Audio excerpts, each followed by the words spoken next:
All right. Good morning, everybody. Welcome to the show today. Early birds, let's go ahead and run that intro and we can get started.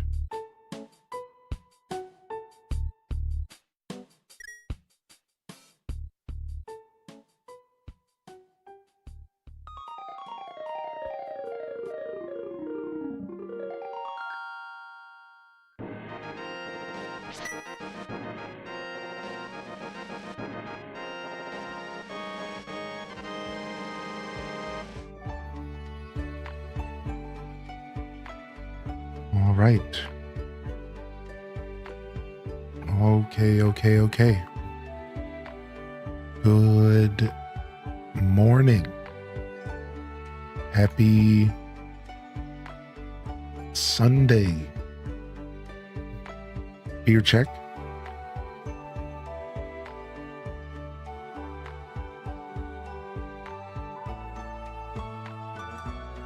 Got our biggest, goofiest, comfiest shirt on. Got our farming simulator hat. And we're ready to play some Stardew today. Some sleepy Sundays. Some lazy Sundays. What's up, everybody? How you doing, Probably Maybeck? Well, it's nice to have you here this morning. What up, Illumina? Cero Nacho off Monday because of the storm. Oh my gosh. Is there stuff happening? Storm stuff? We got some snow last night.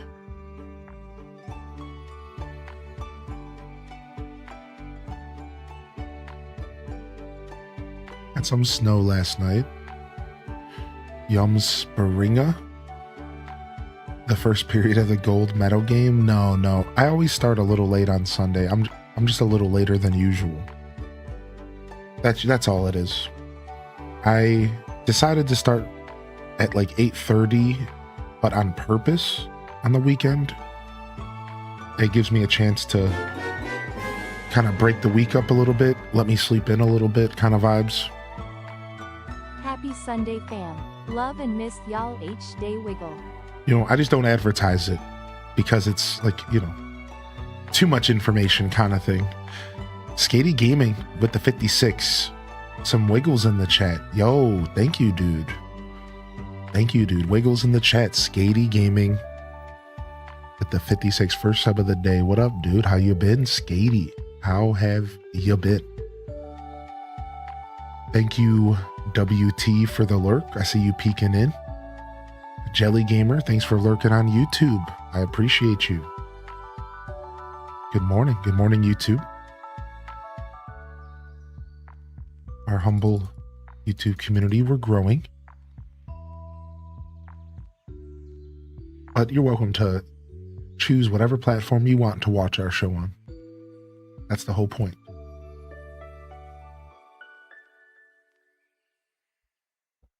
Oh, the 12-hour was on Friday, eTalker. You missed it this week, bud. We ended up only going for 10. And we're still going to play Kinseed. Kinseed we left on the table. We'll play it, though. Kind of wouldn't mind just doing a full playthrough of that game, so maybe it was destiny. Daisy Cat, good morning.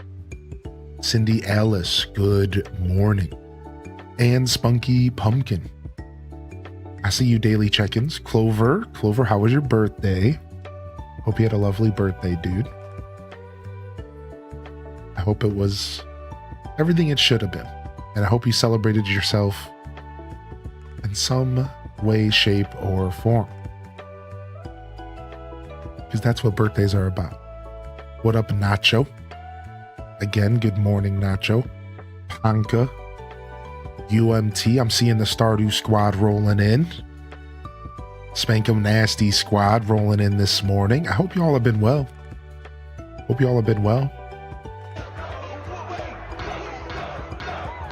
Ninja.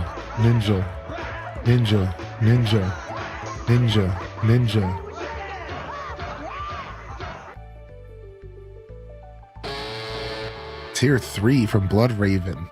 We're sounding off this morning, baby. Let's go, baby. Let's go, baby. Thank you, dude. Holy heck. Hubby and I are prepping for our first baby to arrive here soon. Moving into our first house today. Chill Hylian Stardew vibes are perfect for a soon-to-be busy day. Wow. Wowie zowie. How about that, Kazoo Kid? That's amazing. Congratulations, Skatey, to you and your hubby, to the new chapter of your journey. Cheers to you and the new chapter of your journey, all right? I'll be rooting for you, dude. Thanks for popping in. Yes, Calico gets it. Thank you. You understand me, Calico. Thank you. Thank you, thank you, thank you. Yeah, good morning, y'all. Welcome to the show. I was just going to ask the Spankum Nasty squad. I believe they had news of a new baby that was arriving or had arrived. I think so. I hope you two have been well. I'd love to hear from you if you ever want to chat. I hope your journey's been going well also. I heard the rated R TMNT Last Ronin live action movie is canceled. Oh, nice. Well, not nice. Sorry. Yikes is what I meant to say. You know, the Last Ronin stuff is pretty cool TMNT content that I've never got into. I never got into the Last Ronin content. I've always wanted to, though.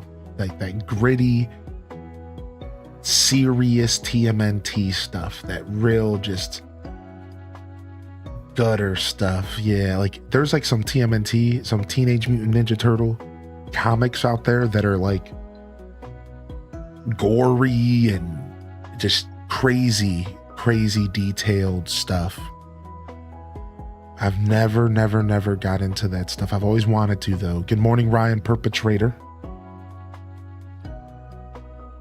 Dragon Martinez, Mama Tato. Good morning, Shreepa. I am feeling pretty dandelion. I hope you can say the same. I hope you can say the same. Good morning, Shreepa. Good morning, Kara the Gamer. Kinseed gets dark fast? Sure. I know about Kinseed. I was almost sponsored with Kinseed at one point. I know like a lot more about the game than your average person who's never played it. It's weird. It's just a weird thing with that game for me. What's up, Bubba Chew?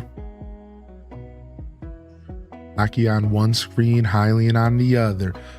Hockey on one screen and Hylian on the other. Oh, we should make that a song. It'll be the next Canadian anthem.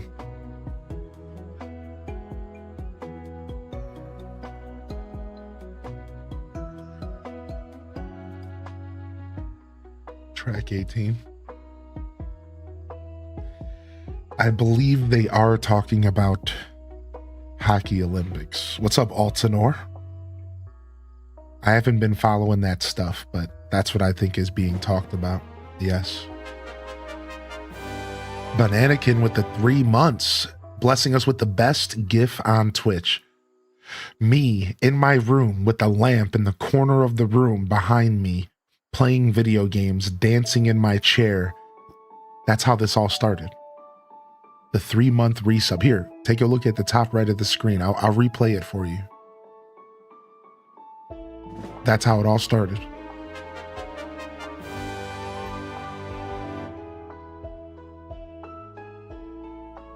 Thank you, Banana Kid. Thank you.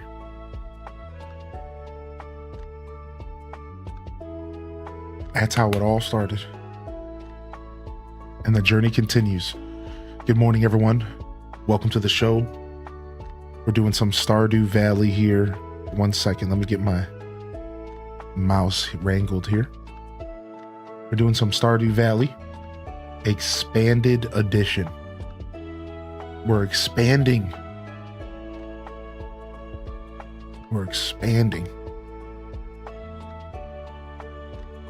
And this is day 4 of our journey.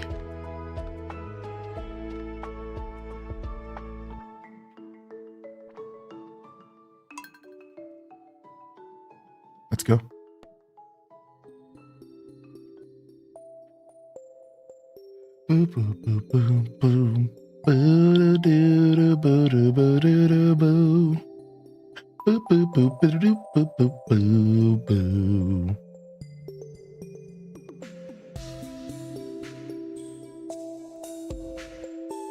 Yeah, this is the jam. This is the jam. This song gets me more in the mood than Barry White. This is it. But in the mood to play Stardew. I don't know where your mind was going. That's on you, Fat Cat Plush. I don't know what you're thinking about. That's on you. We're here to play Stardew.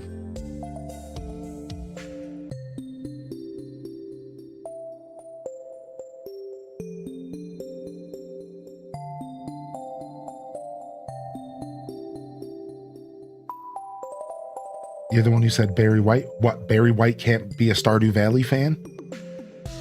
All of a sudden, Barry White can't play Stardew? Okay, alright, you know what? I think we should move on.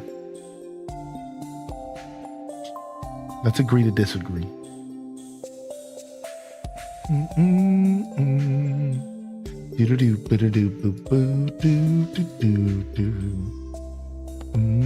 Alright, here we go. Alright, here we go. Day 21 of summer. Year 1.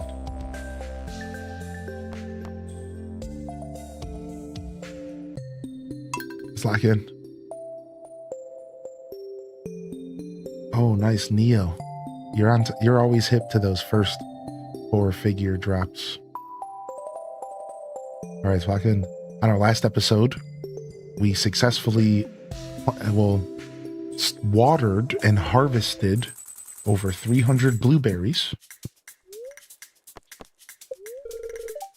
Greetings, it is I, the Queen of Sauce, here to teach you a new mouth-watering recipe from my secret cookbook. And we've been successful. So at episode 2, we foolishly and ridiculously planted an insane amount of crops. And we made it work because we got a watering can upgrade early. And we managed to, let's do that for now. We got a watering can upgrade early, and we managed to use a new strategy of retaining soil, basic retaining soil, which for those that don't know, it makes it to where when you water a tile, there's a % chance that it stays watered into the next day. So with this strategy, we've managed to plant a bajillion crops really early game, making upwards to 250,000 in our first summer by the end of this summer.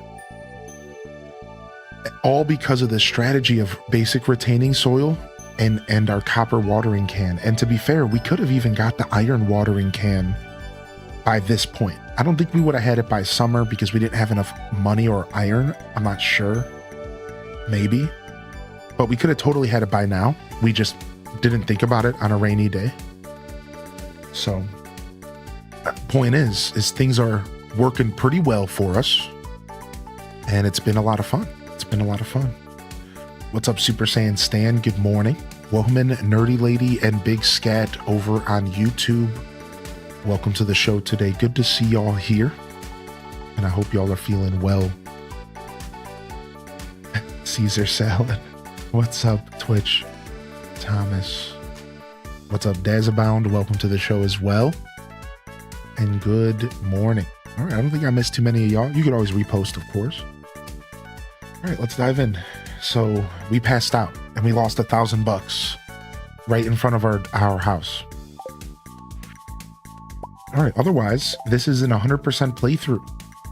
We've already officially decided, and we're playing the game with that in mind.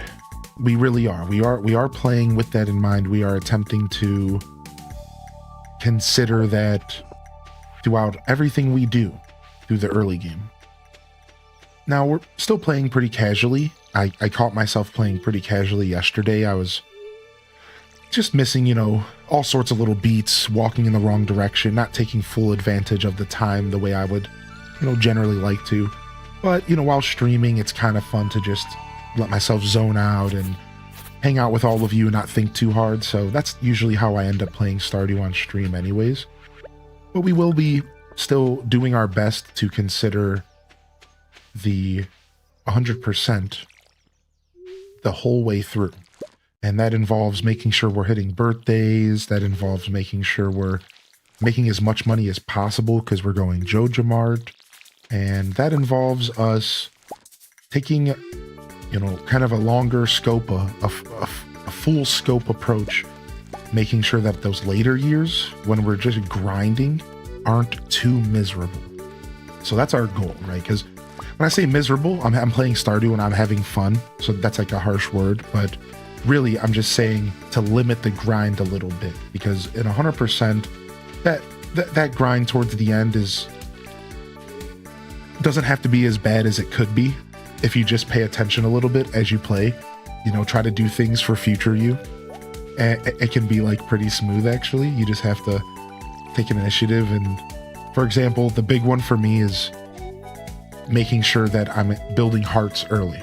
Instead of forcing myself to have to build a bunch of hearts up in like year 3, if I just do it from the beginning, it's way smoother, and that's going to save us a lot of time and grind. So, stuff we won't have to think about later. Bananakin says, I'm learning so much from you for this Stardew playthrough. And I thank you for that heavily. I appreciate that. This community teaches a lot too, so I can't take all the credit. Alongside the community and I, you will learn a lot hanging out here playing Stardew with us, that's for sure. Good morning, Storm Brand. Good to see you. Are we excited for potential Pokemon stuff next week, everybody? I saw Twitch Thomas and I was thinking Pokemon for a second there. Are we excited for Pokemon Fire Red, Leaf Green? Are we excited for Pokemon Day? Are we excited for Stardew Valley announcement? It's going to be a fun week. Some new marriage candidates. It's going to be a fun week, dude. That Nintendo Direct that some people thought was going to happen never ended up happening this week. And, you know, it just didn't make sense with Mario Day right around the corner. Right? Like, why would they do a Direct with Mario Day right around the corner and Pokemon Day? Like, Nintendo doesn't do so much stuff. So, while I thought it was a possibility, I didn't really think it was going to happen. So, it's, I'm excited to see what early March holds. I'm thinking maybe, right, Pokepia releases, a week goes by, a couple days, right? 5 days go by, Mario Day drops. What are they going to do? Are they going to do a Direct between the 5 days between the 5th and the 10th? Does that even make sense? I don't know. Like, that's the fun part, right? Like, are they going to do just a little mini video just for Mario and just talk about Mario stuff, Mario movie, not even really call it a Direct as much as just like they'll call it a Direct, you know what I mean? But like just like a little mini, like, here's what's going on with Mario, because it's Mario's 40th anniversary, dude. Good morning. Or something like that, right? Doing well. Mario's got a big anniversary right now? Or is that only Zelda this year? Was that last year? I think Mario has a big anniversary along with Zelda. I think they both are on the same year or every 5 years. So, yeah, Pokemon 30. There's a lot. There's a lot of stuff going on. How come that Zelda didn't make anything out of the 40th? So here's what the industry experts, all right? Industry experts are saying we're going to get Zelda stuff later is the prediction. No leaks or nothing, just the prediction. The prediction is maybe like September they're going to do something for Zelda, because even though Zelda's anniversary is February, they're not going to celebrate on a specific date. And there's a couple, if you really think about it, like that kind of makes sense in some ways. I know it's like a little confusing, like why wouldn't they celebrate on the day? I think that there's some like potential with that prediction. I think that we see Nintendo do something later in the year for Zelda. Zelda always seems to be a later in the year property for them. I don't know how true that is, but just in my experience as a streamer, it's felt like September is like when they like to do those types of announcements for Zelda. It feels like September, October is like Zelda time. I don't know. Again, maybe I just make that up. But yeah, maybe summer, right? Like summer plus, like summer and early on is usually when I feel like we get Zelda stuff. So we'll see what happens, but you're just patiently waiting for Tamagotchi Life. Yeah, Tamagotchi Life looks fun. Not a Pokemon fan, but I like being around when other people are excited. So I'm excited to be excited with you guys. Aw, that's fun. I hope so, because I know not everyone's a Pokemon fan, but I really do hope that some of you are managing to find this time of year exciting regardless.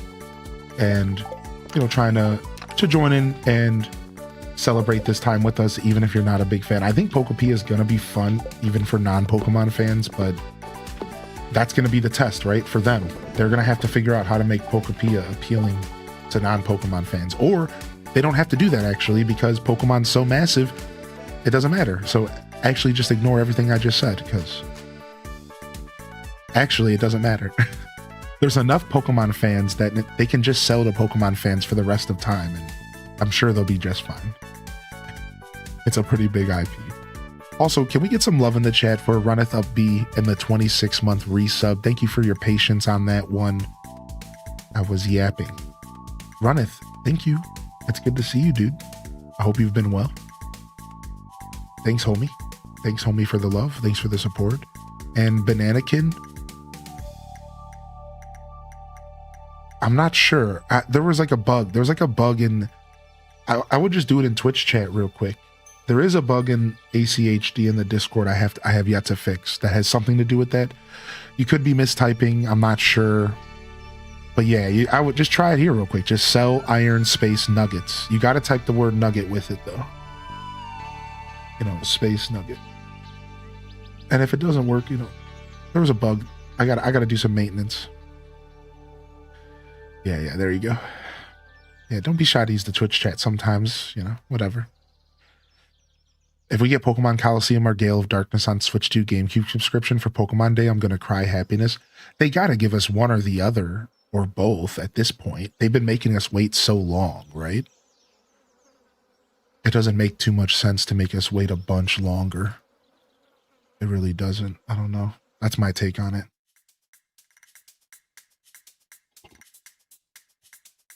You missed the latest TCG drop at your local game store. All right, we watered. It's Sunday. Let's go check the traveling merchant. We have really bad luck today, so going mining would be a little bit booty, but we do want to get as much gold as we can, so we might go mining anyways. Robin's working on our barn today, and then we can go buy animals. No, she's working on my stable, which means we can go buy animals right now. We should go do that. Let's go buy our first cow. We're trying to get into Cheese Nation because cheese is going to be our catalyst for food for mining. Yo, thank you, Horde Sack. I appreciate you. We have some history with this hat. All right. We have animal food. We're not getting close to winter yet. We would need a milk pail. So let's go ahead and buy that for now. Purchase animals, dairy cow. All right, our first animal, and we'll go with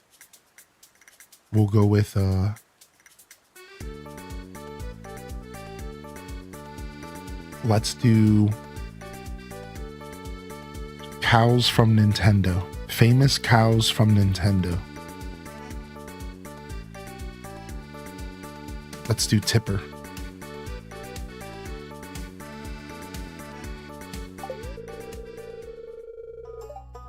Great, I'll send little Tipper to her new home right away. All right, let's go. Wait, let me talk to Shane while I'm here for those friendship points. Dang, can't get back there yet. Moo Moo from Moo Moo Meadows. That's a good one. Nice. All right, first cow purchased. Maybe we should buy two. We have the cash. Why would I not do that, actually? Why would we only buy one? Yeah, we can lock in. We can just buy a bunch of cows at once. Yeah, what are we doing? All right. Moo moo. Dun, dun, dun, dun, dun, dun, dun, dun. All right. Ooh, mill tank. Good one.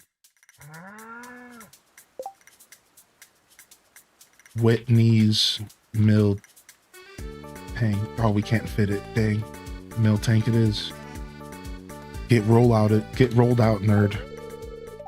Get rolled out, nerd.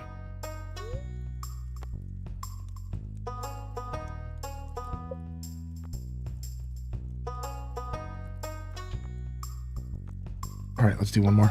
Screw it. All right, I need one more.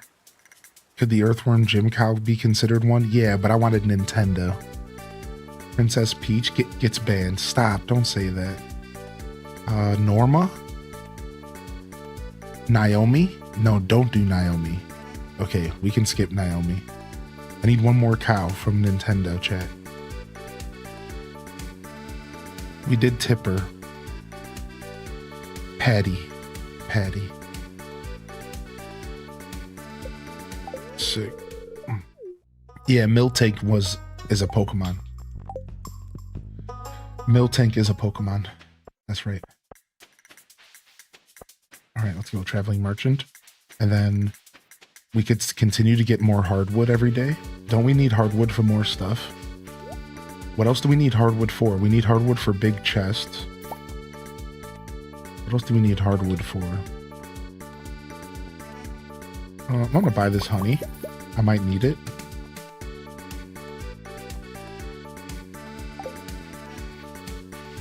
For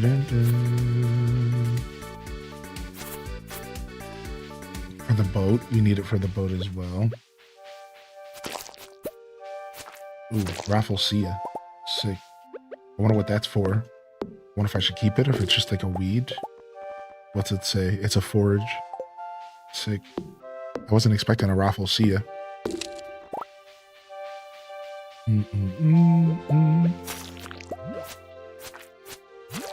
Dude, I love the Lost Woods music. Oh, you know what? It was the Trout Derby again today. It was the Trout Derby again today. Let's go. We have our fishing rod on us? We do. All right, let's go. Let's just go spend the rest of the day fishing. Yeah, let's go. Let's go. Hardwood for big chest sus. No, that's not Twitch Thomas. That's your brain, not... Stop. Why did I even read that out loud? This chat room, I can't... I'm gonna have to start filtering messages again. Do you have a chest for the derby? No, we're just gonna wing it.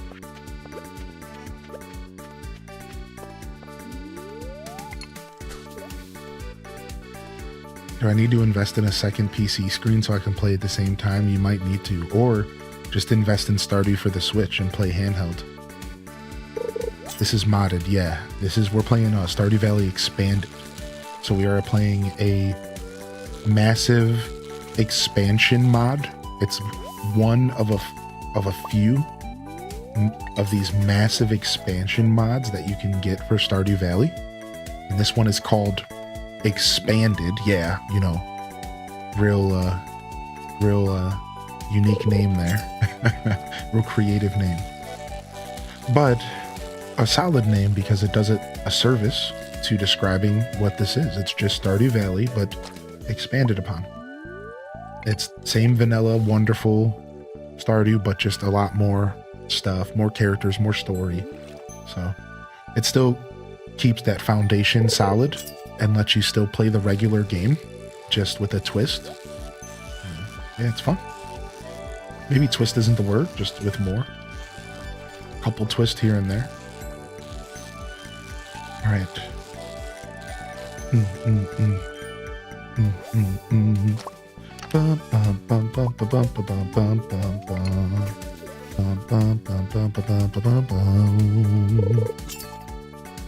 Good morning, friends. Yo, good morning, Malachi. Good to see you, buddy. Thanks for tuning in today, man. Right back at you, dude. Hope you're having a good Sunday today, everybody. So it still feels like Stardew. Yeah, that's the point. Thank you. That's the perfect translation from Hylian, from my own specific Hylian language. What up, Dad Baby and Aelith Zana? Welcome to the show today to both of you. Good morning. Oh, we got our first Tiki. Hey, we need to eat some food here. Bum ba bum bum ba bum bum bum bum ba bum bum ba bum bum bum. Boom boom boom boom boom boom boom boom boom boom boom boom boom. You finally made it to the space station in No Man's Sky, and the obsession has begun. You'll have to join. You should join our community. We can do some No Man's Sky soon. I took a break from night streams the past week or so, but we can do some more No Man's on stream soon. I would love that. Would love to do some night stuff. I've just been busy doing other stuff in the PMs. Trying to wrangle up my life a little bit. I let it go a little bit. You know, it happens after the holiday season. We're trying to wrangle. We put on our cowboy assless chaps and we pulled out our lasso and we've been wrangling the past week. So I've been taking advantage of that PM time. We've been wrangling.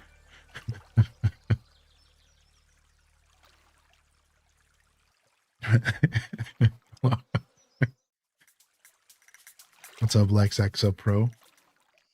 Good to see you today. Hey, I can't believe I missed that fish. What just happened? It just wasn't a trout. It doesn't matter. Yeehaw. 250k, you say? Yes. Not too bad. A nice above average, I would say. Whoa, chill fish. You just go away because you're definitely not a trout, dude. Nice little, like, I'd say above average earnings. I know that there's some professionals out there that could probably destroy my 250k, but yeah, just a little nest egg. Yeah, nothing crazy. Definitely above average, but not full on professional Stardew Valleyer. I'm pretty casual, I'd say. I'm somewhere between casual, chaotic, and professional. There's not a word that describes my Stardew play style. Well, there is. It's like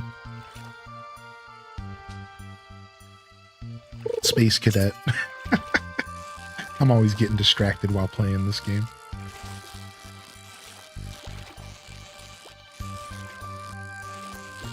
I like to try hard in video games, but only so hard. Especially nowadays where we're all doing 15 things at once, and I'm no different. That's me, you know. I'm always gaming while watching a YouTube video, while playing a mobile game on my phone, while hanging out with my you know what I mean? Like, it's not like I'm ever sitting and just playing a video game, you know. Why would I ever do that?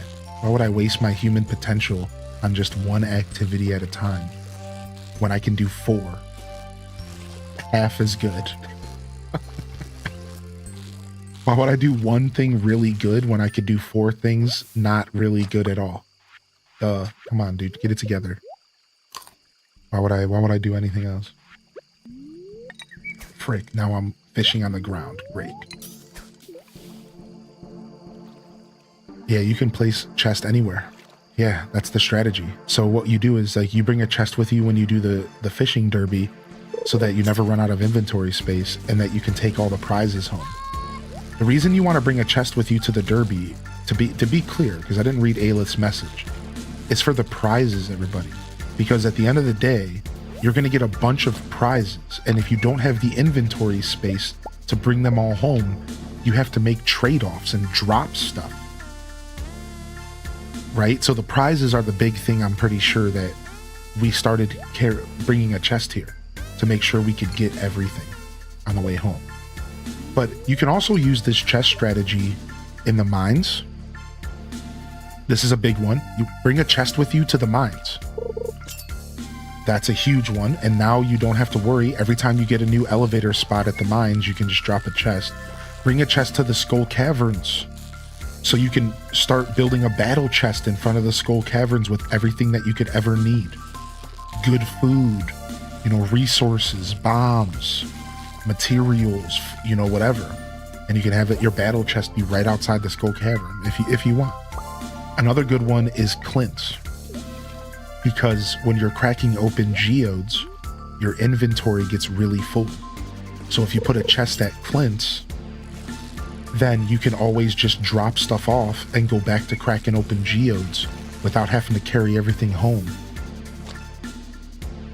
Yeah, exactly. The chests stay as long as it's not a blocked path. You just have to make sure you don't put any items down in a blocked path. And then otherwise your stuff could end up at the Lost and Found, which can be annoying.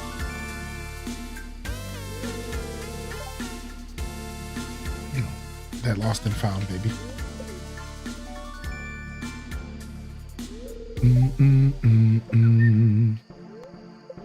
All right, we got 3 prizes. What did we get? Ooh, we got some deluxe bait. Ooh. We got a mounted trout. Ooh. All right, we still have some time to keep fishing, and we could just pop a tent hint. We're just gonna keep fishing. We still have some time here. Maybe we can get a couple more prizes. Yeah, there's a couple little places where dropping a chest is nice. Also the ocean for fishing, and for the ocean fishing tournament for the squids. And here's a fun fact. It's not just chest, everybody. You can put anything anywhere in Stardew for the most part. I had a playthrough in 2019 that was called the most evil Stardew Valley playthrough on twitch.tv, and it was and still is one of the most iconic playthroughs that have ever happened. And I'm telling you, it's not just me. It was fun. It was sick. So one of the cool things that we did during this playthrough is we found out that you can put the slime hatchers anywhere on the map.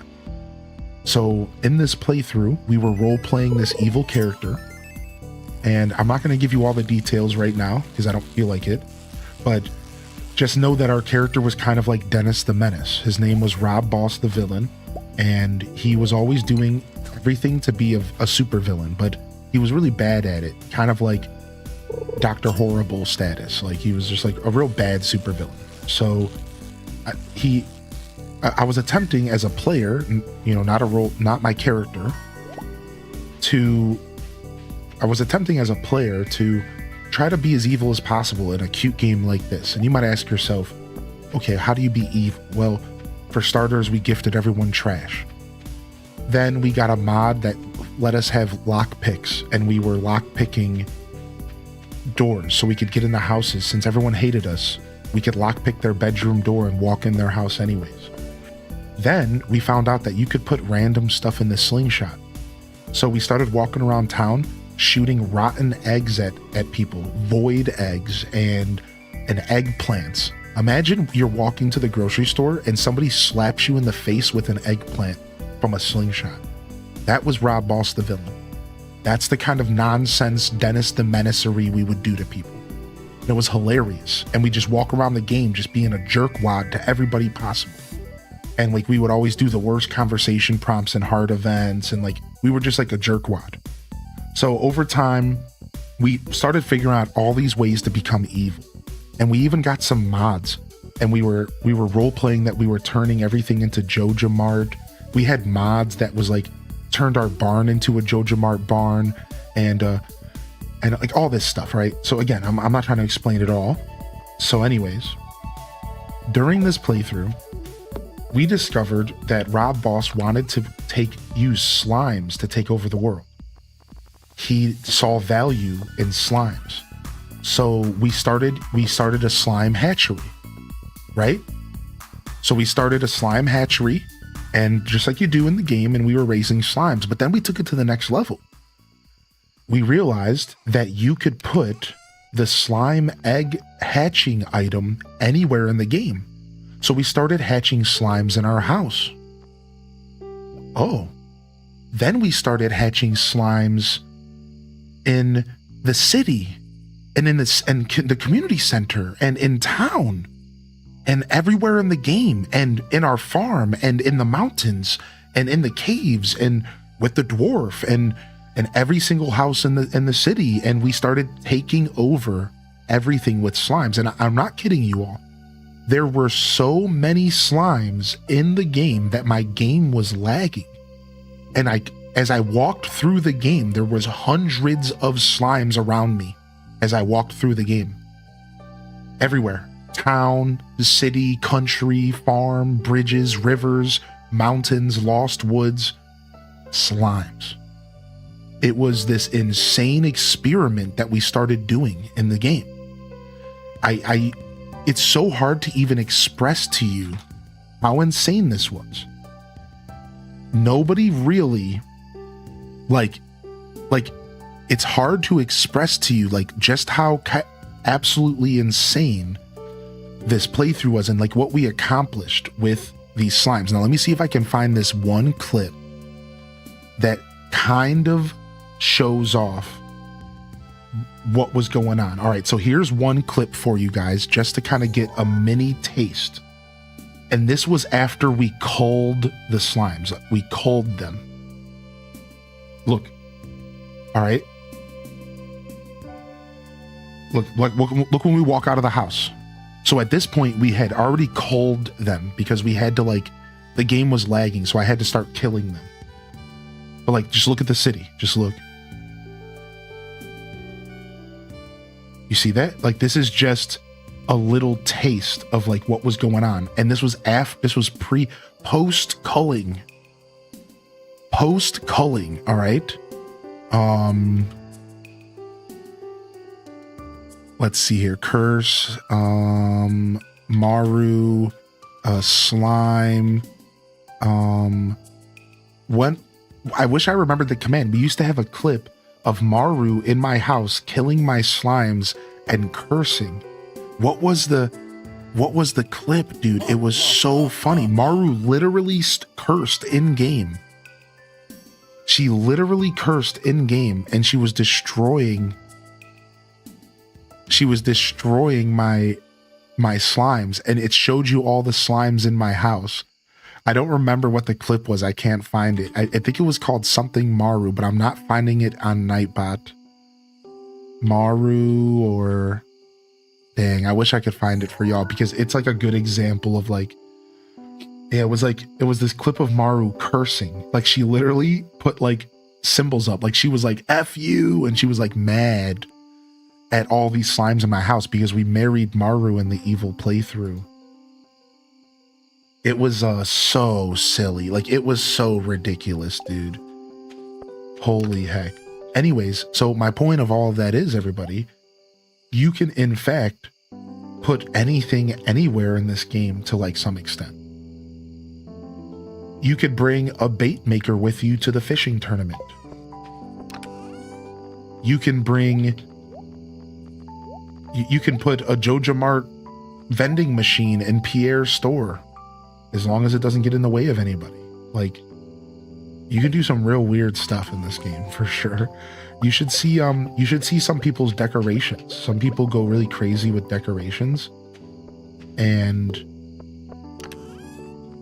they'll decorate outside of their farm because they learn what paths that the NPCs take, and they make sure that they only decorate around those paths. And you can decorate the valley. You can decorate the whole game to some extent, as long as you don't decorate where somebody walks. So people will go and they'll get like a mod that shows the pathing of all the NPCs, and then they will go and decorate the valley, which is like a really cool thing to do. All right, this is an artisan good. I'm not sure what I'm doing with artisan good yet. I'm trying to, like, start doing some more organizing because we're starting to get really deep in the sauce of stuff. So I'm trying to, like, do some resemblance of organizing here. All right, let's not pass out again. Nice first day back. Nice first day back. And we got our worm bin. We might go ahead and set up a worm bin. It might not be a bad idea.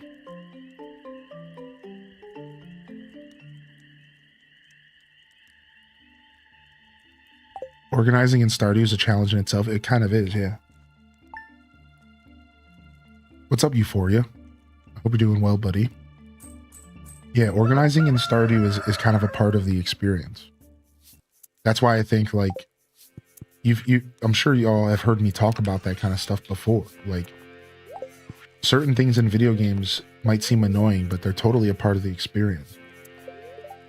Welcome to Living Off the Land. Most towns have a seasonal calendar in front of the general store. It's a good idea to check that out from now and then. To get a feel for what's going on in the community, make sure to check for any JoJo job postings as well.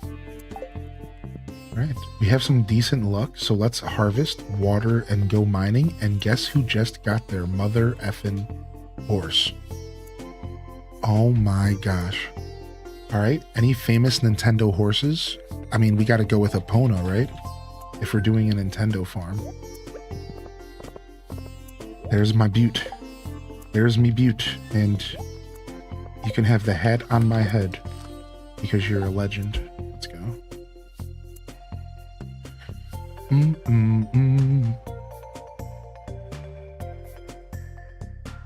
Oh, wow. That's interesting, Aelith. I didn't know that.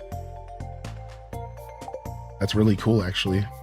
That's what a cool little piece of trivia. So NPCs don't destroy furniture. They just walk through it faster. Like, how funny is that? What's up, Megs and Bacon? Hey, dude. Nice, you found the trash catalog. Isn't that so cool, Sammy Dot? Yes. Yes, dude, that's like kind of a rare item. And there's a bunch of really fun catalogs. My favorite is the Junimo Forest catalog, whatever that's called. Now, let's just enjoy the sounds of blueberry harvesting, shall we? Good morning, and welcome to the show today, y'all. A little bit of Sleepy Sundays, Stardew Valley.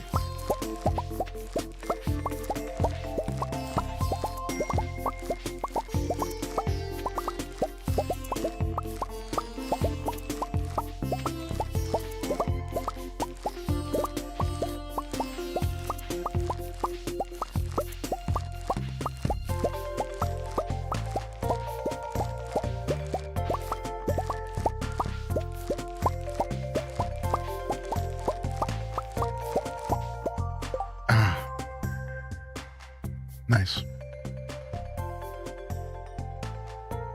Nice. Yo, enjoy your lurk, Bananakin.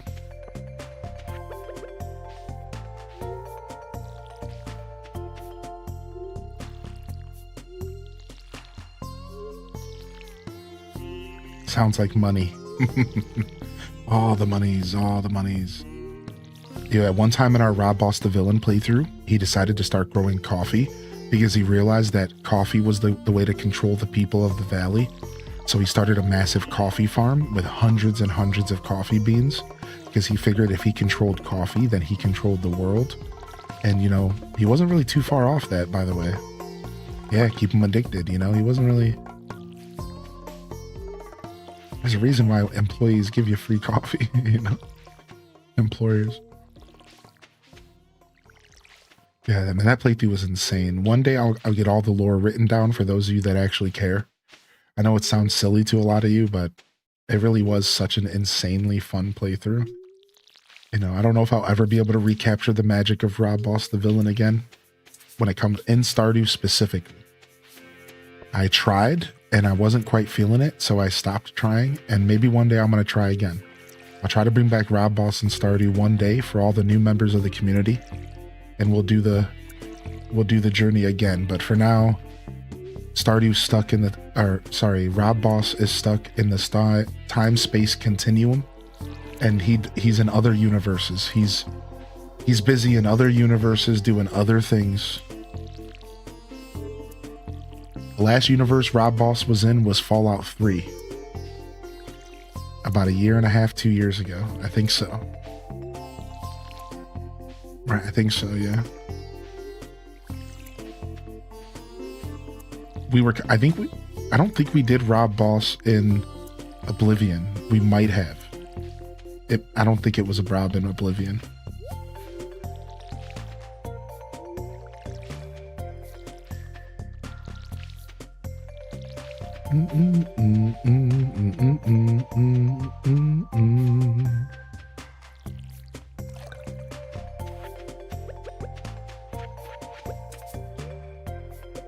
All right, let's eat that blueberry. Yeah, he's in DDV, right? That started a while ago, though. I was more talking about like new adventures that he's been in for recently. Good morning. Happy sleepy Sunday. Was he in Grand Bazaar? Was he? Did we go rob Boss in Grand Bazaar? I think we did. Yeah, you're right. He wasn't that evil. Rob Boss the villain's had quite a story. Yeah, he's not as blanket evil as he used to be. At one point, people thought he was gonna have a redemption arc. That's how like he's changed, man. He's gone through some change. We don't know. I secretly think that Rob Boss is still pure evil, and that he's just waiting for the right opportunity to go completely evil again. But dude, in Fallout 3, we were nasty. If I remember correctly, in Fallout 3, we were pretty nasty. So he's still pretty evil. Yo, Burger Smalls with the 17. Thank you so much, Burger, for 17, dude. I really appreciate you, homie. Yeah, Rob Boss the villain has plenty of potential to be nasty. Maybe we'll bring him back for Fallout 4 coming to Switch 2. Yo, loving the chat for Burgers. Thank you, dude.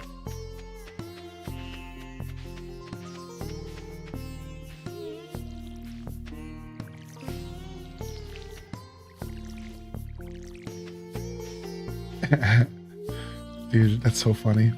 Grand Bazaar was so fun. What a beautiful game. It would actually even be faster for us to use our horse while watering instead of walking back and forth to the watering hole. I'm not sure why I wasn't doing that. But horse is our best friend now. All right, everything should be watered. We're done here. 12:40 p.m. What are we deciding to do here? That was a very efficient watering session this morning. We're going mining. We don't have our pickaxe, so we're going to forage. So let's go off to the Lost Woods. Let's continue cleaning our farm up. Actually, I want to do that. I want to just clean my farm up.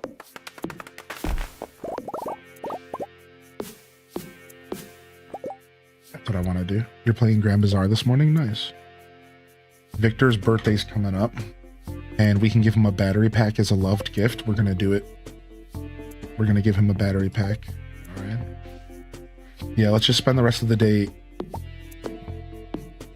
locking in here.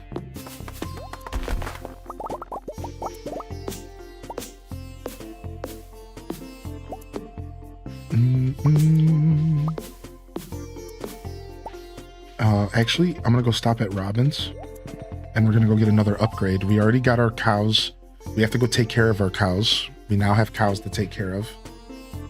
Gonna cut into our days a little bit. I'm gonna go get my house upgrade from Robin. So what do I need? Just a bunch of wood, right?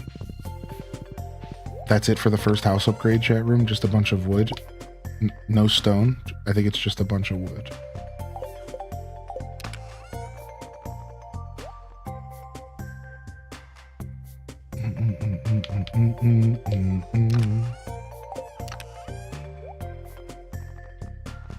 Drop these seeds off.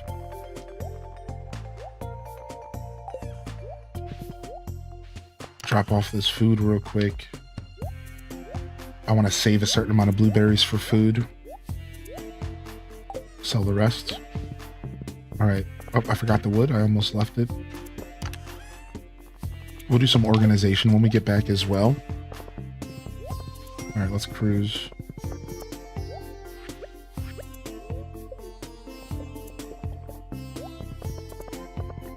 We're zipping and we're zowing. What up, Panda Breb? Hey, good morning. I do recommend Grand Bazaar. Grand Bazaar is fun, man. Grand Bazaar is a really fun game with a beautiful system of progression. It feels so good to progress in that game, and there's always something to progress towards. Grand Bazaar is a masterclass in game progression. There is always something to progress towards. At first, it feels grueling. All of my stuff is dying over time. My vegetables, I can't hoard stuff. I have to sell stuff. The game kind of stresses you out. But then it rewards you gloriously with upgrades. And every upgrade, you get more inventory space. You can upgrade your storage so it makes your food last longer. You can upgrade your fields so that they make your crops better right out the gate instead of having to fertilize them. Like, there's all these micro gains, and every step of the way there's just another micro gain, and you feel the progression throughout the whole experience from the very beginning to the far end game. You are always feeling a little bit of progression. I cannot recommend Grand Bazaar enough. If it wasn't for Fantasy Life, that would have been my game of the year last year. But Fantasy Life spoke to me on a level that a game hasn't spoken to me in a long time. And Fantasy Life kind of took the crown for me for last year. But I can't stress this enough. Grand Bazaar was this close to Fantasy Life for my game of the year. It was right behind. It was right behind freaking Fantasy Life. Fantasy Life just did something for me that a game hasn't done for me in a while. It's kind of hard to explain. It sounds a little weird and esoteric, but you know, I'm a profound guy. I overthink, so you know, take it or leave it. All right, can we get our house upgraded? Thank you.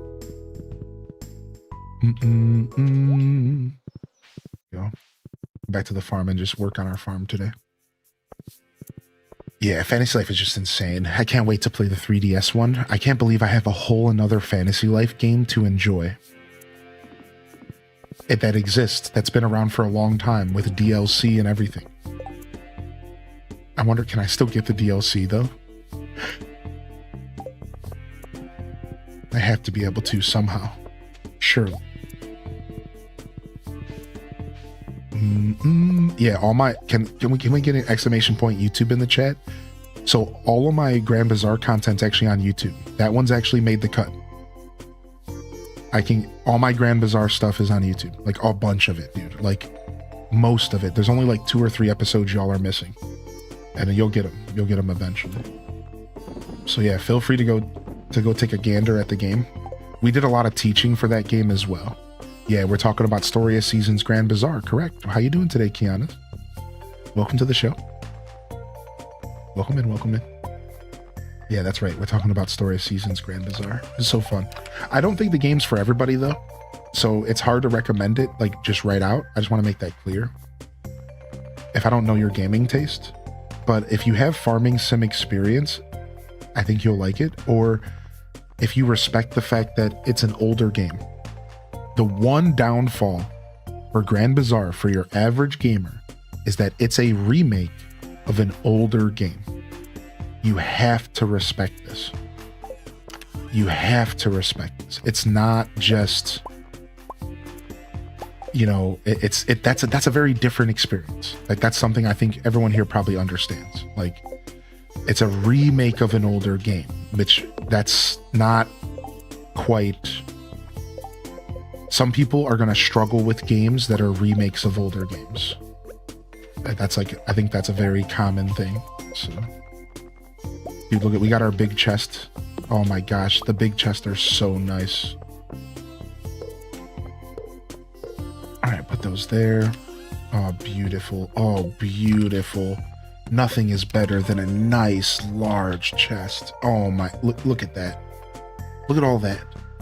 Look at that. Oh, it's just something that you could, it's just, oh, just relish in the glory of a nice large chest. Oh, beautiful. Something just so nice. A pear. Okay, now you're kind of getting ahead of yourself. I'm not sure. I mean, I guess I never considered that, but.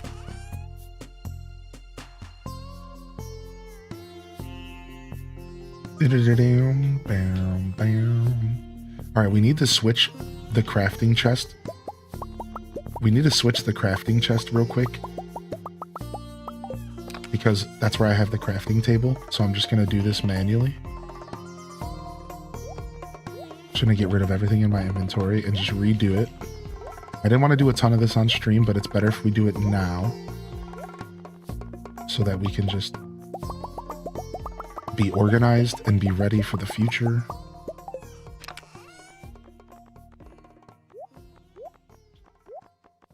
So I'm actually going to switch to keyboard and mouse real quick. Can't handle it, I'll take over. Get out of here. Why is it? I hate that jump.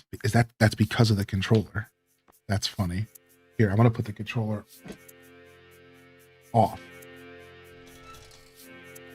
Yeah, I'm gonna turn it off for a second so it stops doing that.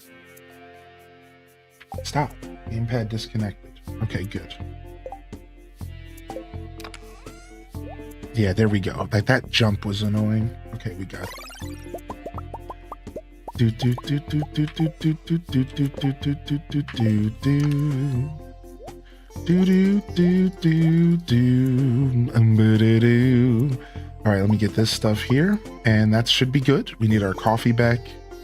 We need our tent back. We need this back. That should be good, right? So what is this chest? We're gonna label this chest the...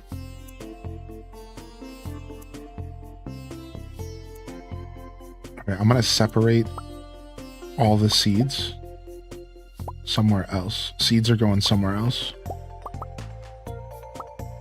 And the coffee beans will be included with that, I guess. Yeah, because they're technically seeds. The controls still confuse you a little bit, you know. It'll get you for sure. It'll get you for sure.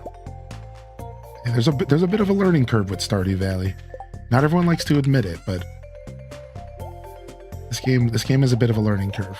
You know, we want everyone to love our favorite games, but we have to remember that sometimes. It's a little bit of a learning curve. All right, we'll put this pail away later. I'm gonna make one more chest. This is gonna be for my barn.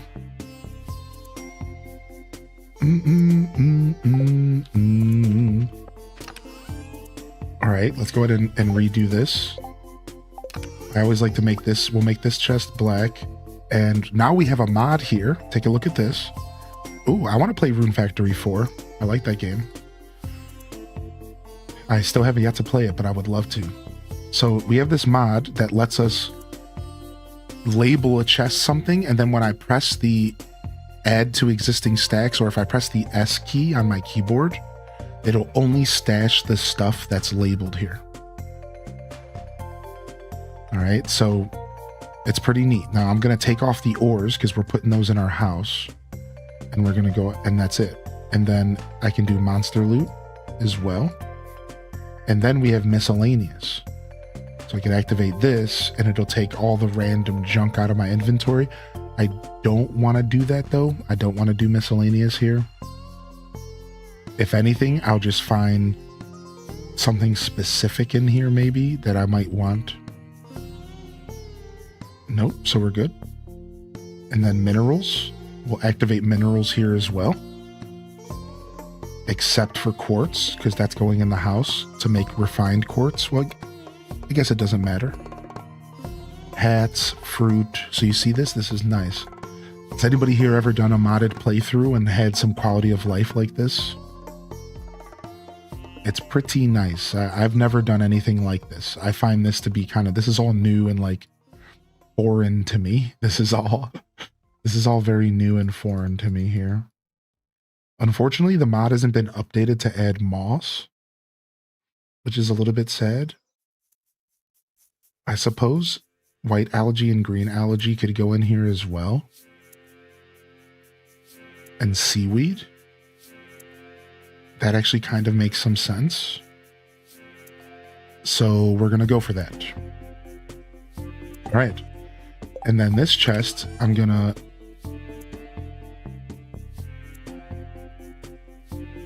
readjust. Okay, there's nothing going on here. Perfect. I don't know what this chest is going to be. I guess we'll put a green here, and we're going to make this specifically vegetables and fruit. That is all that's going to be in here. Veggies and fruit chest. The veggies and fruit chest. I think that's what we're going to do here. Where's fruit at?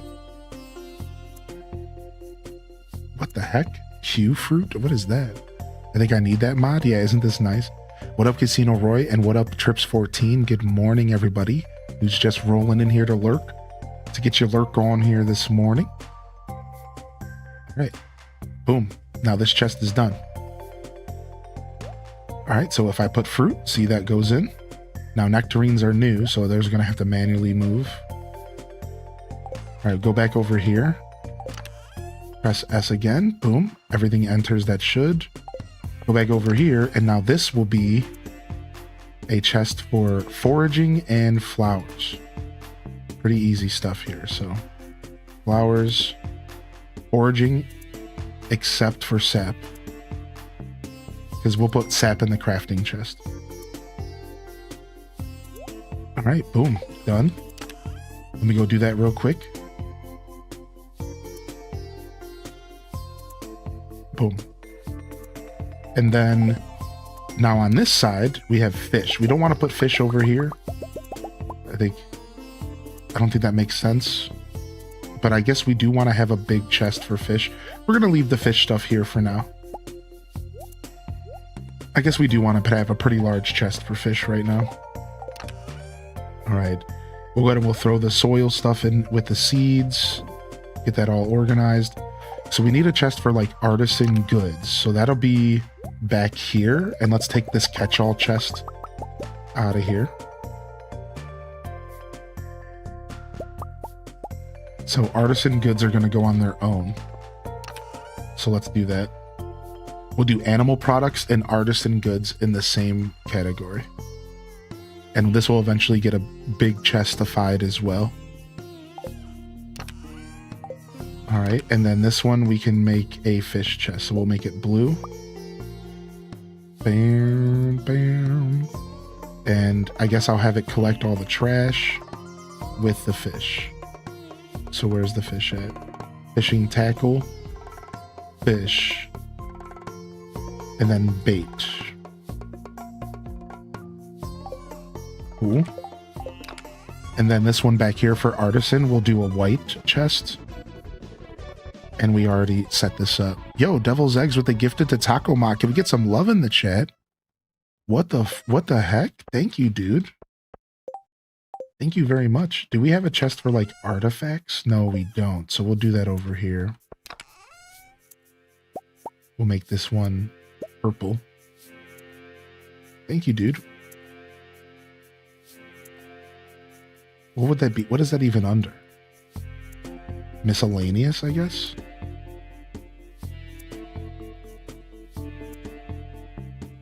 Yeah. Oh, no, here it is. Artifacts. Guess we'll do... I guess we just turn misc off.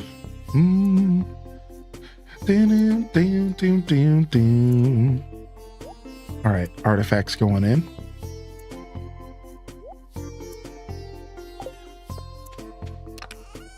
Alright, sick. Yo, we got a balloon in the Twitch chat this morning. Weirdest thing happened on Stardew Valley to me last night. I'll post a video soon. I was tending my farm animals. I have the ice rod trinket and it just starts firing off. And then something turns into a crab monster. Wait, what? You had a crab monster? A truffle? Oh, yes, that's a new thing. You experienced the new thing. That's a new thing in the game. Yeah, dude, there's a crab. Sometimes your truffles can be crabs. It's like a whole thing, dude. Sometimes your truffles can be crabs. It's a whole thing, dude. It's a whole thing.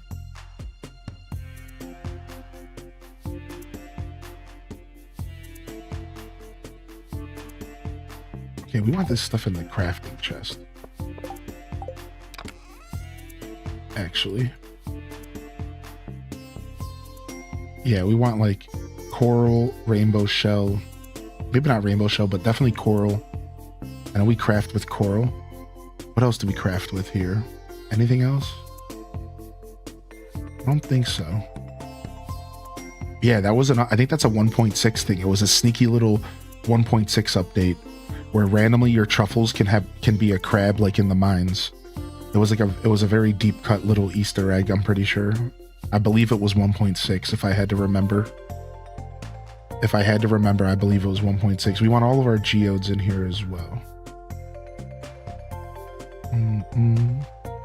If I remember correctly, it was 1.6, but sometimes my memory ain't what it used to be, you know what I'm saying? All of our geodes go in here. So rainbow shell is just a random item.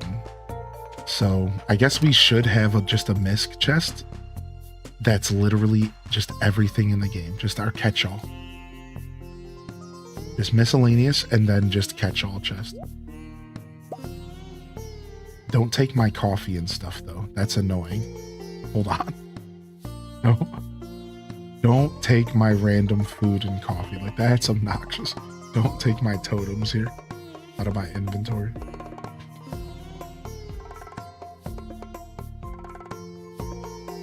Okay. And then the only thing we didn't create was a battle chest for like getting prepared for the mines. And we'll do that in the future. So for now, we're just going to use this catch-all chest for that. But a battle chest is something we have to make in the future for sure. I don't think we have a chest for tools either. So that's what this will be. Random shirt, like whatever.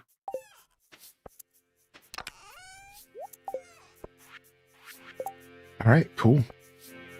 I'd say we are nice and organized. Let's go ahead and continue working on our farm and go pet on our animals before they go to sleep.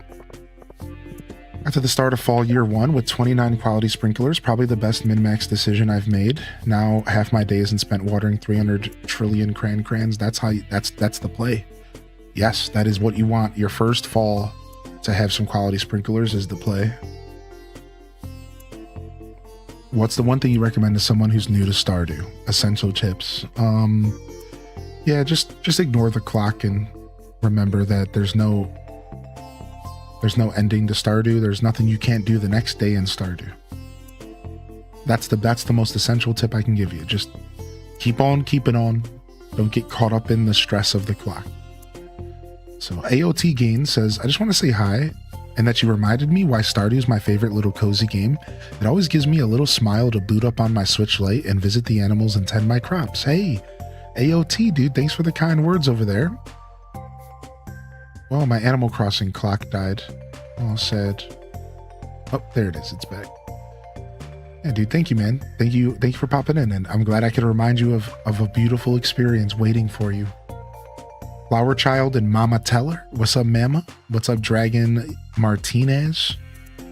Trippy Unicorn. Good morning. Brand Iferus. Good morning as well. Yo, Stardew Valleyers. Word on the street is that we're giving away this Japanese collector's edition of Stardew this week for Stardew's birthday. You guys down? You guys want to come hang out on Thursday? It was gifted to me like 6 years ago. I never opened it. Look, it's still sealed. I literally never opened it.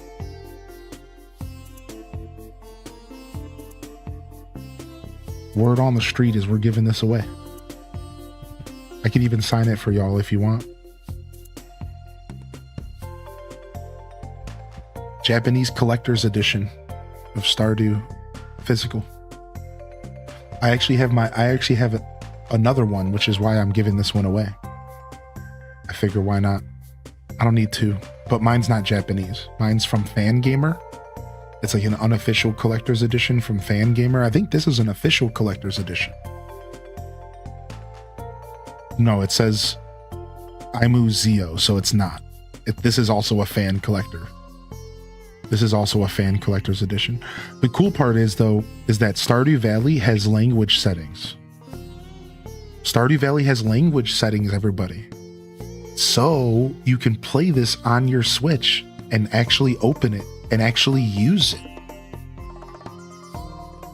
Because it doesn't matter. It's not region locked. How cool is that? It could be your first copy of Stardew. Your first copy of Stardew Valley could be a Japanese collector's edition, and you could flex on all Stardew fans right out the gate. Don't you want to flex? Don't you want to flex with us? I think we're giving that away on Thursday for Stardew's birthday, okay? All right, y'all. Yo, what's up, Cosmic? No, my throat's feeling okay today. I'm just purposefully keeping things chill. I'm trying out a new segment here on Sundays when I feel like it, you know. We're calling it Sleepy Sundays, and I'm just keeping it 100. We're just trying something new around here. Thank you, Devils, for the gift of the Mama Teller as well. Devil's Eggs is on a tear today. Appreciate you, dude. Yeah, nothing's bad. Nothing bad at all. We're okay over here. Don't worry.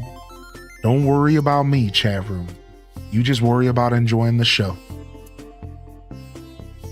Thank you, Devil's Eggs.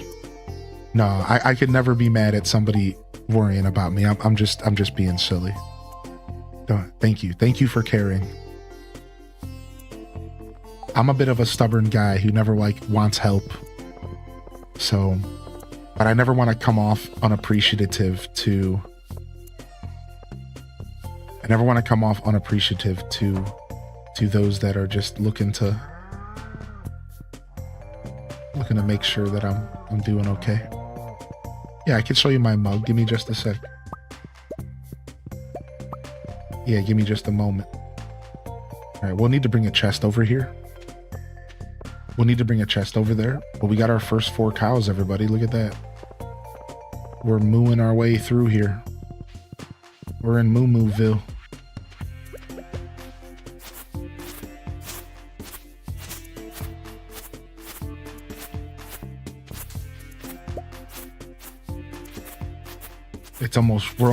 We're ready to enter the cheese nation. We're heading to Wisconsin. All right, we get our pickaxe tomorrow. I have a Nook Bucks tumbler. What? That sounds sick. Did y'all see the new merch? I forgot to put it in my title again, didn't I? Did y'all see the new merch, dude? We're merched out of our mind, dude. Check it out, everybody. Nook is a Crook merch is in. The Nook is a Crook merch is in. Brand new merch is on the table, baby. Come and get it hot off the press. Nook is a Crook. We got shirts. We got mugs. We got hoodies. Shirts, mugs, hoodies. Oh, thank you, Kaisku. Appreciate you, man. I hope you're enjoying some Stardew today. Oh, I forgot to show off my mug. A Sealy V. A Sealy V. Here you go. Here, hold on. Since I made you wait, I'll give you the full look. All right? I'm giving you the whole thing since I made you wait. Here you go. So it's Wind Waker Link. Just doing all the Wind Waker Link stuff.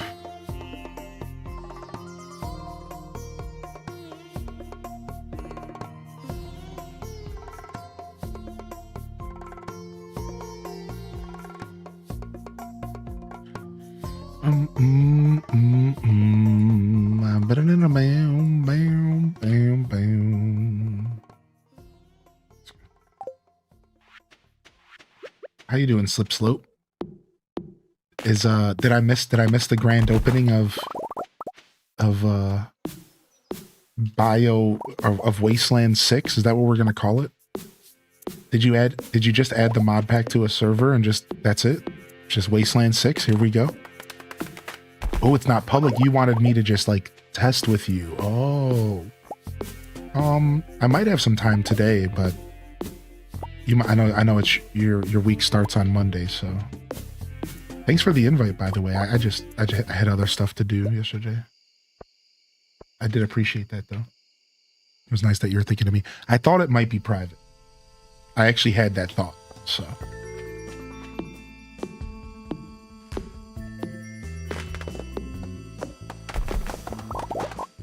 Yeah, what up, Didius?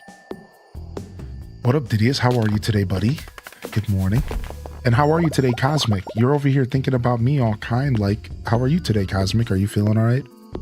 I know some of y'all might be disappointed that the weather went back to winter again. You'll be hopping to bed around 9:30 your time? Okay. Yeah, I don't know what I'm doing today. As far as post-show stuff, I'm not sure yet. So, Flower Child, we have a command for you. And Taco just took care of you. There you go. I forgot to put that in my title as well. Sorry about that. I was half asleep this morning. I still am.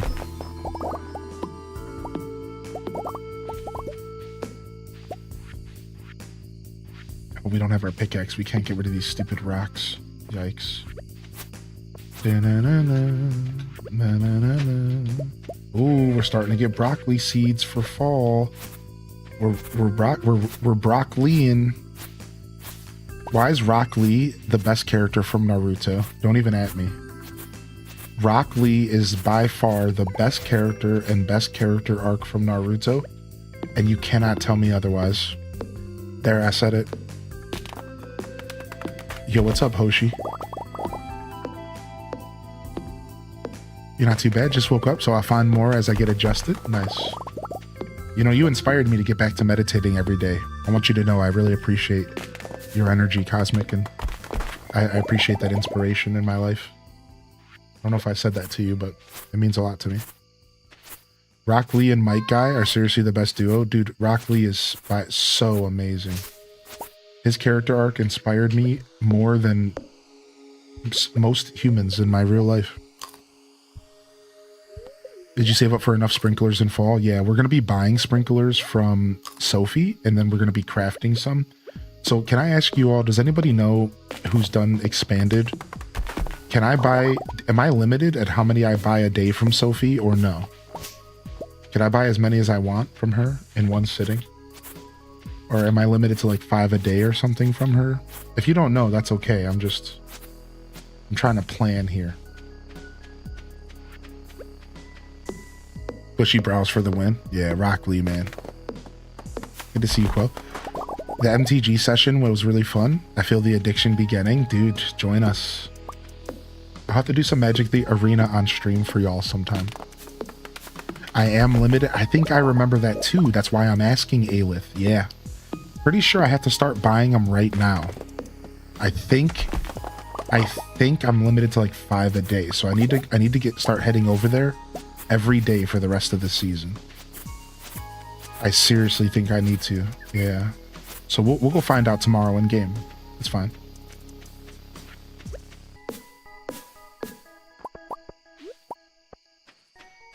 All right, we're clearing up this farm. We're gonna need all this space for fall.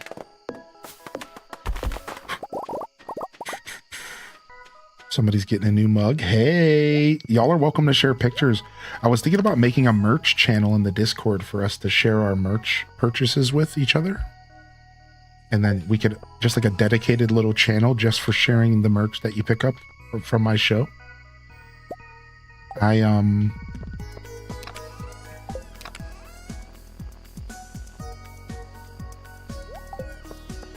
was thinking about it. But for now, we could just do like media share stuff, I guess. I don't know. Bum, bum, bum, bum.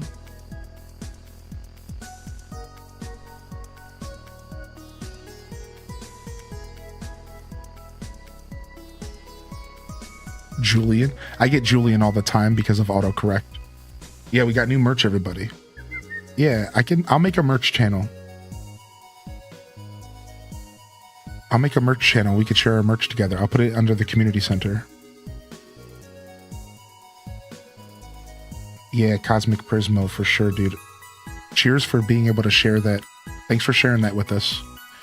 Go log on the bonfire. Thanks for sharing that with us, dude.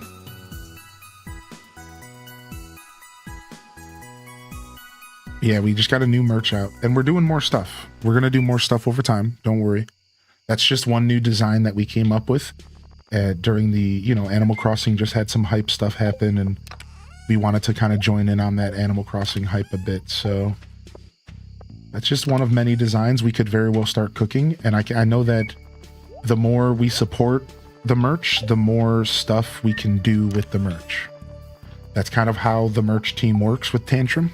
So the more we support it and we dabble into what they're offering as a community, no pressure on anybody individually, but as a community. Oh, hey, look, boxes. We got boxes, mystery boxes. So yeah, the more we support the merch as a community, the more stuff we can do. Like we can look towards plushies in the future and enamel pins and some really cool stuff, right? So if you like the logo, if you like something we're offering, it might not be offered forever. So I do encourage you to consider putting some money aside, pick it up. It'll be offered for the next 6 months or so. Don't rush. But I would definitely pick it up, and then maybe we could start talking about doing even more cool stuff. Like I would like to get some hats. I would like to maybe get some enamel pins. I would like to maybe get a plushie of like my Deku Scrub mascot emote. You know, so I got some cool ideas.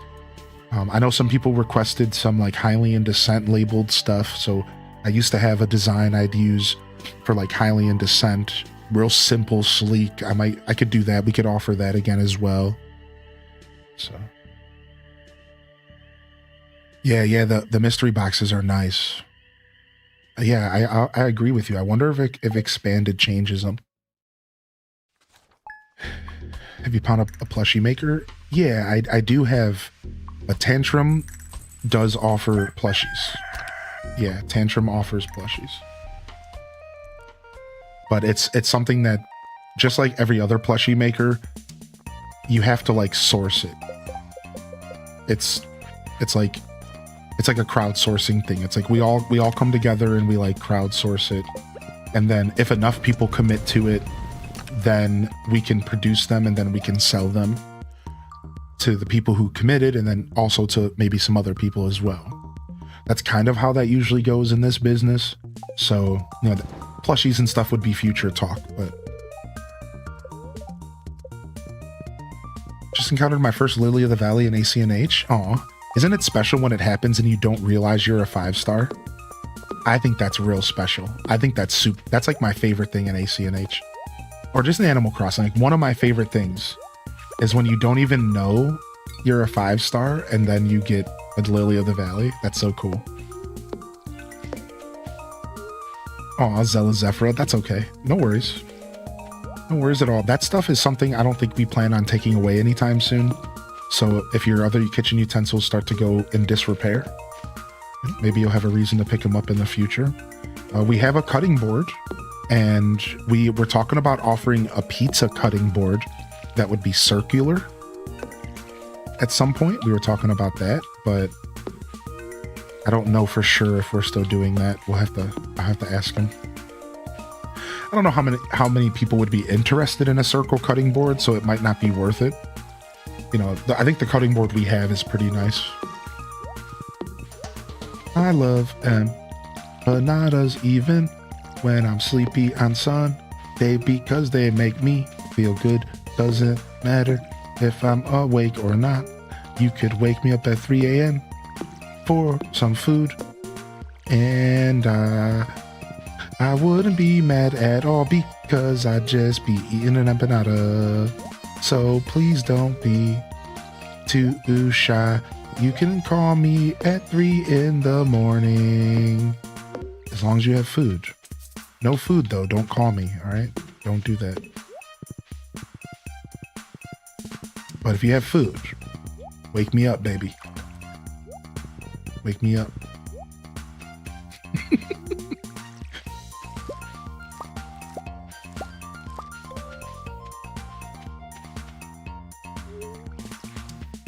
Circle board with the handle could be sick. Yeah. Okay, cool. It's nice to get feedback. Yeah, it's nice to get feedback. Where they're always looking for feedback to hear what people want. So, wake me up when the food's ready. Wake me up. Wake me up when there's empanadas. Wake me up. That's me on Thanksgiving. It's like, wake me up when the turkey's done.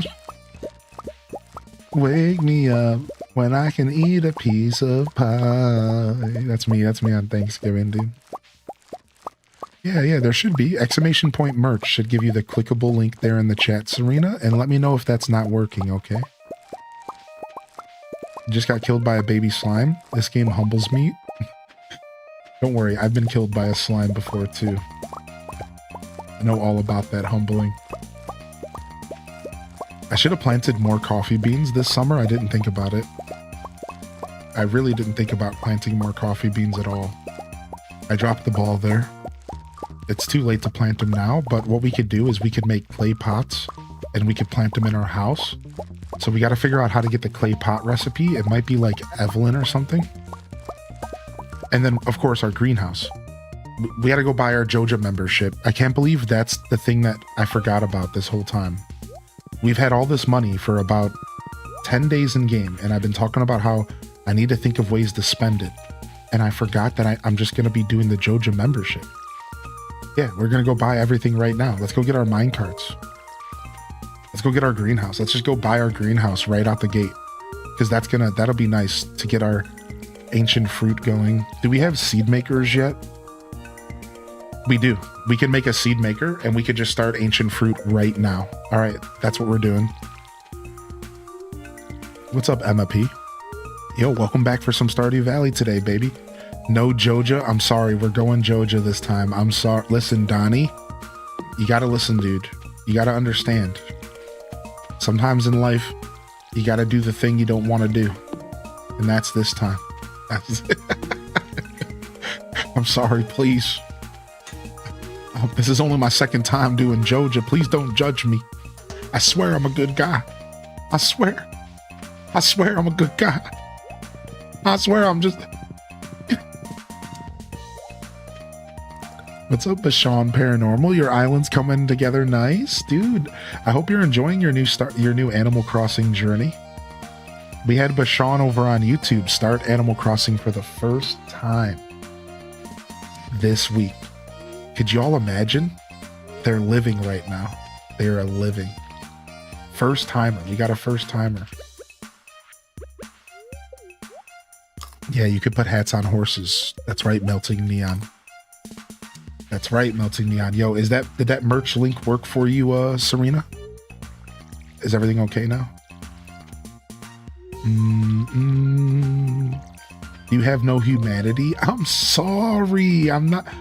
Listen, I do have humanity. I do. I am...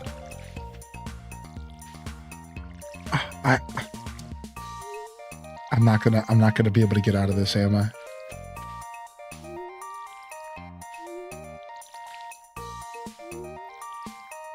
Yo, what's up, Mystic Girl? Hey.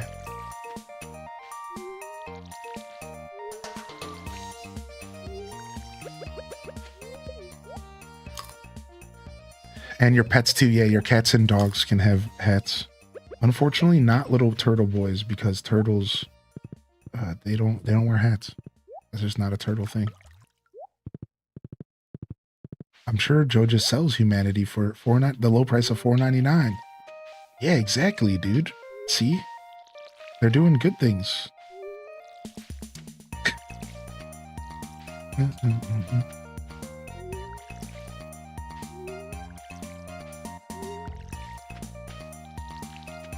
We are watered. We are watered. We are watered. We missed one. We are watered. We missed two. We are watered. Alright, let's cruise. Yo, good morning, Nembo Tavi. Alright, house is being upgraded. Sick. Sell this stuff off. Jump over here. Enter here. Drop off all this fruit. We're selling this. We're gonna keep 50 for food. Oh, we need to be... Actually, we're gonna start playing the long game with the blueberries. For just a little bit.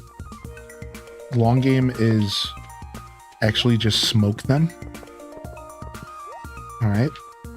Actually just dehydrate them for a little bit of extra cash for now.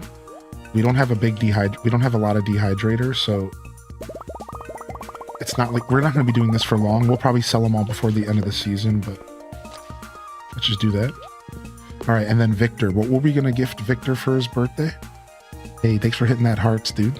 Y'all are the best. Victor wanted something real easy. I'm just going to have to look again.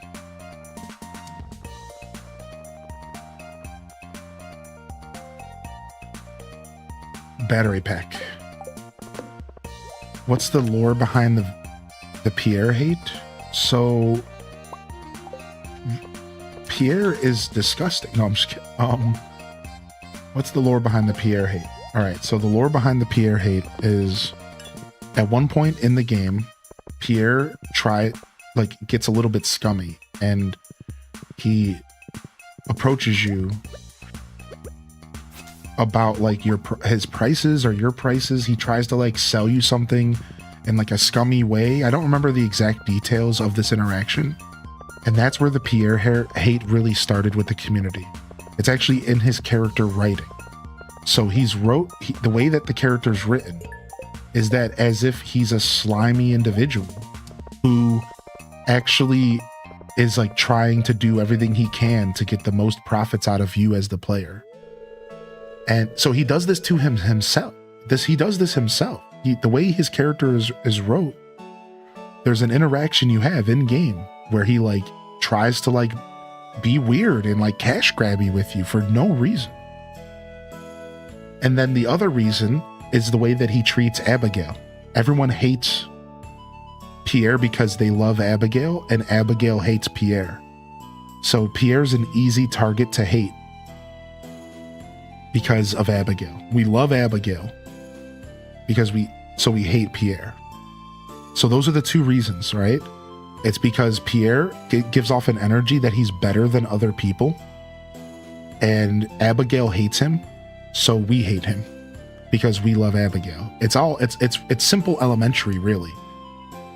You know, when a purple-haired goddess hates her dad, you follow in suit, and you hate her dad too. It's pretty simple stuff here, you know. It's yeah. What's up, Mary Bella? Good to see you. How are you today? Honey, I just don't understand why this process is everlasting. I'm trying, Mother. There aren't many jobs this far away from the city. Do you think you'll move back to Zuzu City? No, I have no intention of moving back there. I want to stay in the valley. Well, you'd better start applying yourself more to finding a job nearby then, Victor. He was shaking. He was doing the DW meme, the shaking fist. I'm stepping outside to get some air. I can't tell if this is a hard event for Olivia or for Victor now. I thought it was for Victor, but now it's Olivia. Wait a second. My apologies, Hylian. I lost my composure. Victor gets defensive whenever I bring up his career. He's very bright, top of his class, and he always has his nose buried in some obscure book. I don't know why he hasn't found a job. Now she's DWing. I feel as if he may have gotten too comfortable living at home. I worry for his future. His mom threw his model airplane out the window. Numbo Tavi. I have business I must attend to. You may stay and browse the library if you wish, dear.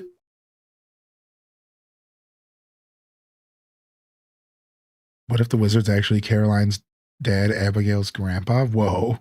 I think he might just be Abigail's dad. I'm not sure about Caroline's dad. That's crazy. Where the heck is Victor at? Is he not here? Yo, homie. What's your schedule today? You're at the Shearwater Bridge? I don't even know where that is. That might be like on the far east. Okay, buddy. So that must have been a hard event for the mom. Because like, how did I get a hard event for the building when he wasn't here?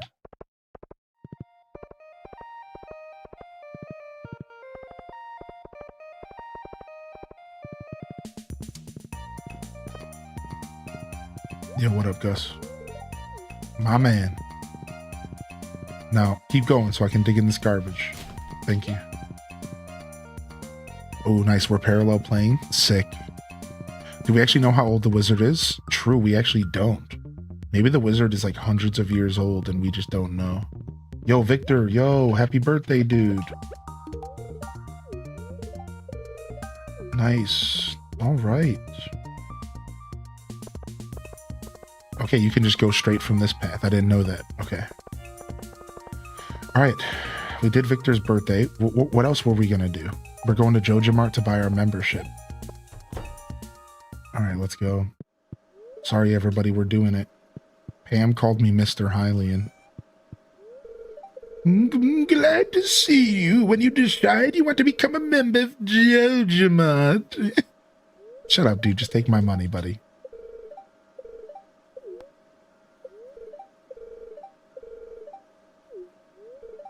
All right, tomorrow we can buy other stuff. All right, sick.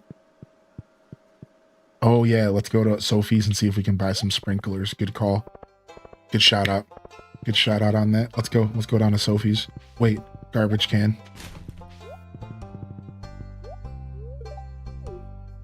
Haley. Alex. Sick. Let's cruise. We could check the beach for some shells and stuff while we're heading this way. Now that we're on the horse, we could just do anything. Oh, we should have brought some wood with us to fix that bridge. I can't believe I'm almost in fall and I haven't fixed that bridge yet. It just shows you my priorities, I suppose.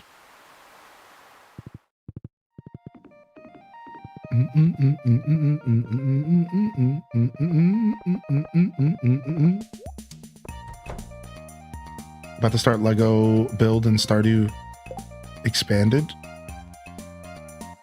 Oh wait, you're starting a Lego build, so Stardew Valley expanded with Hylian is going to be a perfect watch. Nice. What are you building, if you don't mind me asking?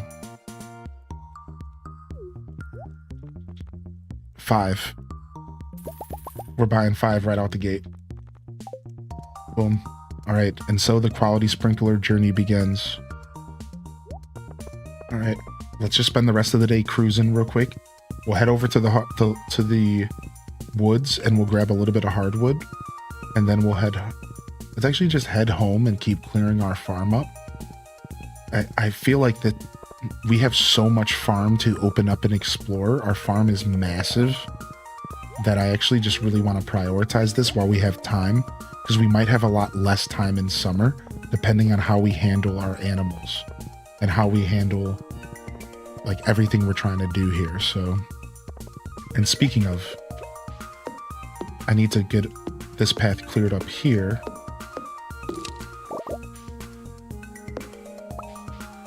Because we haven't taken care of our animals today. I keep forgetting since they're so far away from my normal area.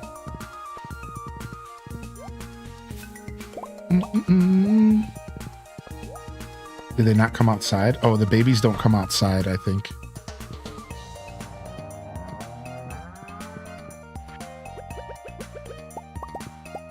Okay. Ooh, Lego Star Wars Cantina. That sounds great. That sounds awesome. All right, tomorrow we could purchase whatever we want. Probably minecarts first. Minecarts will make an insane improvement to our lives. They all do come outside? Oh, it's 7 p.m. That's why. Thank you. I didn't realize what time it was in game. That's why. Put this up here. Drop this stuff off. Drop off this fruit. All right, let me grab another chest real quick. And let's go put this in the barn. Hey, good morning, Sneaky Gollum. Also, thanks for hitting that 20 like goal on YouTube, everybody. I appreciate that. Goes a long way for my journey. All right, tomorrow we go and we pick up our pickaxe. Feeling pretty good here. Let's keep clearing up these trees. Reach our new nectarine tree. Oh, my blueberries got put away on accident. Rip. That's the worst. Let me grab those bad boys. Yo, good to see you, Sneaky Gollum. What's up, Simcetra? Plush Nooks is in the house today. Good to see you, Plush. Good morning. Stardew's going well today. Thank you for asking. DW! Alright, fruit trees. We're gonna keep this little patch of bluegrass. I'm not gonna cut it all. I'm just gonna keep a little baby amount of it so that it keeps growing. And there's a little strategy we can do here, and I'll show y'all. So what I do is if I take a lightning rod and I put it down on a piece of grass, you can also do this with a fence. What you can do is you can prevent the grass from being eaten by animals. And there's always a permanent spot for it to grow from. So see, if I put this right here, and if I did it right, which sometimes it's hard to tell, if I put this on top of a piece of grass, and the animals can never eat the grass under it, so that you always have a perpetual spot that your grass is growing from throughout the season. So this is a really important strategy when you're trying to make sure that you keep your grass. Now, if you have a lot of animals, this isn't going to stop them from eating it all. Like, you're going to have multiple lightning rods, multiple little starter spots. Does that make sense? Because a lot of animals, they'll eat. Those boys will eat. So this one little one would not work for preserving my grass for like a full barn. No. I would need like 5 or 6 of these in the field. I call them little starter spots. It's a really nice strategy for keeping grass in your fields. All right. So you can use a fence. You can use a fence piece, or you can use a lightning rod. I use lightning rods because they don't crumble, they don't deteriorate, but you have choices. Yeah. Or a fence for 100% guarantee. Yeah, I think the fences are a little bit better. Right. The lightning rods are a little bit weirder. I've noticed the lightning rods don't always like perfectly go on the grass. I've noticed that. It's weird. So I think that's what coordinator's saying. Yeah, it's weird like that. We did some really fun stuff with our 1.6 farm. We did like a real life corral where we rotated different pastures to let them regrow, like real life. Like, do y'all remember that in our 1.6 playthrough? It was so much fun. We had like the big outside grass area, then we had the inside, and we would only let the animals go into one field a day, and we would rotate the field so that the grass could replenish. It was like we were playing real life ranching. It was actually really fun. It was really cool. I was really proud of that playthrough. It was seriously so rad. All right, why don't we have seeds labeled here? Here we go, seeds. It was seriously so much fun. It was such a cool little idea. All right, boom, drop off this. Drop off this. All right. We get our pickaxe back tomorrow. Let's clear up this back here. We could do something back here as well. I actually don't mind there just being a tree farm back here. It's like perfect use for the space, but we could probably do something else. We could probably move our house back into the woods here because we have the freedom to move our house in game. I'm thinking about moving our house up back into the woods because we have all this extra space here, and I'm not really doing anything with all this space over here, but I don't know. We'll see. We'll see how I feel. For now, I'm just going to use it as a tree farm. We could use it for like kegs, outside kegs. We could use it for shed. We could just have a nice big shed back here. Yo, Tater Tot Soup, thank you for throwing a lurk up. That goes a super long way. Shout out to the heroes of Twitch, man, hitting us with a lurk, dude. Thank you. Thank you, man. Thank you very much. Lurking goes a long way. What's up, Burn Bear? Got your back, bro. Thank you, Burn. What's up, dude? Thanks for tuning in. Thanks for supporting the show. Thanks for hitting that like button as well. Holy heck. What's up, Miss Skeeter? I saw your DM, by the way. I will be getting to everybody that won. It's taken me a little bit longer to ship out all that stuff from the 24-hour stream, but it'll be happening as soon ASAP. Just a quick address to that, you know, just to throw that out there. I will be replying to people. I will be sending out messages if I ship anything. Thank you for your patience, everybody. I'm not proud of how long it takes me to do stuff sometimes, but I'm getting better. I'm getting better. Does gold quality milk equal gold quality cheese always? Yes. There's a system. I believe the answer to you is yes. Yes, gold star milk equals gold star cheese always. I believe, right? But if you want iridium, you have to age it. Is that how that works, right? But if you want iridium cheese, you have to age it. Oh no, it's big milk. That's what it is. Thank you, Townov. I knew there was something strange about this. It's large. Large milk guarantees something. Milk is a very unique thing. I would look it up on the Wikipedia. Yeah, because here's the thing. I don't think you need to turn large gold star milk into cheese, though. I think you sell that. That's the thing. See, that's what thank you, Townov. Here's the strategy.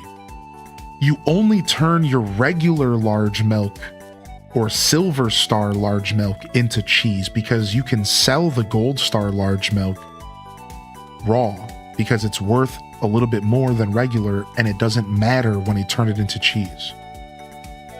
And then from there, you can age up to iridium, I think, if you want. It's been a while for me. All right, bad luck again today. It's Willie's birthday. Let's go see what Willie wants. Yeah, I think that's the micromanage strategy. Any chance you remember that metal poster I sent you once? Yeah. So, Mary Bella, are you talking about the Legend of Zelda one that you sent me? Right? My Zelda one that you sent me? It's beautiful. Yeah, it's beautiful. You know, I haven't found a place on the wall for it yet. I don't believe we have it hung up yet, though.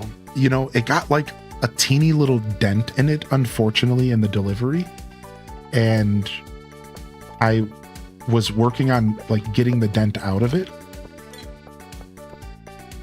And then I think I can't remember where I put it. I have it staged to be hung up. Like it's sitting on the floor under the spot of the wall I want to hang it up in my house. Yeah, I love that design. I love that poster. It's really nice. I don't have mine hung up either, twins. Yeah, it's really nice. Yeah, thank you for that. Drop that off. Why is this randomly taking miscellaneous? I must have something checked in here that shouldn't be. It's just like randomly taking goofy stuff out of my inventory. Oh, you know what? Miscellaneous just must... Maybe it's like stuff that's not labeled in the game, because this mod is a little out of date, so it doesn't matter. It's fine. Where's my horse at? We gotta water our field.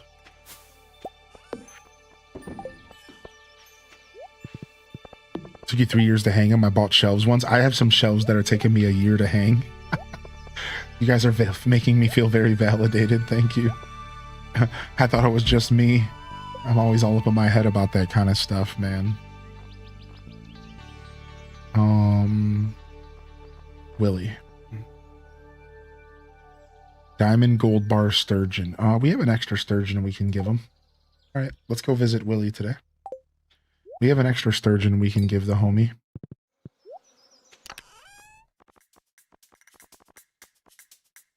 I thought we had an extra sturgeon. I might have sold it. Okay, we don't. What else should I give him? He wants a gold bar or a diamond.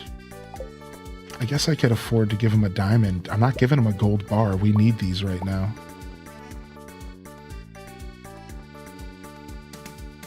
Yeah, I'll give him a diamond. What's up an off day? Anzi Twitch. All right, grab these. All right, we need refined quartz. We need refined quartz to start making sprinklers, so let's get that going.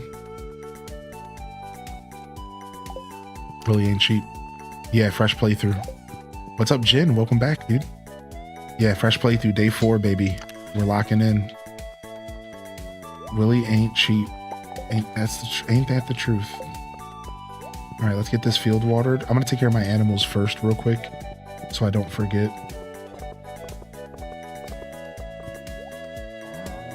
Oh, are they big boys already? No, you're still a baby. Okay, just making sure.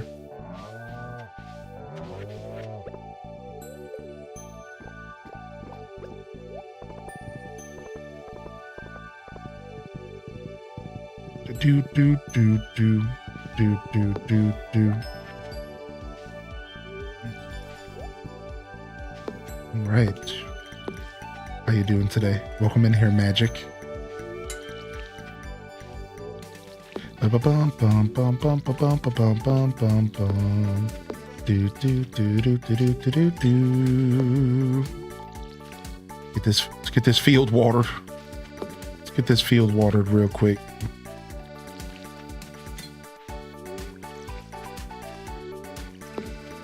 Holy bloobs. Oh, we got the bloobs. We got the bloobs. We got the bloobs. We got the bloobs. Yeah, we got the bloobs. Stardew will be the next game I play. I restarted Skyrim. The Skyrim restart. How about that? Hope you're having a good time with it. Trains passing through Stardew. I don't think I can make it to the train station. I could try, but I'm not gonna. What up, SS Trick? Boom, boom, boom, boom, boom, boom, boom, boom, boom, boom, do do do do.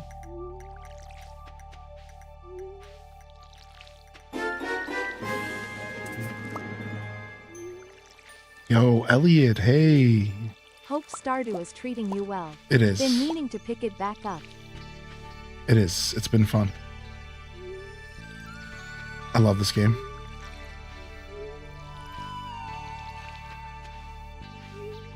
Something about it is just like coming back home anytime we come and play it.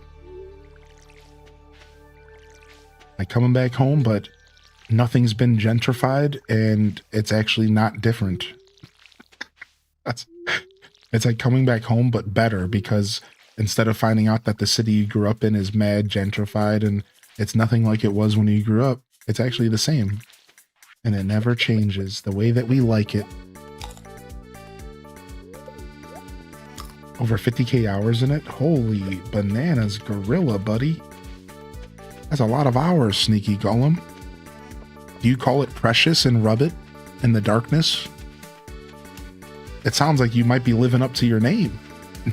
You might.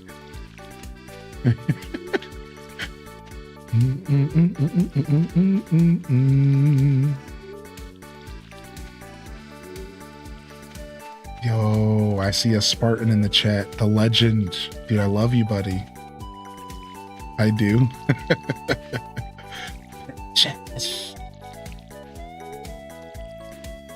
Still to this day, one of my favorite scenes from Lord of the Rings is when Bilbo snaps at Frodo in like Rivendell. When he like when he sees the ring around Frodo's neck and he's like, bah, and he goes like full on like Fallout Ghoul on him for like a second. That scene still to this day is always one of my favorites, dude. It's so crazy. And it comes out of nowhere. Like the first time you're watching the movie, that's a jump scare. You have no idea that that's coming. And it's like, it shows you the true darkness of the ring, dude. Like it really sets it in. And another one of my favorite scenes is actually when when the queen at Rivendell goes dark and she starts going nuts and she's like, and I will be an all-powerful queen and you will bow to me. And she like goes crazy. Dude, again, another one of my favorite scenes from Lord of the Rings. Like she goes nuts, like showing the power of the ring and what it does to people. Like, blah. Galadriel? Yeah, Galadriel. That scene's wild. Both those scenes are so excellent and intense. Yeah, they're so good, dude. They're so well written and so well displayed. Peter Jackson put some work in for sure.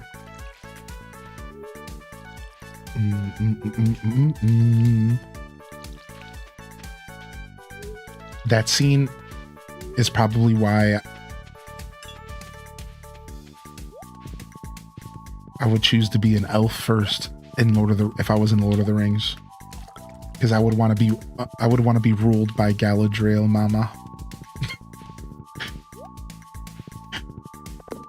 I've seen her full potential.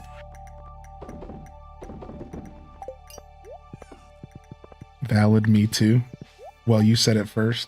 All right, 150. We did everything on our farm. We need to go visit Willy. We need to go get our pickaxe. And then from there, we could start hitting the mines again for more quartz. Let's go inside here real quick and get some quartz cooked. Are the mods you listed somewhere in Discord? No, but what I can do for you, nerdy ladies, since I don't have a command set up, Stardew Valley mods, is here's a link. Here is all of the mods I'm using, and they're right here. And I can get those posted in the Discord for you if you would like me to. I could set up like a little post with links directly to them and stuff. If you guys would like me to do that, I don't mind. I can do that for you. Because we do have a Stardew Valley channel in the Discord, everybody. And you can find the Discord link in my description of the YouTube video, all right? For those that are looking for it. All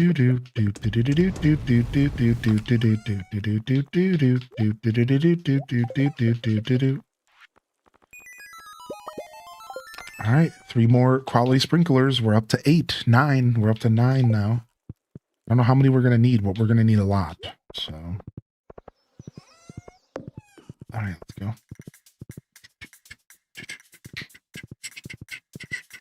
Oh, thank you, Ty. You don't have to do that. If you're just relaxing this morning, I don't mind doing that after the show today. Thank you, though. If you're offering, I'm always going to accept a little help. I'm learning how to accept help. It's not my strongest forte, but you don't have. Just letting you know, like, I don't mind doing that one myself for sure. Yeah, thank you. Need one more prize ticket to get the 4 free ones from Lewis. Nice. I love the prize ticket system. Isn't it such a nice little, like, perk of the game? I love the prize ticket system. 1.6 added so much wonderful content, dude. Yo, Willy, I got a diamond for you. Happy freaking birthday. Got a freaking diamond. Got a freaking diamond. Happy freaking birthday. Happy freaking birthday. All right, sick. Let's go. Let's go pick up our pickaxe. We should have brought more ores with us. We should have brought more ores with us to get another tool going, but that's fine. We can do that tomorrow.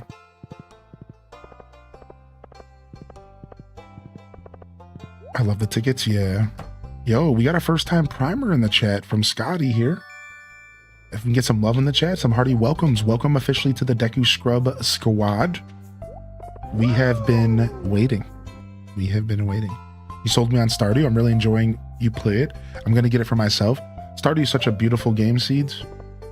I really appreciate you saying that, dude. It's such a beautiful game. Oh, our pickaxe is back. Oh, I feel complete again. I feel whole again.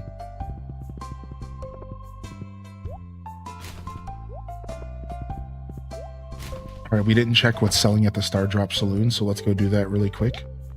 This is important because there's certain dishes that sell that we want to purchase. All right, there's certain dishes that sell that we want to purchase, specifically Lucky Lunches. So what you do is you buy the phone in game really early. All right, you purchase the phone in game really early, and then you call Gus every morning as a part of your daily routine in game, and Gus will tell you what he's selling for the day. And you do this because you want to find Lucky Lunches, and then you buy Lucky Lunches anytime they're selling if you have the cash. It's a very, very nice strategy because Lucky Lunches will make your mining journey way better, way better, especially Skull Caverns. All right, what do we purchase first? I think minecarts and then greenhouse is what I want. I don't need the greenhouse right now because my gold's going to sprinklers, so I'm not going to be taking advantage of it much anyways yet. So yeah, let's go ahead and get our minecarts so that we can get to the mines really easy every day and save about an hour in game traveling through the mountains. No, more like 30 minutes now that we have our horse. So that'll be good. Mines unlocked. Mine carts unlocked. Plus there's mine carts on my farm and I don't even know what they do. So we're going to get those unlocked. So next, I think we'll do bus or greenhouse. Again, greenhouse, I want to get ancient fruit going ASAP. However, until I get a seed maker, it doesn't matter. So we'll figure that out later. I can't get through here because of this tree. How brutal is that? Tree, dude. Did you find your greenhouse? Yeah, we do have the greenhouse found and unlocked. So there's that. I'm almost done with the community center bundles. I'm going to get before I go to my JoJo membership. That's so cool. I love that you're doing a hybrid playthrough. Bellbun is doing a hybrid playthrough, dude. Yeah, so once you buy your JoJo membership, Silent Shelf, all bundles disappear. Once you buy your JoJo membership, all bundles disappear. What do you mean? So they're doing a hybrid playthrough. So the way it works is that you can do all of the community center bundles up until you buy the JoJo Mart membership. And if you don't know, you get free rewards. You get free prizes for doing... You get free prizes for doing the JoJo Mart community center bundles. So what a hybrid playthrough entails is you first do the community center bundles for the prizes, all right, if you're following. Then, before you turn in the very last community center bundle, whatever one you leave, you can choose one of them to not do. Before you do the last one, you go and you buy the JoJo Mart membership. And then you get to do both in the playthrough. As long as you leave one. So it's basically a way to get the rewards from the community center bundles while still getting the benefits of JoJo Mart, which is buying the auto petter. This is all you might be asking, why would you do this? You might be asking, well, why would you do this? It's all about auto petters. That's the only reason. The only real reason is all about the auto petters. Because then auto petters are purchasable by JoJo Mart, but they're not normally purchasable in the game. Auto petters are normally only found in the Skull Caverns or from golden mystery boxes at a 0.3% chance.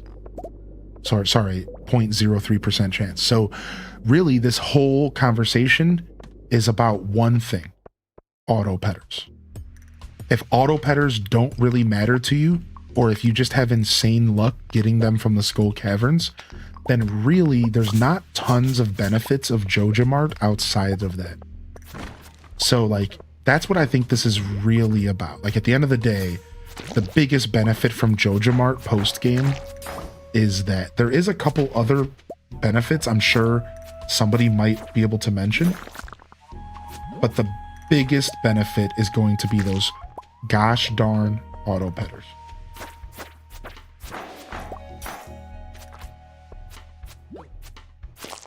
My eyeball itches. My eyeball itches. My eyeball itches.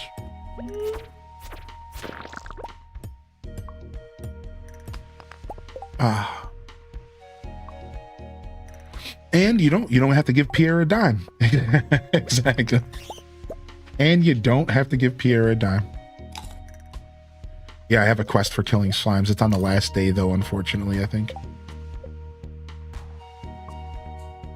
So I don't know if I'll be able to finish it. Like, who do I turn this into? Maybe I can finish this, actually. Yeah. We actually might finish this. Probably the Adventurers Guild, I hope. No, it's Lewis. So I would have to leave early to turn it in. Is it even worth it to leave early? 750 gold. He's at the bar. If I make it to floor 100, I'll leave early.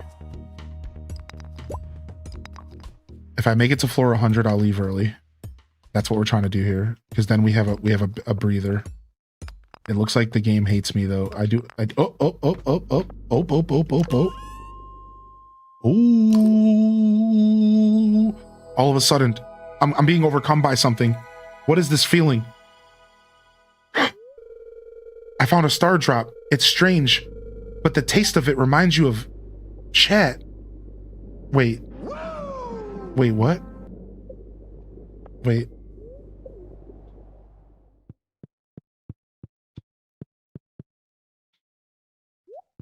All right, let's see if we can find Mayor Lewis.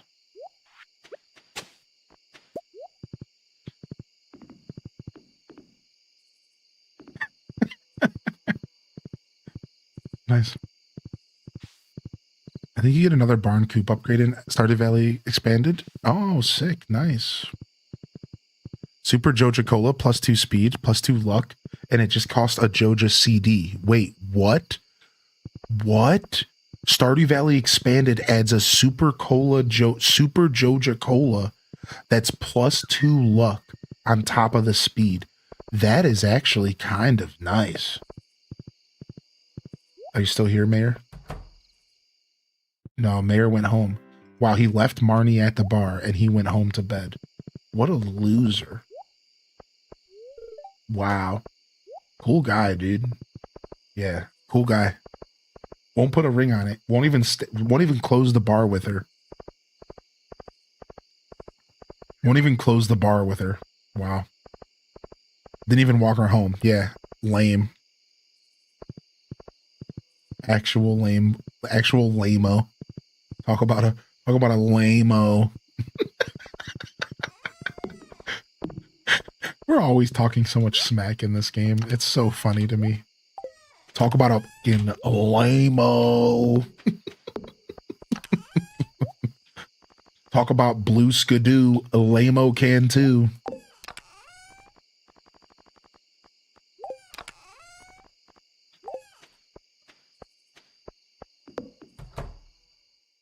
See why I can't stand him?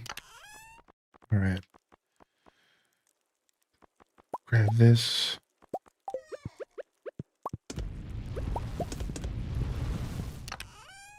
All right.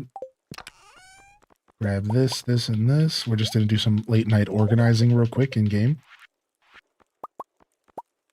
All right. That puts us up to a mighty amount of sprinklers here. Let's go take a look at our stash. We have 1 in the fields, and we have 11 here. We forgot to buy some from Sophie today, so we'll go tomorrow. So we have 12. We're going to have 18 by the time we're done. Beautiful. All right, let's spend the rest of our... We have a ton of energy. Let's spend the rest of our energy clearing up our field if we can. We just need to get rid of more of these trees. What if Clint and Marnie are the new managed candidates? I would be down for that. I think Clint would be a surprising one because I don't think anybody likes Clint, but that's a very Concerned Ape thing to do. Concerned Ape would do that. That's the fun part about that, is I think Concerned Ape would make Clint a marriage candidate knowing that like many people don't like him, as a way to just add tension to the game and the community and have fun with it. So that could be a valid candidate. You know what I mean? Yeah, like it could be really silly for sure. I could see him doing that. You know, not that I know him personally or anything. I don't want to sound like one of those people. Yeah, you know, Gerald is a really great guy. Like I kind of cringe when people do that with actors and actresses. Like it's like real funny to me sometimes. Like every once in a while you'll see that in the streaming space. You'll be like talking to somebody about a streamer and they'll be like, yeah, I really like Ben. Ben's great. And it's like, who the fuck is Ben? And they're like, that's the streamer. And it's like, oh, like I know him as, you know, kick you in your balls 666. And he's like my favorite Twitch streamer, but you're on a, like, you call him Ben. It's like a real weird thing to me. It's like funny to me. It's like, yeah, you know, that guy, you know, George. It's like, George, who are you talking about? Like, oh yeah, you know, that streamer guy I watch. You know, it's just funny to me. It's no offense or anything. Like I introduce myself with my name on stream. You know, people are welcome to use it. I don't mind, you know. I wouldn't introduce myself by my name if I cared. So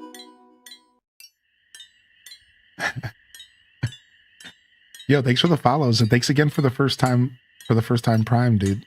Thank you so much, man. Can't wait for the Pokemon presentations, dude. Me either. What up, Nisi Star? Good morning. Good to see you today, Nisis. Come to the dark side, dude. Dude, welcome back in here, Lexa. Ebon Lexa Forge, welcome back. I don't know your real name. You're Hylian. You can call me Hylian or Joshua or HD or Big Dumb Baby, you know, whatever suits your fancy. Just don't call me late for dinner, because that would be a bold-faced lie. All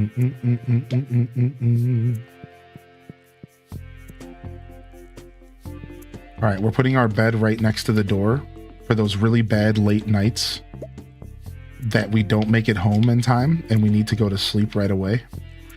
So this is called the min-maxing time strategy. So then we use this side room for furnaces.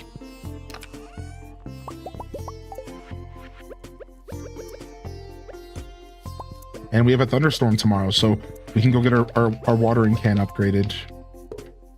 So it's not that big of a deal if we're doing sprinklers though, right? That's the funny thing about that. Is like, how big of a deal is it if we're doing sprinklers anyways? But I think we still go get our watering can upgraded, right?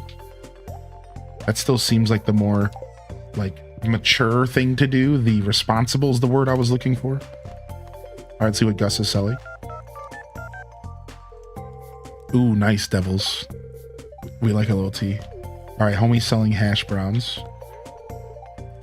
Welcome to Living Off the Land. We're back again with another tip for y'all. Now listen up. Fall's almost here. It's arguably the most lucrative season for farmers, so make sure you're saving up money to buy new seeds. True. Should Def get the steel can? Yeah, we're gonna do it. We're gonna go get the steel can right now. Stop by the guild when you have time. Gil needs to speak with you about something important. Oh, sick. I must have did something. Recipe for cheese cauliflower. Recipe for chowder. And we got a hot pepper for George quest. All right. All right, let's get this field watered so that we can go and turn in our watering can.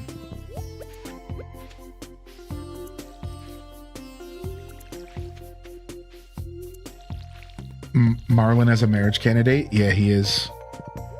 He is a marriage candidate. Do do do do do do do do do do do do do.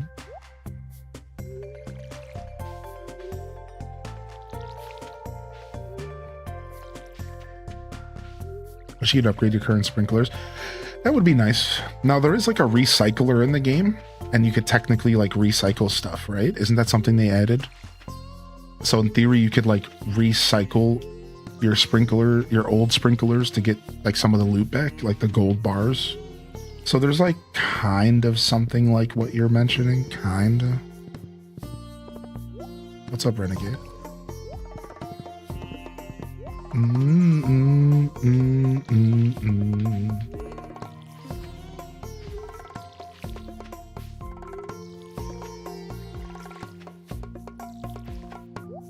Yeah, it's called something else, right? I don't know the name of it. All right, we got our hops so that we can do Pam's Pale Ale quest. That's nice. Ooh, and we just leveled up to level 9 farming. Beautiful. The bad and God, the bad and God. Actually, that was level 10 farm. Oh yeah, we're done. We're maxed out on farming. All right. Very nice. Bum, bum, bum, bum, bum, bum, bum, bum.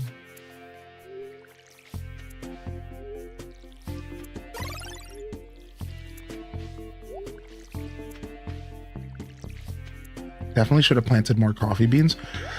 I knew there was something we should have been planting into summer that I was forgetting about that wasn't like really about money, and it was coffee beans. I knew there was something. I kept forgetting what that thing was, and so we didn't get a ton of coffee beans this season, but that's okay. Like, we'll be fine. we'll be able to buy coffee, and we do have some coffee beans to make some coffee. So it's not the end of the world, but it would have been more efficient for me to plant a ton of coffee beans real early into summer, just to have like a ton of coffee beans on deck. Deconstructed. The deconstructor. Yeah, that's what it is.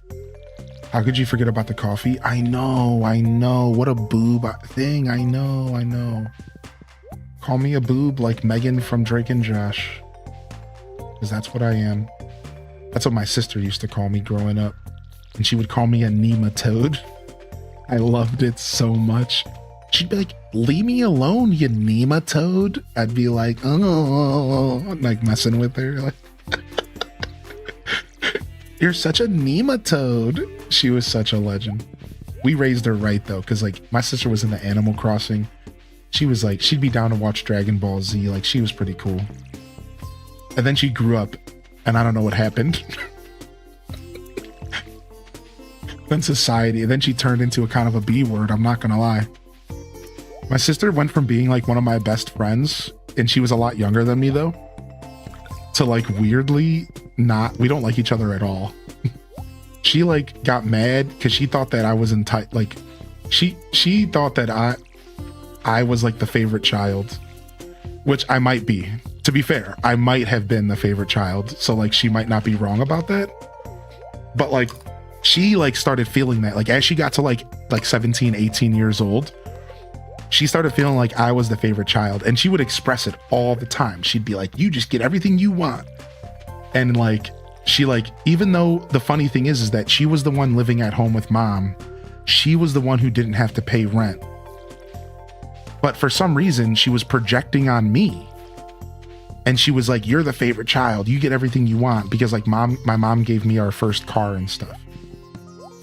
So like just because I got the first car, like all of a sudden now I'm the favorite child, you know what I mean? And it was like this weird animosity. And then eventually we just like fell out from each other, and like there's like more details I could go into. I think I'll keep the story light today. Maybe I'll tell the rest of the story in the future for you all. But yeah, there was like a couple moments that added to the animosity, and then you know, I maybe dropped the ball a little bit on like one situation, so I'm not perfect, you know what I mean? So like I made some mistakes, and then I think she like got weird, and then we just like, we're not friends. I don't actually care that much at all, because I'll like, you know, whatever. And people grow up, people change, people become distant from one another, and my sister was a case of that, right? Like where she just kind of turned into a different type of person than that I normally hang out with and you know, spend time with, and we just grew apart. That happens with friends, it happens with life, it happens with family, you know, it's not a big deal.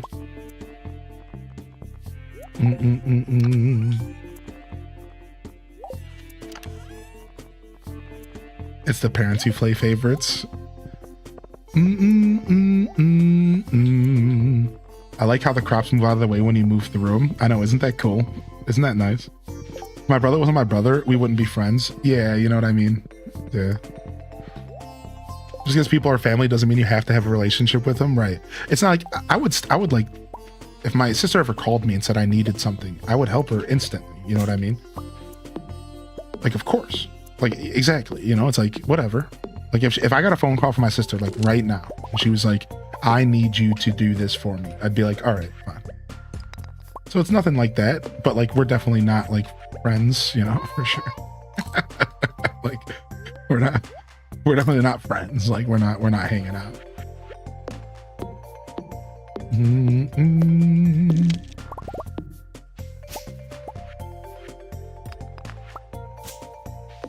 Ooh, that's a persimmon tree. Nice.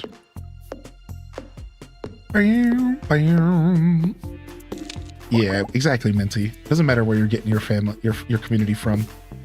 That's why I've stopped with the mindset, like, as a creator. Oh, frick, we have stuff we have to do. Hold on a second. We might actually have to restart this day. We do. We have to restart this day, I think. There's a chance I make it, but we might restart this day. Yeah, let's restart. Frick, I gotta get this watering can to Clint. Let's go. I was too busy yapping. We didn't do anything but water crops, you know. It's not a big deal. We have to get this watering can to Clint. Second restart, but the first one was way easier. It was like way further in the day. Second restart, but yeah, the other one was way easier. Yeah, so why I restarted there was because if you have to get your watering can on the day of the watering. So the way it works is that it takes 1 day delay to water something, all right? And what you do is you water your crops, then you go and you drop your watering can off, and then it rains the next day. And your watering can gets worked on. Then the day after that, the watering can becomes available and you can go pick it up and you can water your crops that day. You just have to wait till 9 when Clint opens up. So this is a important strategy as far as getting your watering can upgraded while still having a massive field of crops. All right, and this is why I'm just giving you all the why. So that's what this is for. That's why we just decided this. 80 months Woot WO. Are you playing with Ridgeside Village installed? No, Ridgeside is a lot. Expanded is enough, in my opinion. What's up, U23? Yeah, I thought about it, and then I read about Ridgeside, and it adds like a whole another town and a whole another slew of NPCs. And I think that's a lot. I think while that does sound like a good time to maybe have them like doubled up like that, I think it's too much. For what I'm trying to do here, I decided not to do that. So no Ridgeside here today. All right, grab that steel for later.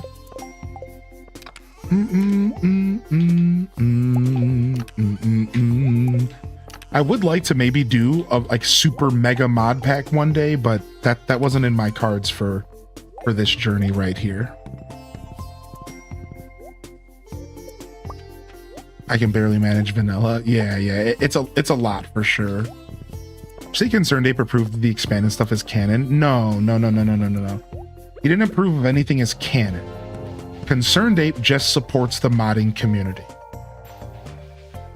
Yeah, I don't know anything about his thoughts as far as like the story and stuff like that. But what I said the other day was that he supports the modding community. He helps the mod developers. He gives them tools. He's even done updates specifically for them to make the game a better experience. But he's not like saying that their story and their characters are canon or anything. I don't know, maybe he's commented on that and I don't know about it, but that's not what I said the other day. No. All I said is that he supports the modding community and he has worked directly alongside Flash Shifter, the creator of Expanded. And there is rumors that Flash Shifter has worked directly alongside Concerned Ape to do content for vanilla. So it's actually a two-way street. So not only has Flash Shifter like worked directly with Concerned Ape on content for vanilla, Concerned Ape has also worked with Flash Shifter on content for Expanded. So they've worked back and forth with each other. Like that's all like stuff that is like things that have happened. So yeah, so that's all. Nothing about canon or anything like that, you know, story and characters. I imagine that Concerned Ape does want a little bit of integrity with like his characters and stuff, and like doesn't just want to give up what he's doing in that department, if I had to guess. Right? So I think that if you don't see a character come to official Stardew Valley, you probably shouldn't consider it canon to the Stardew universe. I don't think that's how that works.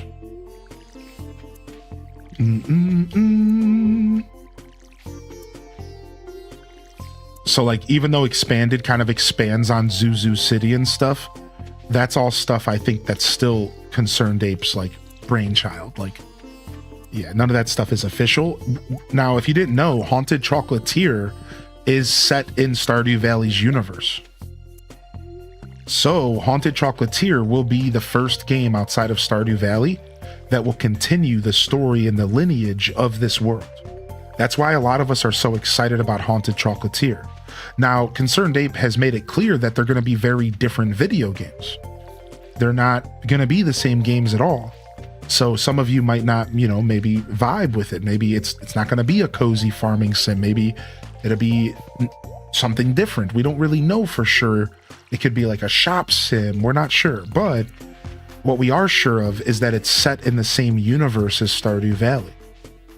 So we are going to be able to continue kind of that headcanon in that mental universe of like Zuzu City and all that stuff that's going on in the background of Stardew that we don't quite get to expand on outside of Expanded, right? Like outside of those mods, we don't always get a chance to kind of see that side of the valley. So it'll be nice to see a little bit more in this universe once we get Chocolatier. Yeah, it'd be cool to show the Stardew map in the distance. Yeah, something like that would be really cool. Maybe Grandma haunts us this time. How sick would it be if the witch in the Wizard's X was flying around Haunted Chocolatier universe? Dude, there's got to be some crossover, right? Like, there's no way that we're not going to see like a little bit of crossover or like some mentioning, right? Like, what if while you're playing Haunted Chocolatier, they mention how you sell chocolate to the valley and like how Mayor Lewis, you know what I mean? Like, there's got to be at least like some kind of cool mention of the valley. Like, that would be really cool if we got kind of got some crossover stuff, It doesn't have to be like anything more than that for me. Like, just little Easter eggs that kind of nod to the other game would be cool, like it doesn't have to be anything more than just that.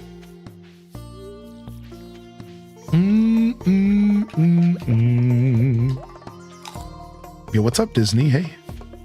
Also, Kaisi Saya said, that's smart. I don't know why Nintendo hates mods. Like, dude, streamers and mods help sell your product. I know, Nintendo is such a weird company, right, Kaisi Saya? Who you gonna marry? I think we're gonna go for Olivia in this playthrough. Thank you for your patience on my reply to that YouTube message.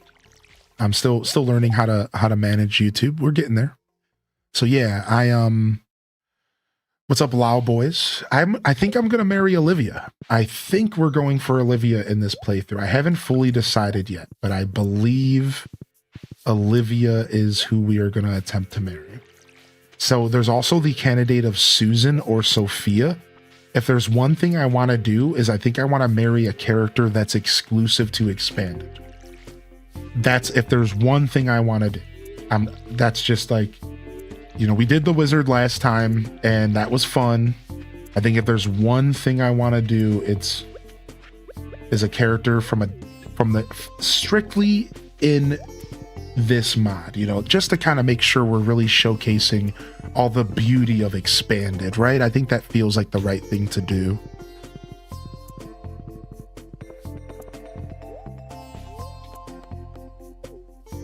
It'd be fun to have a short prompt writing contest on what people thought about Haunted Chocolatier was going to be in the Discord. Yeah, that would be kind of neat. Are you a bit of a writer yourself? Secret by chance? All right, steel watering can upgrade locked in. All right, we're good. Now, what else do we need to do? We have a thunderstorm coming. Let me just think to myself, what else do I want to do here? I want to clean up my farm. I want to go mining for golden quartz. We need to go mining so that we don't have to spend more money. Let's go buy some more sprinklers. Let's go buy some more sprinklers. And then we're going to come back and we're going to clean our farm. No, we'll go mining. That's it. We're going to go buy those 5 more sprinklers from Sophia. And then we're going to go back and hit the mine cart. Now let's go check if these mine carts work here. It doesn't. Is it just aesthetic, Len? I wonder if that's just for like aesthetics. I do have rods. We're good. We have about 7 or 8 lightning rods. We should be good. There's always a chance we lose something, but we should be good.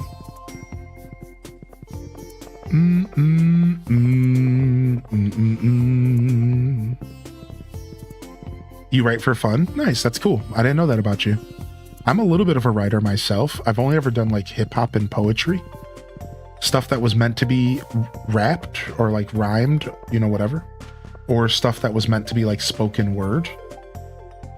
Okay, Sophia's just like, please leave me alone. I'm sorry, Sophia.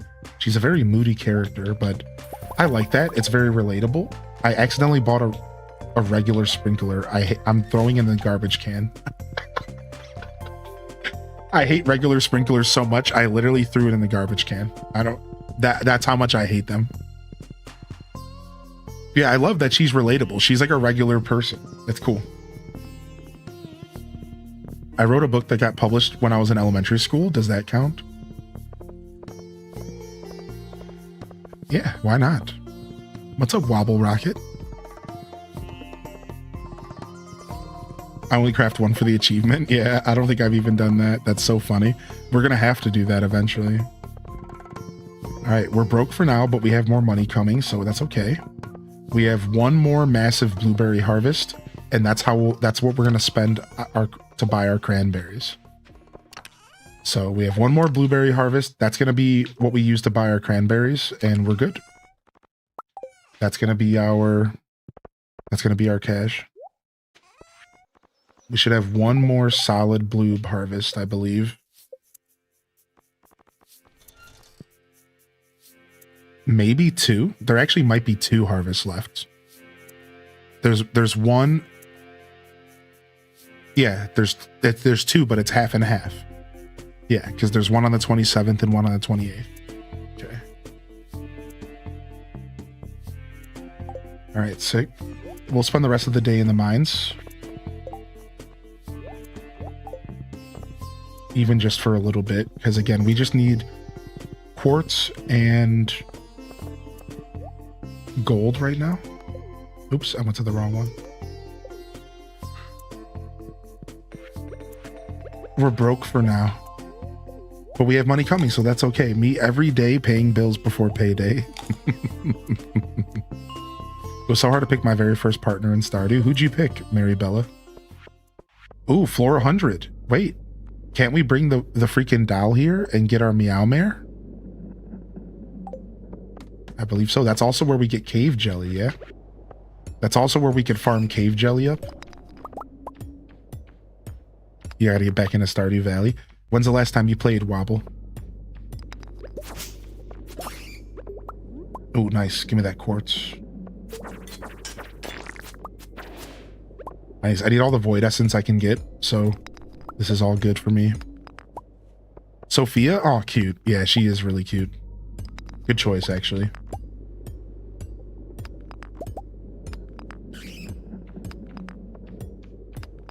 Boom shakalaka. Let me get a staircase. Let me get a staircase. Let me get a staircase. Let me get a staircase. Oh my gosh. This game hates me sometimes, I swear. Cave jelly can be caught from any of the cave ponds. I see. Thank you. I thought it was just one floor. Okay. All right. This is just, you're just being rude. You're just being rude to me, video game. You are being rude. Okay. This is just the rudest thing ever. Oh my God. Get me out of here, dude. Yeah, dude, I have a couple bombs. We probably are starting to enter bomb territory for sure. H-Day Wiggle. We need as much stone as we can get, so let's not ignore these stone nodes. We're actually pretty low on stone, and we might need more if we do basic retaining soil again, so probably shouldn't be ignoring this stone sitting around here. So get those stone nodes.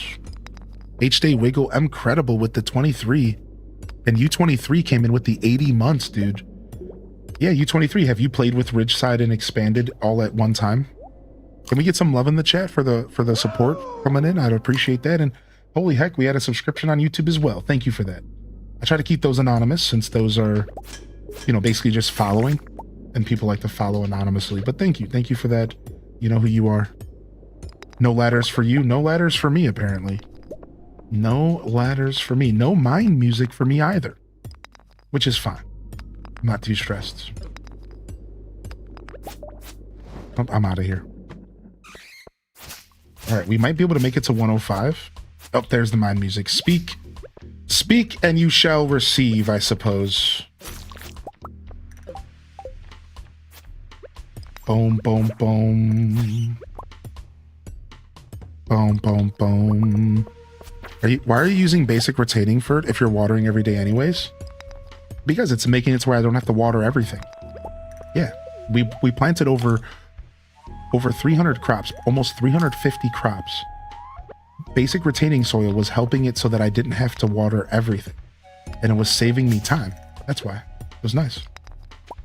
In fact, it saved us a lot of time because even if it's only 20%, you know, do the math. What's 20% of 300? Right? Like, that's a lot. That's like 60, 70 crops I wasn't having to water every day. So, like, not bad. Not bad. It ended up being a pretty good strategy. Do not sleep on the bees and fish ponds, dude. Bees are good money. I agree with that. What's up? What's up? I love that there's so many different ways to play Stardew Valley. Fish ponds are broken with 1.6. They're very, very lucrative. Yeah, it's very lucrative. Holy heck. We've proved that with flying colors. We proved that single-handedly, dude. Fish ponds are money. All right, let's kill this guy so we can get some solar essence. So yeah, it worked out. The retaining soil ended up kind of working out for us. First time I ever done that. Usually I just water every day, but it worked out. Just like this last staircase that's about to appear is going to make this mining session work out. Watch.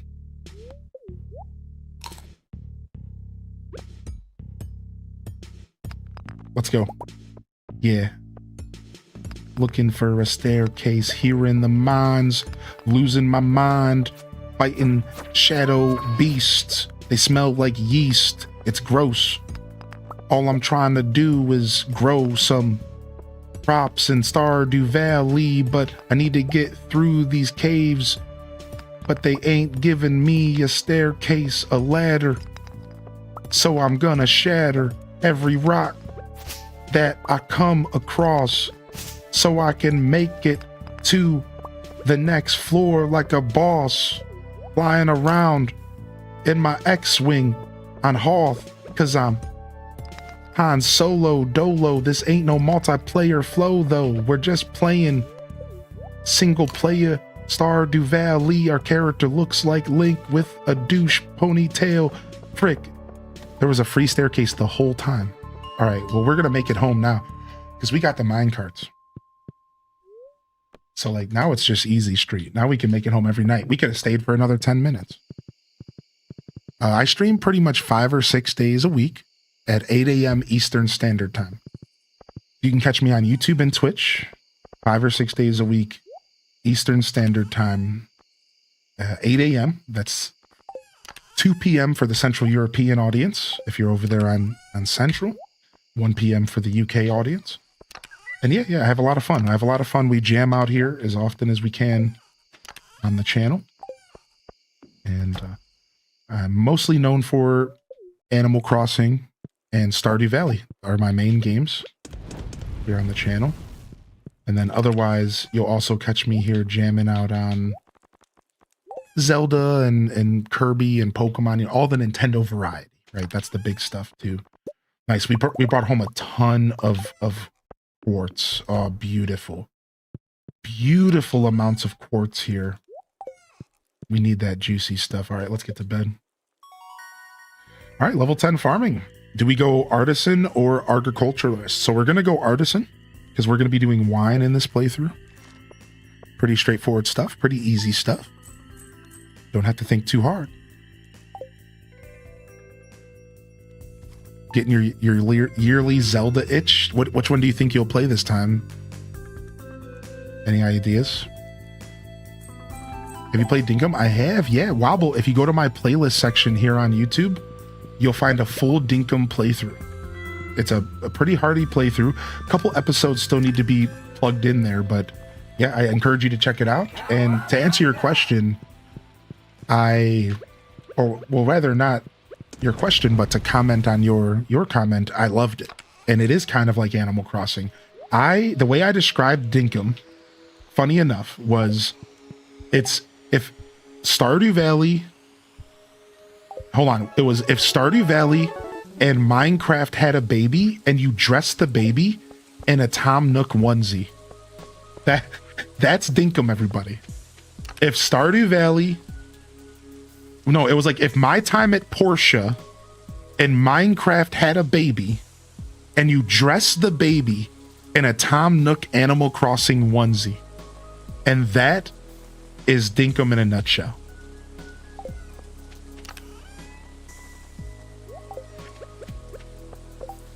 And I've always loved that description. I've always felt like it was very accurate to Dinkum. I've always felt that. What's up? What's up, Raiders? Yo, Piplo. That's a perfect description, yeah. What's up, Piplo? What's up, dude? What's up, Raiders? Welcome to my show. Hey. How are you, Piplo? It was cool getting a chance to drop in on you the other day. Imagine Tom Nook giving birth. It would be like that movie Junior. But instead of Danny DeVito, it would be Tom Nook and Arnold Schwarzenegger and Tom Nook. The comedic duo is back. The comedic duo of is back.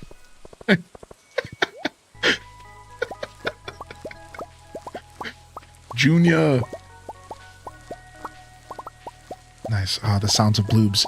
Raiders, welcome in here, Raiders. How was New Horizons? I have one thing to tell you, all right? Bloobs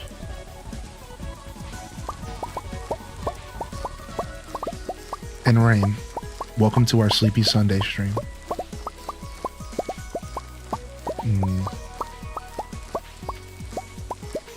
Some speed MS painting, nice. A little bit of AC dailies, nice. Yeah, I am hip, Ron. I'm hip to all the secret books. We collected them all in our 1.6 playthrough. It's pretty cool, right? You have to have an upgraded pickaxe, I think, and an upgraded axe to get it, right? I don't remember, but we might be able to get it now, actually. Yo, thank you, Kels, for the gifted over to Piplo. You didn't have to do that, dude. Alright, time for some burr. Time for some brain go burr here. Burr.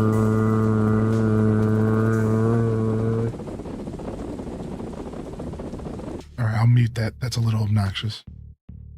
I do need a silver pickaxe. That's what I thought. Right. Thank you, Aelith.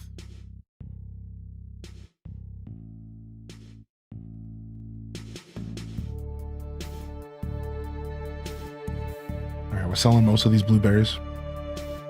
I don't want to move the whole stack. I'm trying to keep some of them. But it would have been smart if I would have just did it in the reverse. I should have just did it in the reverse. But yeah, I could have moved the whole stack. I should have just put 100 in a chest and then sold them all. I'm just a big boob. Don't mind me over here. I did it the wrong way.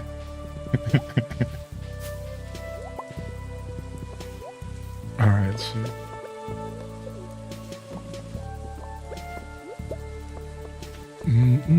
thank you so much for the raid, man. I hope y'all had a good time over there.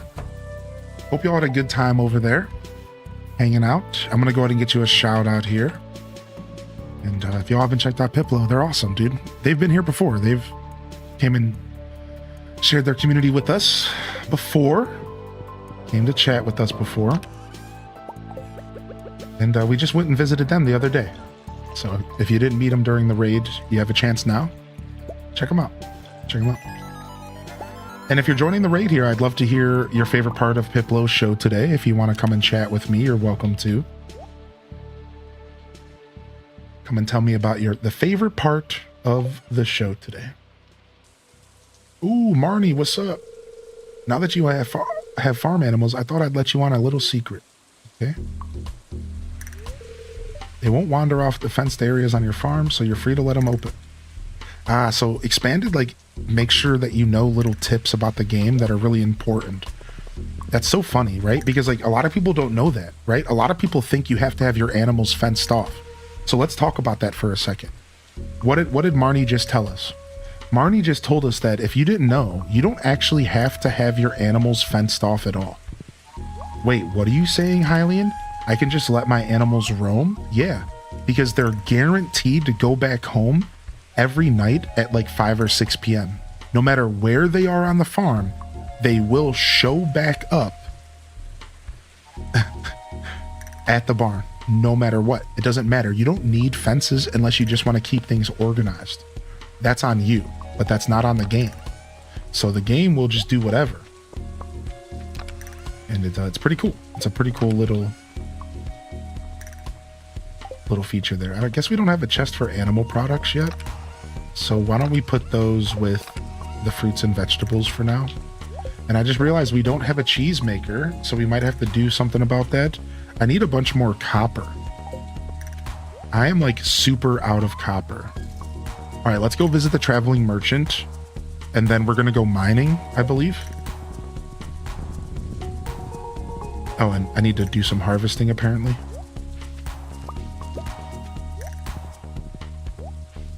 Last couple days of the season here. Before we get our cranberry on. Favorite part of Pip's stream was commiserating about the U.S. men's hockey team winning over Canada. I'm an American, but Canada deserved to win. Oh, dang, dude. A little bit of drama there, huh? A little bit of drama there. We like that. We were talking a little bit about hockey as well today. The topic of choice, I suppose. Oh, Marlin has my sewer key and expanded.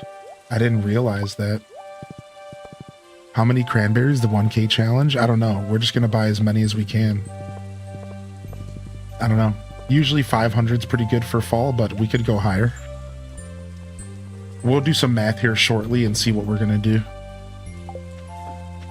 We'll do some math here shortly and we'll see.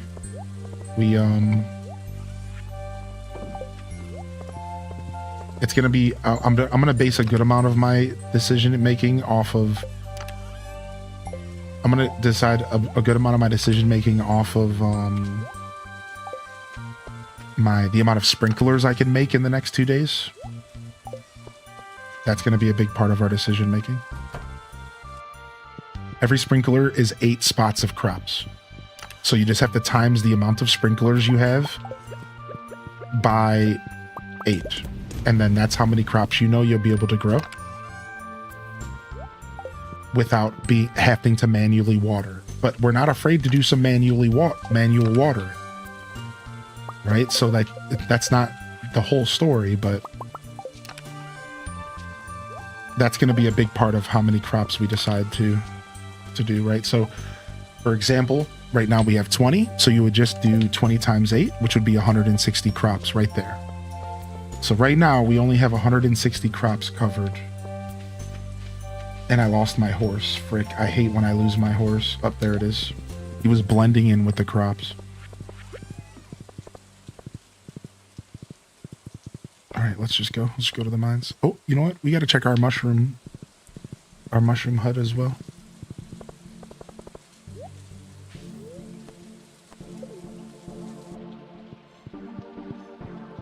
Yo, you want a blueberry, Marlin? He said, thanks.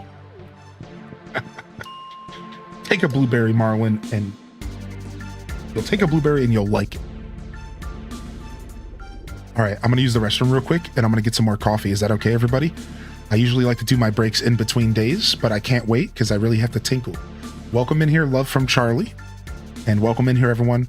I appreciate you being here today. I'll be right back in just a moment. We discovered that Piplo can't draw arms. What? Dude, I'm so I'm loving the tea in the chat right now. Wait, I'm loving the tea in the chat, dude. All right, so real quick, before I take a quick breather, I'm just going to go ahead and give y'all a point of reference. If you think that Piplup can't draw arms, I'm going to show you about the extent of my ability to draw.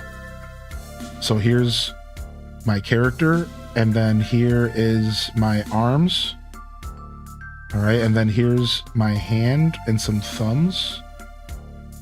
All right, and then here's my torso here. Oh, and we forgot to add a neck, so we want to get like a neck in there somewhere. All right, so I just want to like be clear that like I'm sure that she's fine, and like if she's doing anything better than this, then like, you know, like,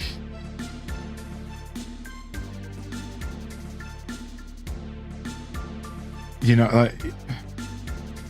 Anyways, I also wanted to let y'all know, if you're a Stardew enthusiast, this Thursday we are celebrating Stardew Valley's birthday, and I think it might be its 10th anniversary.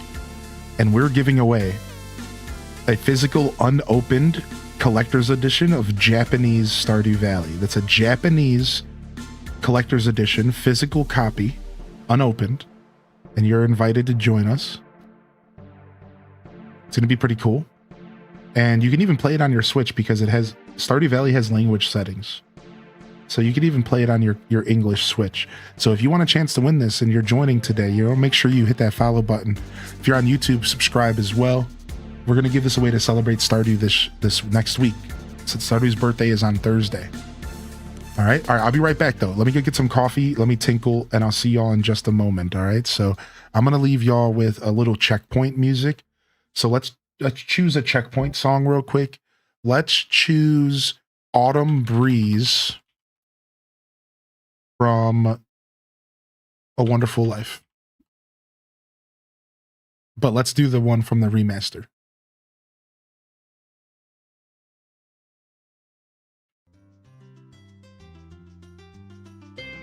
No, this is from the original.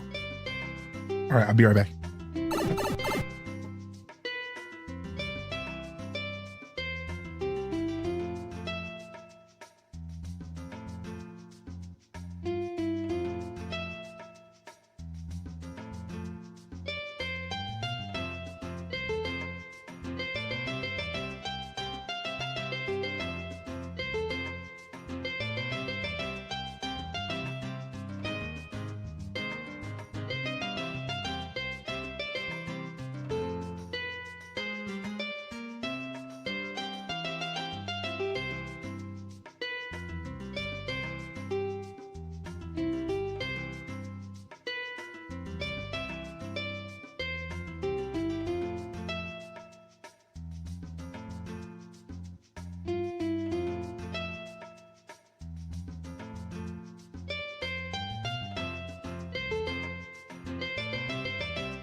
All right. Perfect timing, dude. My coffee pot just turned off. Like, my coffee pot just turned off. My timing was immaculate. Now, hold on. Let me show you all the new version. All right. Because y'all just heard the old version, but y'all need to hear... Hold on, y'all need to hear the Story of Seasons versions. I can't find it. Hold on. Because it's a little less harsh on the ears because it's from a way more modern game. All right, ready? Listen to this. So I left y'all with the harsher version, but what do y'all think about it now? Ready?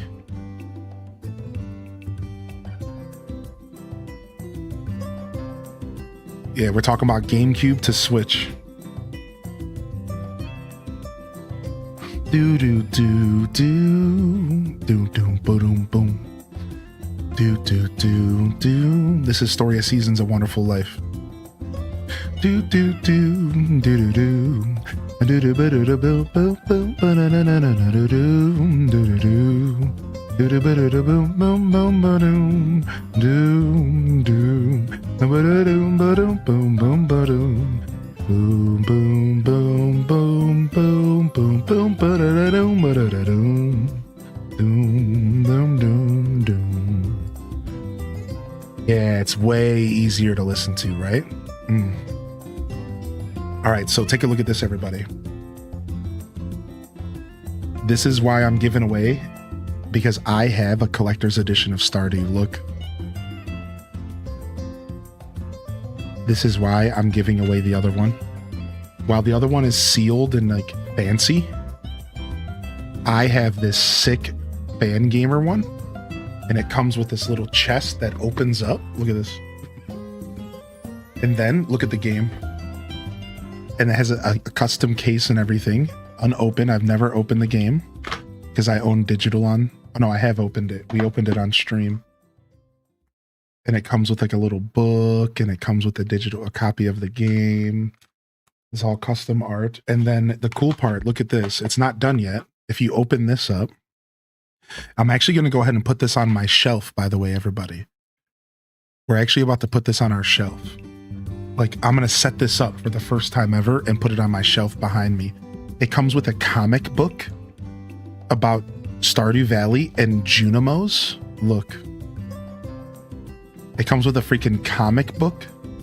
It's one of the most gorgeous things ever. It comes with a deed to the land.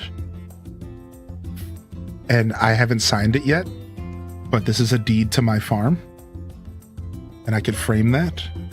It comes with this super cute little clean off your glasses type thing, but Stardew themed. Still in the plastic. And then it comes with this. Can you see that? But it's all in this little package, right? I can set up this little wooden display. Can you guys kind of see the picture of it? This is what we're going to set up and put on my shelf behind me. We're going to set that up. That's the big showpiece that I was getting to. Isn't that neat?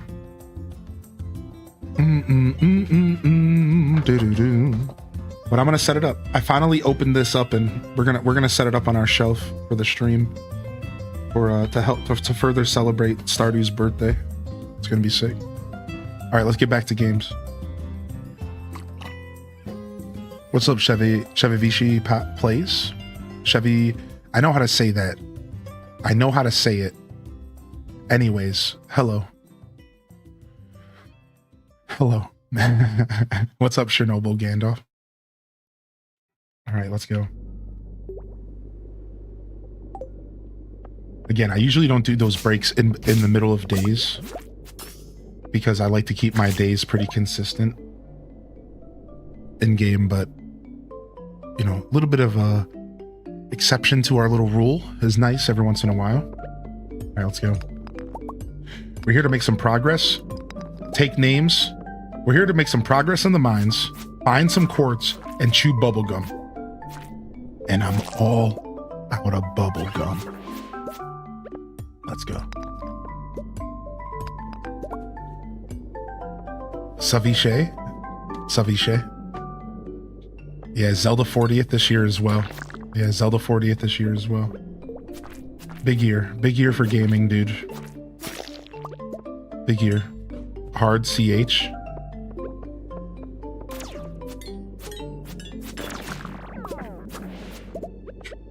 Big year for gaming. The heart that went behind this, I love it. Yeah, I'll show it off when I build it for you all. I'll show it off so when I build it for you all for sure.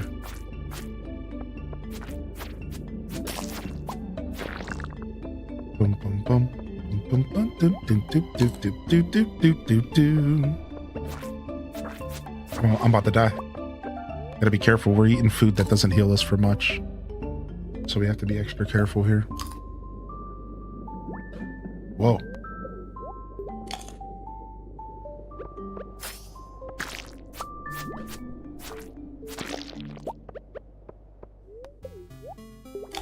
Yeah, we're gonna build. That's what we're doing. That's one of the things we're doing on the 27th or the 26th. Sorry, Stardew's birthday. Yeah, we're gonna put that little thing together and put it on our shelf. Hang out and chat a little bit about Stardew Valley. We'll be celebrating streaming as well. Stardew Valley's birthday is also my partnership celebration. So we're also going to be celebrating 6 years of Twitch partner on the same day. It's going to be fun. No, blueberries don't heal for much. Yo, we do have to eat a lot of blueberries. Yeah. Yeah, it's going to be a blast, dude. Yeah, come on by. Passing sausage and pancakes to Hylian. Dude, I could go for some food. Ooh.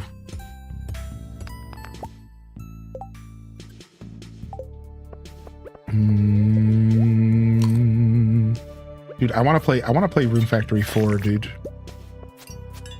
Room Factory 4 Special, they remade it not too long ago. I really want to play that game. Yo, I see Saya getting hype. Can't wait to play Pokemon Fire Red again. Me either. I'll be doing Leaf Green personally. Are you Fire Red? Or are you Leaf Green status chat? HDES good or HDES bad? Bad is Fire Red and good is Leaf Green. Don't think about good or bad. I'm just talking about the colors. Spam them in the chat. HDES good in the chat if you're going to be buying Leaf Green, and bad if you're going to be buying Fire Red. What do you guys think you're getting? I'll be going Leaf Green, dude. I'll be going Leaf Green all day, baby. I'll be going Leaf Green, baby. Dang, so many Fire Reds in the chat. You guys are punks. I take it back. You are bad. I'm just kidding. There's some greens. Nah, that's what I like to see.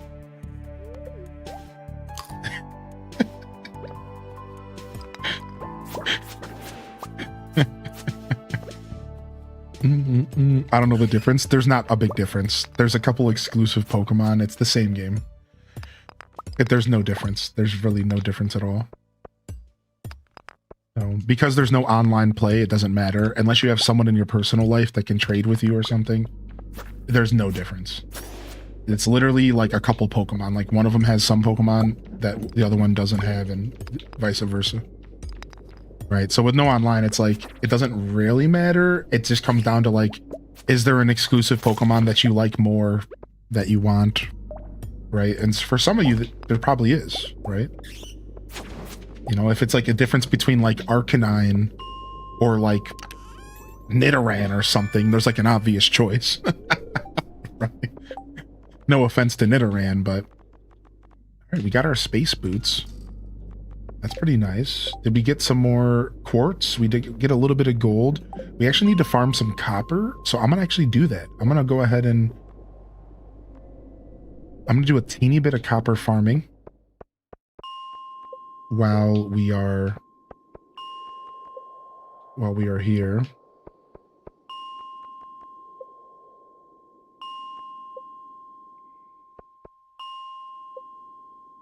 Bing. Was the strategy this? I can't remember what floors were the strategy for copper. I think it's like 10 or I think it's like 15 or something. And you just keep doing this over and over again until you find copper. I think it's 15 maybe. And then you'll find copper just sitting in front of you and you just keep rinse and repeating. It's something like that. It's been a while.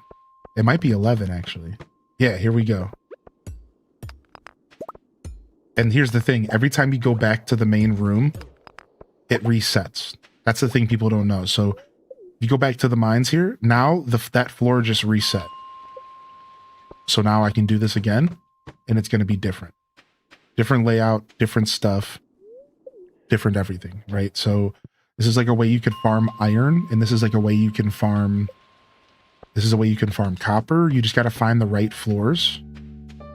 And you got to just dance and just keep dancing between the main area, right? So like I go here. Go here. Boom. So like now if I want iron, I think you want to go to like the 60s to the 80s. So you'd go to like 65. You'd look, right? You'd go to like 60, jump down, go to 61, look, boom, got some iron. Right, so there is ways to like strategically like kind of focus farm the stuff you're looking for in this game. But you do have to kind of get a little bit manipulative with it and like do some weird stuff. But you don't have to just sit here and like hope, right? You just keep doing this. Boom, run up here, go check 10 again, go to 11, see if we get some copper. We don't. So instead of me just like hoping and praying and like specifically looking for it or whatever, if there's none right out here at the front gate, it doesn't matter.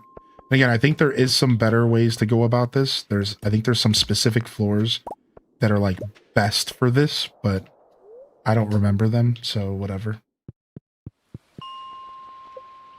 Will be useful when you have to farm coal or skeletons. Same strategy. Yeah, thank you for that. Yeah. So pretty nice way for you to just kind of get what you need, because you can farm suit sprites for coal. Is not a bad strategy there. Ooh, we're gonna go get that outcrop of copper over here. Ooh, we got a balloon in the Twitch chat. Come get it. Come get it, baby. What do you guys think of the new title of the next gen Pokemon game will be? Yeah, we actually kind of know already because of leaks. Now, we don't have to necessarily spoil in the chat, so thank you for respecting the chat and not saying anything, C. Levy. I really appreciate you respecting our community. That was really kind of you. I don't think it's a big deal to spoil the name, and we could spoil it if you guys want. I don't think it's a big deal. Do you guys want to know what pretty much, we already know what the name of the Generation 10 is going to be. Do you guys want to know, or do you want to keep it a secret? It's like, it's not like the biggest spoiler. I don't think it's a big deal personally. Yeah, you know what I mean? Like, I don't think that, like, that's not going to, like, take away from, like, your reveal. You know what I mean? Like, I personally don't think it's a big deal at all. But I'll give you all a second to, like, mute the stream if you need to. And then we'll go ahead and we'll quickly reveal it. Just don't say it in the chat, just in case. So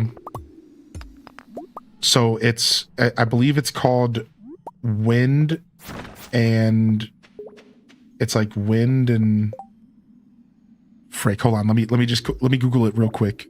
Hold on, don't type it in the chat. I got it. Hold on.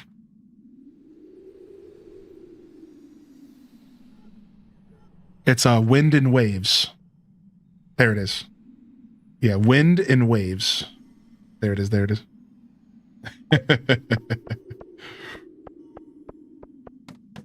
So I don't know. There's a lot of expectations around it, and there was these Giga leaks. You guys might not know about it, but there was these things called like Terra leaks of Pokemon that like leaked out, and some of it could be old and some of it could be like new, and we don't know, right? So these Terra leaks happened, and there was a lot of information in the Terra leaks about the potential like vibe of the next game.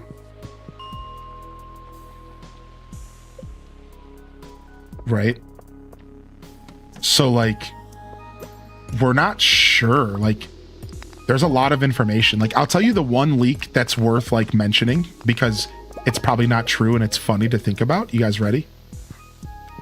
They said that the next game, Gen 10 could very well have the choice between Legends ZA combat or traditional Scarlet and Violet combat. And you're going to choose.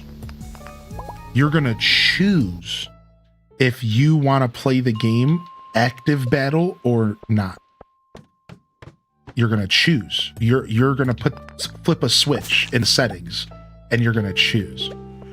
That sounds really insane for a lot of reasons. I think most people understand why that sounds like really stupid, not like, that sounds crazy good, too good, right? Like, That's the problem with this. It's like, it doesn't feel like it would be real because it feels like at that point they would have to code animations twice. They would have to code 3D animations of the characters like battling outside of like, and then, but maybe not. See, that's the thing.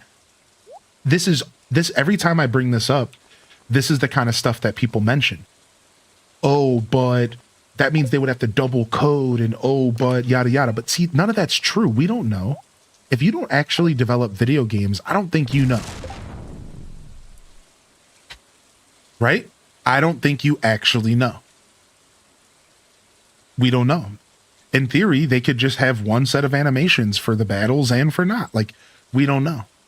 So I think there's a really good possibility that that Terra leak was true. And we could be getting a choice. Dude, could you imagine? Like, that would be so bonkers to me. A choice. A choice. What kind of battle system do you want? Right? Like, I think that's pretty interesting. We'll have to see what they do, you know?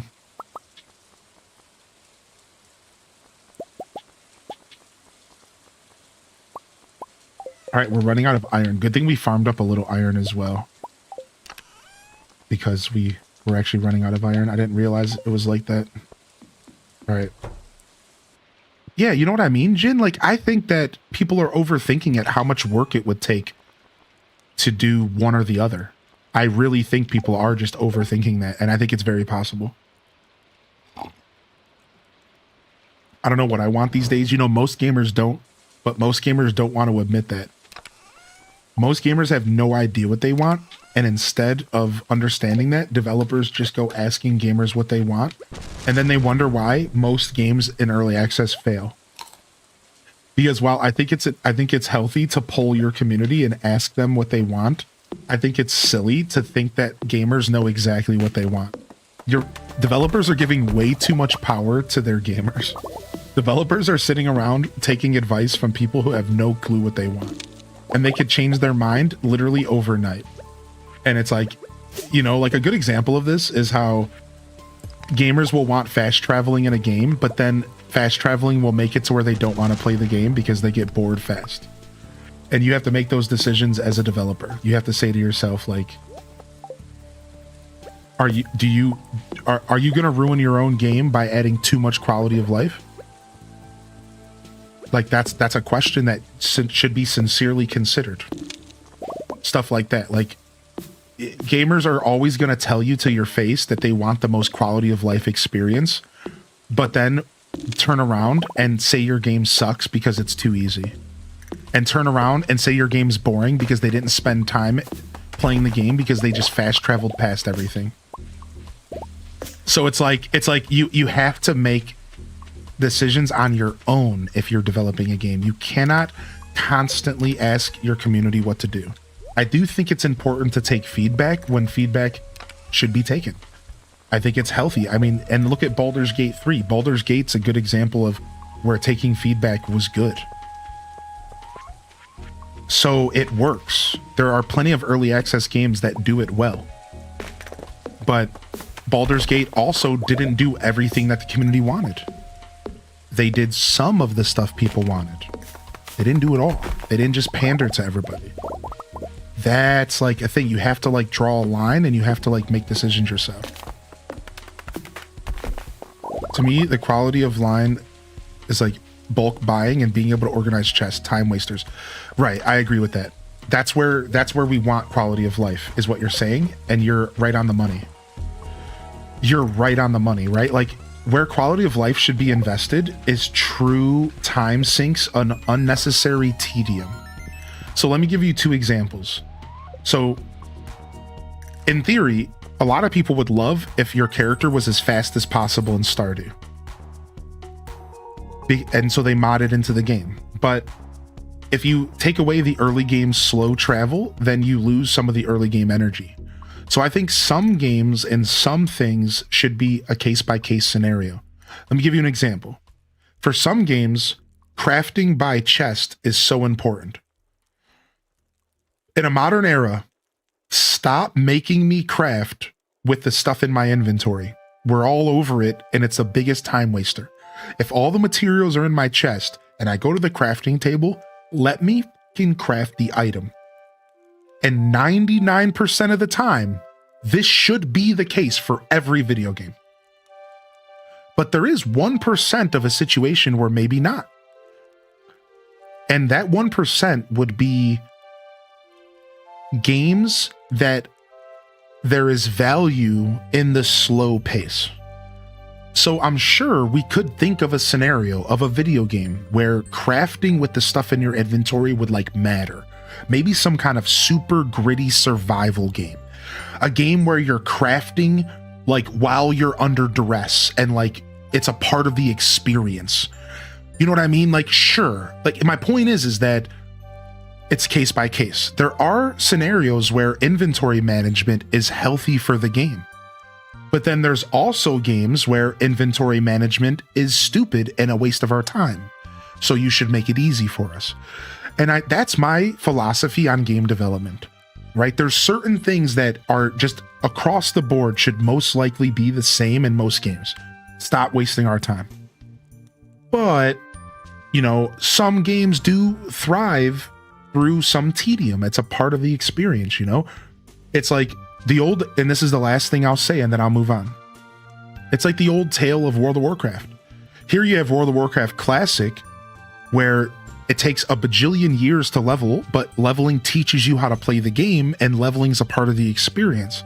So you want that. But then you have Retail WoW, where they skip past the leveling and it's all about getting to the end game as fast as possible. Those two things work simultaneously for the same game, but one is good for older versions where the game is about an experience, and the other is about getting you to end game so that you can experience the content there as fast as possible. These things both work for different games. You see what, like different scenarios. But you wouldn't want to add fast leveling to Classic WoW. It would ruin the game. Even if you disagree with that, it would ruin the game. You need to be leveling slow. That's how that game is meant to be enjoyed. It would ruin the game. The same way that if you tried to add slow leveling to Retail, it would feel stupid and tedious. The whole time, the game isn't designed for that anymore. And if you try to make Retail slow leveling, it would suck. It would blow. It would be so stupid to sit there and have to like play Classic WoW in Retail. The game is not designed for that. The game is about breezing through the content. So you wouldn't want to do that to Retail players, and you wouldn't want to do that to Retail WoW. So I think that's a really good example of like systems work for specific games. You know what I mean? And so we do want to pay attention to that. We don't want to lose the art of gaming, but at the same time, you know, sometimes you want to make that leveling fast. It makes sense. Just let me get past it, you know? I love crafting from any adjacent inventory. Yeah, that's what this game does, and it's pretty nice. So like Jin, in this game, there's a crafting table, a special crafting table that grabs from adjacent chests, just like you described. And it's really, really nice. And so you kind of get the best of both worlds, right? Hey, what's up, Birdie? I'm doing pretty well today. How are you?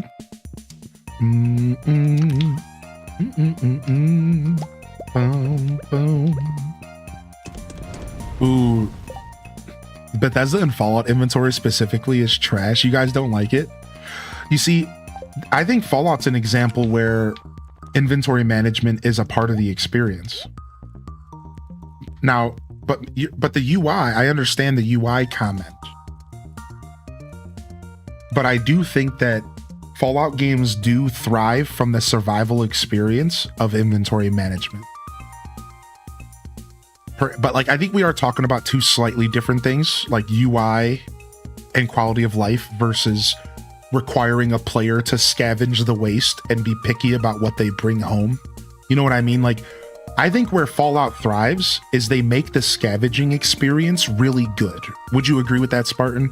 So that feeling of like, frick, I'm in this base and I can only bring so much stuff home, and I have to choose between these random freaking, you know, pilot lights from this to craft with, or some stim packs, or some ammo, or right? Like, so I do think that that's where Fallout thrives, is like inventory management and making you choose what you're scavenging. That is good. I think that's healthy for that game. Right. Empanada. I think Fallout 4 dumbed it down a little too much. I agree with that. I think there was goods and bads because Fallout New Vegas, I think Fallout 4 dumbed it down ridiculously. New Vegas was the perfect one because New Vegas had ammo had weight. See, Fallout 3, ammo didn't have weight, and you could carry around 8 freaking nukes in your inventory. It didn't matter. New Vegas all of a sudden added weight to ammo, and you were screwed. Now you had to choose what guns did you want to bring with you. Yeah, and New Vegas killed it. And then 4, unfortunately, kind of fell off a cliff with that stuff. I like Fallout 4, but it's not quite the same. That's why Fallout 4 is my least favorite Fallout.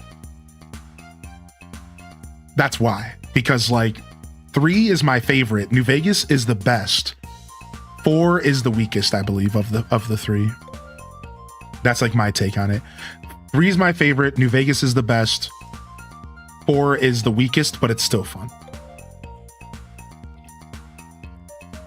Yo, how you been, Testonomics? Good to see you, man. You've been lurking in the background of my Stardew Valley playthrough. I love hearing that, buddy. It's good to see you, Testonomics. And what up, today's game? Welcome to the show today, dude. All right, let's get back to gameplay. We've been a little distracted for about 10 minutes. I just want to say thank you for hitting that like button over on YouTube. We're killing it yet again today, and we are 5 away from 50 likes. Thank you very much for considering hitting that like button, and welcome to the show today. Good morning, YouTube chat. And of course, I want to say welcome to the show over here on Twitch as well. Good morning, Twitchers, and welcome in. What up, cool Stardew, man? I'm just sipping on some coffee this morning. I just got a fresh cup.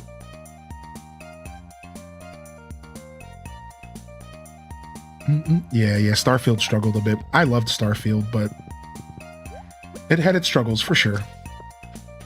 Starfield, in my opinion, got a little bit over-criticized.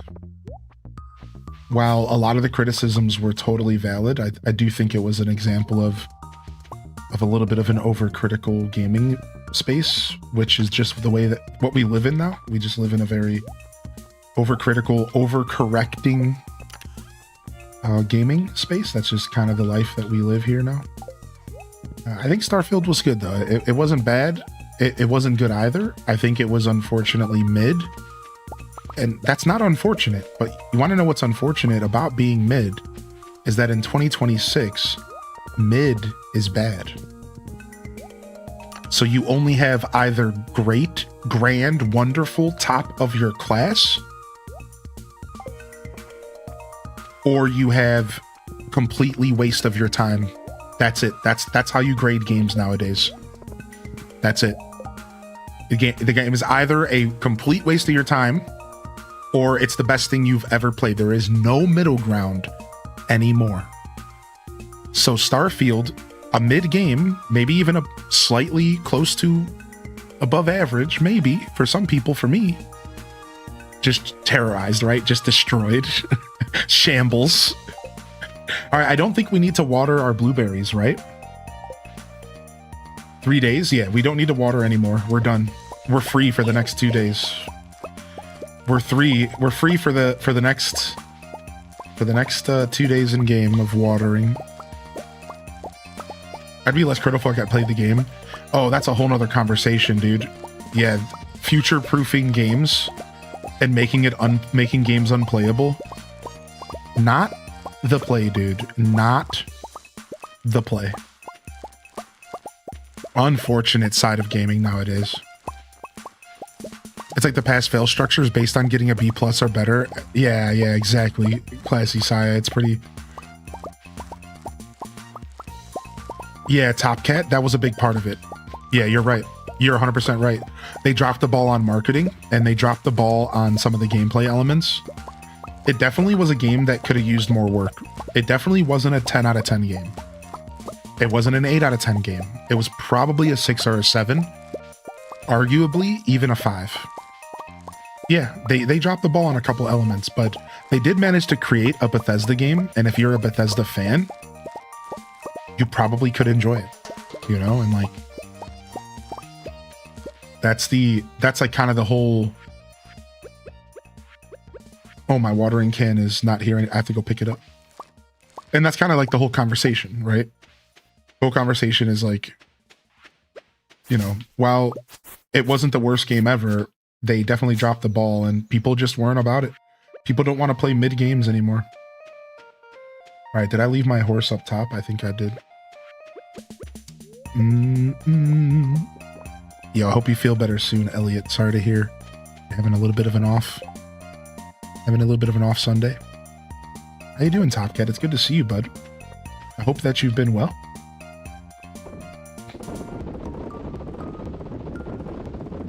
We were talking about Starfield, L. Rob. How are you today, L? Hey. We were talking about Starfield just a little bit. We were yapping about Fallout originally. So glad to see you playing Stardew. Dude, I'm loving it. Yeah, and Top Cat, when you oversell something and overhype it and it doesn't deliver, it's worse than if you just didn't market the game at all. Isn't that true? You know? Like at that point, you might as well as never marketed it because you made it worse by doing that, you know? So I agree with that, yeah. Empanada. Sunhaven was pretty cool. Yeah, I liked it. I don't know if I need a game like it in my life right now. I think I'm more inclined to play Roots of Paka above Sunhaven if I had to choose only one game from the list. But Sunhaven is a close second. It's a great game. All right, we need to actually take the chest out here because we don't need the chest in here. If we're going to be taking care of the animals most days outside. So let's make our life a little bit easier here.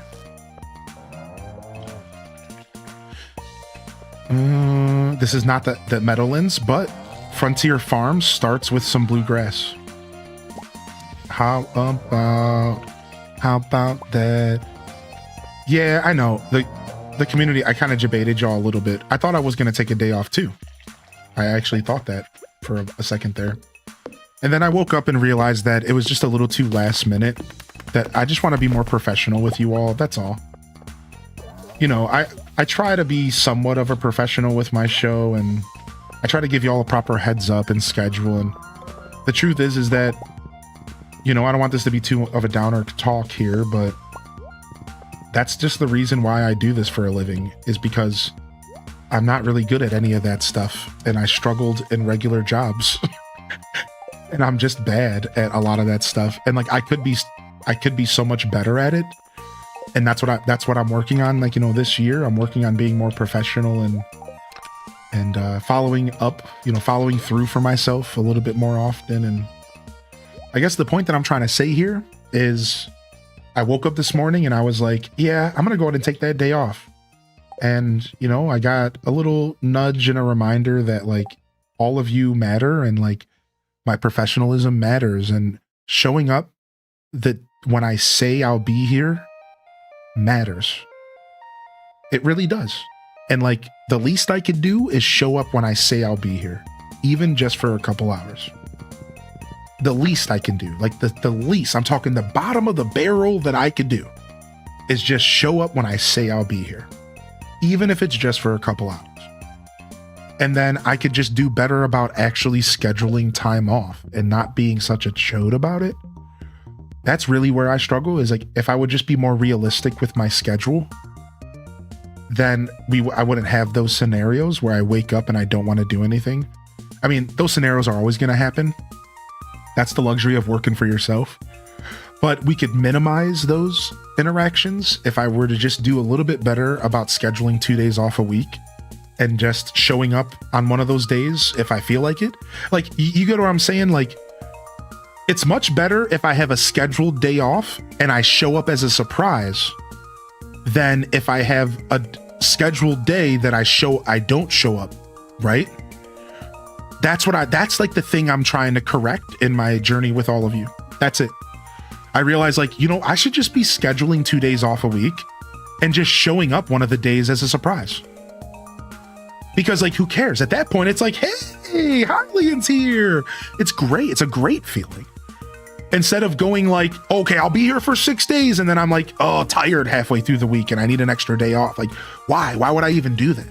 So I'm starting to realize there's a better way for me to do this. And I think I'm going to start scheduling 2 days off and just showing up on one of the days on those weeks that I want to do 6 days, which is most weeks, right? I like to do 6 days. So. Anyways, so thank you for saying that. I'm happy I'm here. I wanted to be here.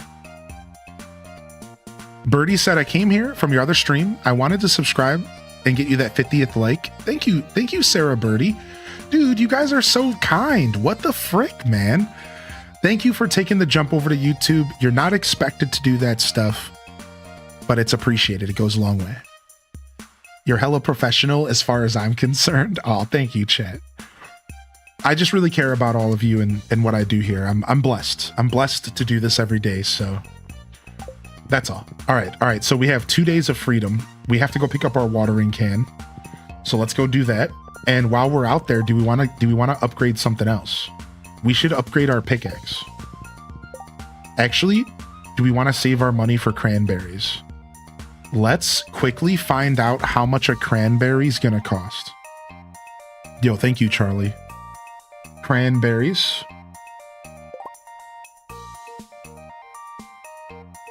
They cost...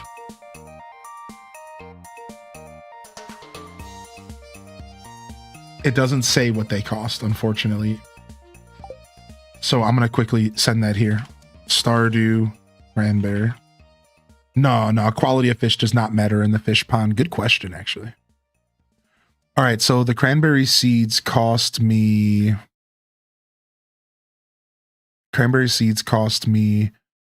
60 gold each. So how many do I want? All right, let me grab the calculator. That's right. First time we're pulling out the calculator this playthrough. So let's just say I want 1,000 seeds. I might want to keep all my cash. We have more blueberries selling today. Another 20,000. Yeah, we're gonna keep our cash for now, and we're gonna see how the first of fall goes, and then we'll do more upgrades. Yeah. All right, let's go. What are your thoughts on Resident Evil 9? It looks really good. I'm not a big Resident Evil guy, but Resident Evil 9 looks real good. I'm happy for all the Resident Evils fans out there. Yeah. Sarah hit us with a 32-month primer. Can we get some HDS grows in the chat? We do also have Balloon Day here. I might actually go buy a book. I might go back on what I just said about saving money. Frick, Abigail caught me. And oh wait, this isn't the Balloon Day. Wait a second. That's up here, right? A vanilla honey. Yeah, get your perfection on, vanilla. Oh, thank you, Bucky. I appreciate the reminder, dude. Sometimes it's nice to read that, because when I read it from other people, it like settles in a little bit more. All right, do we get old Slither Legs? This was my nickname in high school. I don't know what that means, by the way. Way of the Wind, 15,000. This is all too expensive. We're not actually doing any of this. Yeah, screw you, bookseller. You suck.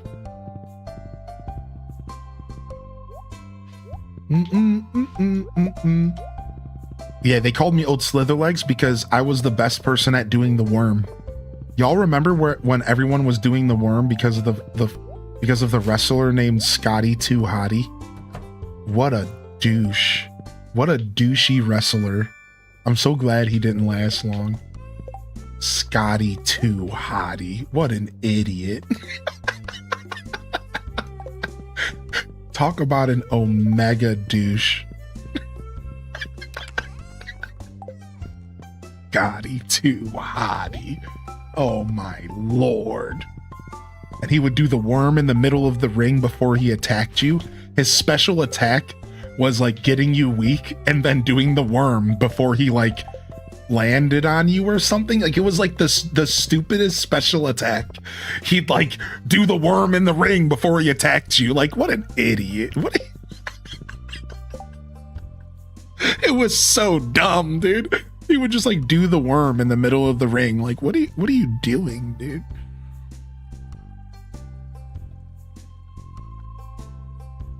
Not at all different than the people's elbow.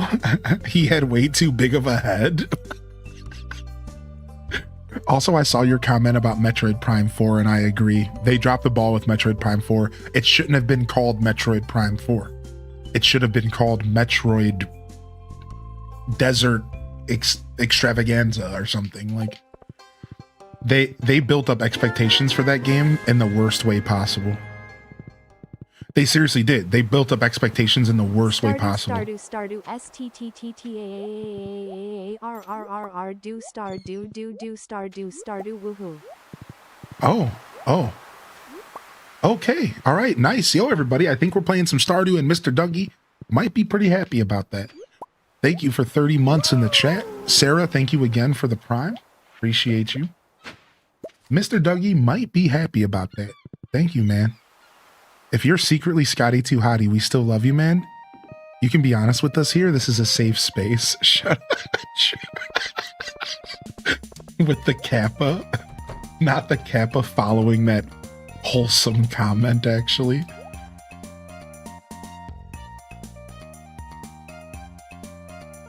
I don't know if we want to buy these.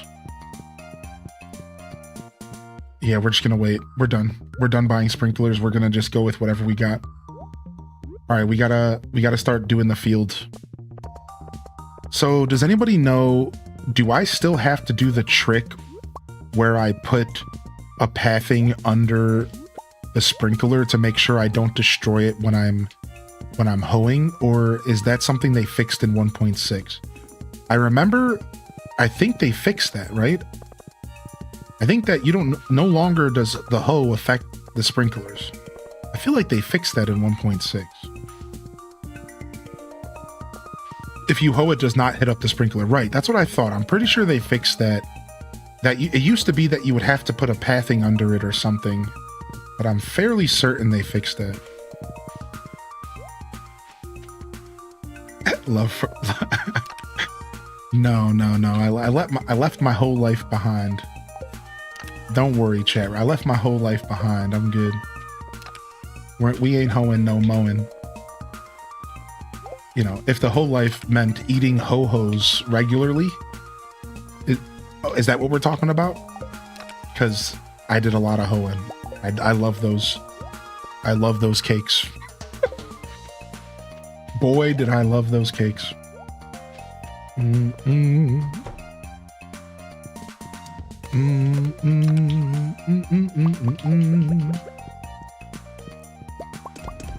Hoeing ain't easy.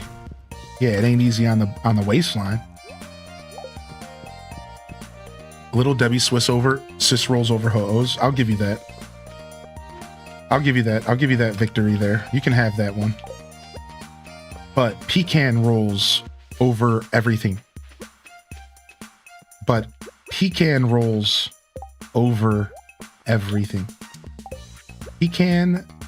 rolls are the best. What are they called? Pecan somethings? Pecan swirls or something? Something sick like that. They're so good. Thought you were talking about the Pokemon? No. Basted taste. Pinwheels. Yes! Yes! Dude, the pinwheels. Pecan spin wheels. Pinwheels. Oh my gosh. Now we're talking.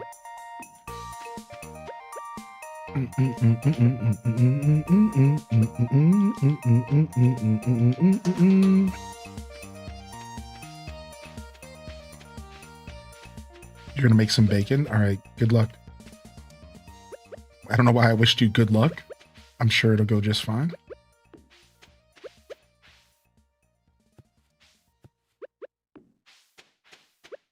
So we're just getting our field prepped. We're just getting our field prepped here. I keep messing up. It's fine. Bum, bum, bum, bum. I keep messing up. I'm such a boob. It's 2 spaces in between each one. There we go. All right. I just had to think about it for a second. 2 spaces between each one.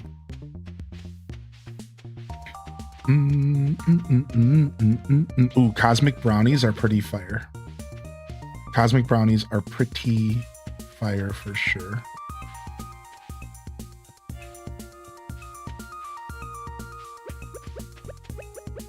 I'm glad that I didn't just accidentally destroy my ancient fruit plant because I was not paying attention. Bum, bum, bum. Because I was not paying attention at all. All right, we have to figure out something with these freaking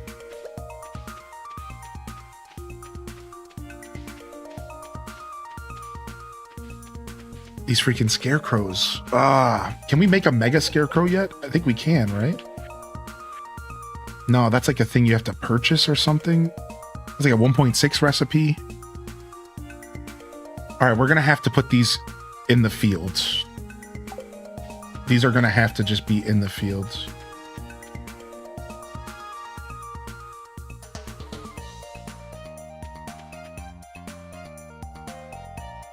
So we'll put one right here. All right, let's go craft some more.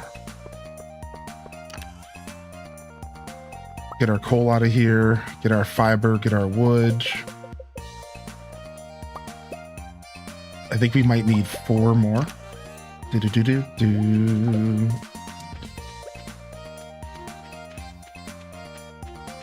All right, then we'll put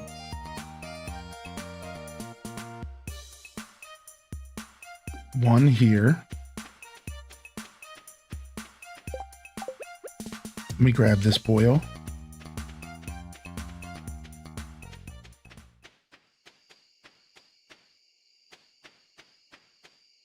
Here. Okay. So we still have some empty spaces in the field here. Let me get this guy right here out of the way. I'm trying to see what I'm working with. Yeah, if they overlap, they just cancel out. Like, it's not a big deal. Like, overlapping is not negative, if that's kind of your question. It's not a big deal. It's not a big deal if there's some overlap.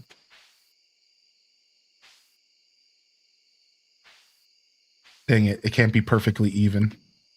I almost just want to put 2 scarecrows here just because I want it to be aesthetically pleasing.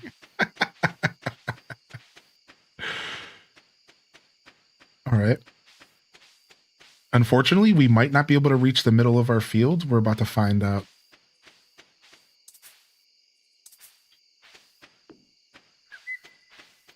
Okay. Let me pick up this extra one real quick and see. All right. I think the very middle of our crops are left. Look at it. The very middle of our crops. Yeah.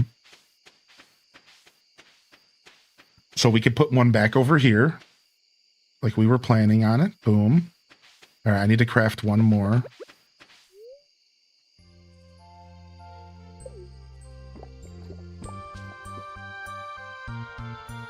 All right. Burning up our coal here, but whatever. I'll craft 2 just in case. Frick, I'll craft 3. Why not? We're probably going to use them.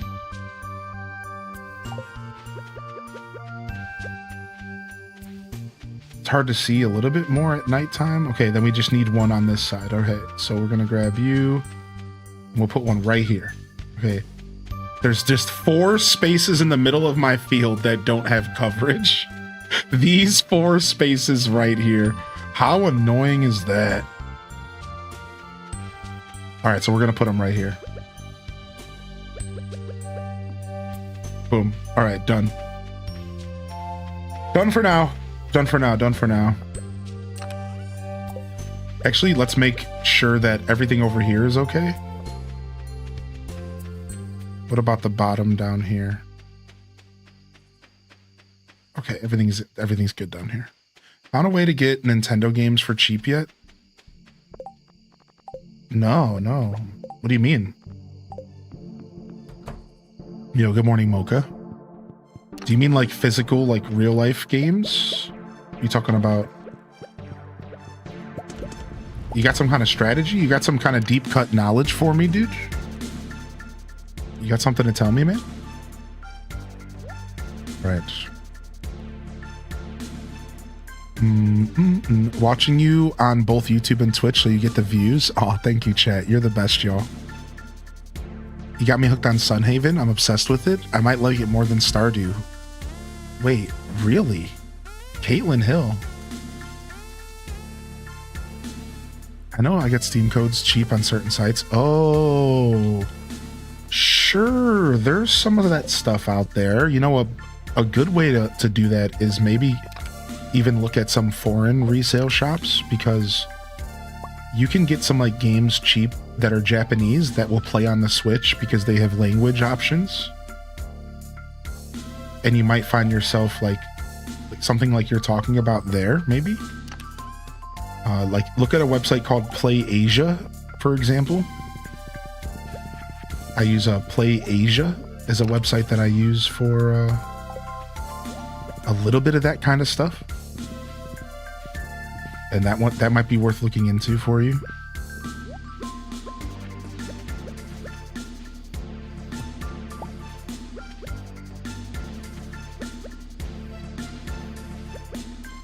I'll use it for like certain things.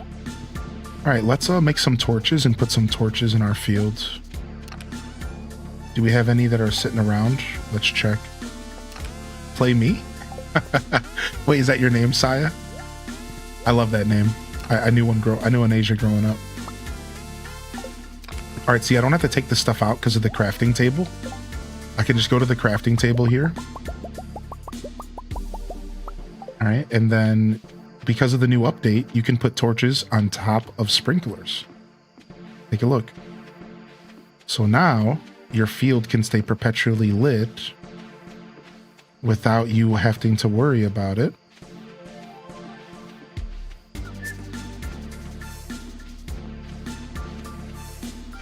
Look at that. How nice is that?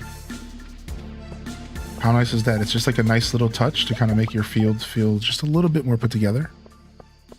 All right. Just a little something. We still have a little bit of energy left. I would hate to go to bed with some energy. Let's see if we can cut down a tree really quick. What's up, Lily Beth? Hey. Boom, boom, boom, boom. Can we make tree fertilizer? We can. We need to start making tree fert. Now, I don't want to start going through my stone. Like, I really don't have a lot of stone for this stage in the game. So I'd prefer not to go through all my stone, but some tree fert would go a long way for my tree farm ideas, but we're not quite there yet. We'll get there. We're still focusing on growing crops. All right, and there's my final harvest of the season, putting us into just under that 250,000 this season, right? I think we had, yeah, there it is. Look, 250K in summer year one. We did it. We just got the achievement. Look, there it is. I just got the achievement. Boom. Earned 250K, homesteader. GG's, everybody. We did it. Not bad. 250K by the end of summer year one. Not bad at all. Dude, Ron, you're such a legend, dude. You're such a legend. Dude, you're such a legend. I love that comment. All right, we need some iron to make the last of our sprinklers. Hope you're doing well, Gira. 666. All right, we got our Queen of Sauce recipe to grab. Greetings, it is I, the Queen of Sauce, here to teach you a new mouth-watering recipe. All All right, we got 69,000 gold. I need to go spend 227 gold so that we could take a screenshot.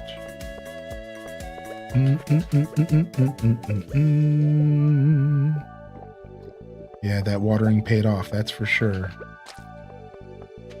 It usually does.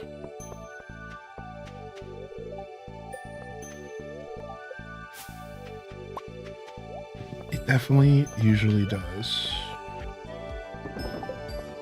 All right, we're ready for the next season here. We're locked in. We're locked in. We got a good amount of sprinklers to make our life a lot easier. We got a silver watering can to, again, make our life a lot easier. I'm going to go ahead and I'm going to sell 10 nectarines, 5 oranges. Is there anything else in here that we could sell? Just to kind of clear our chest and do some last minute. Just to clear our chest and do some last minute, or get any kind of last minute cash that we have just like laying around. Or we can go sell some stuff. Oh, there's an event today. It's the Dance of the Moonlight Jellies. I just remembered we got Moonlight Jelly Dance in here to go to. Well, the good thing that starts at 10 p.m. so we still have the whole day to do whatever we want. So no stress there at all. Let's go check our mushroom cave. And let's go take care of our animals. We'll go to the traveling merchant. And I kind of want to just spend the last day working on my farm. Kind of. Because there's just so much to do on our farm still. Gotta walk all the way around these big rocks. Alright, just a bunch of regular basic mushrooms. Still not bad, still free. Yeah, I'm just gonna keep working on my farm today. It's nice, because we won't have a ton of time to do this stuff once summer starts. After we get past the first week of summer, I'm sure it'll be fine. Alright. Grab our milk pail. So, get our cows milked up. And then let's clean up this area a little bit. Let's start our cleaning here. We want to get rid of the regular grass so the cows are eating the bluegrass, because bluegrass increases your relationship with them, or something like that. Bluegrass is really broken in this game.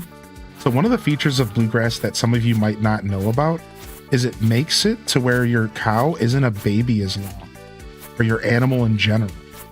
So your animal won't be a baby as long as they normally would be if they're eating bluegrass versus regular.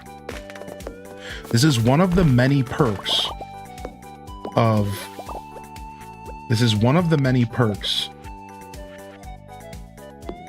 the bluegrass. I wish we could add more planters in the cave, but I also can see why we can't. There wouldn't be much room to move around here. Oh my gosh. You set that up.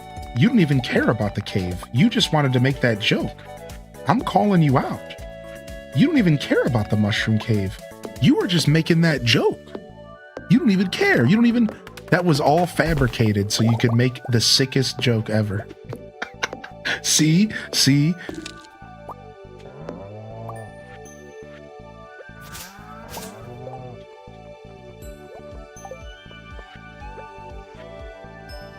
Alright, get this stuff cleaned up. He didn't give much thought. He just went for it. Oh my gosh, I can't.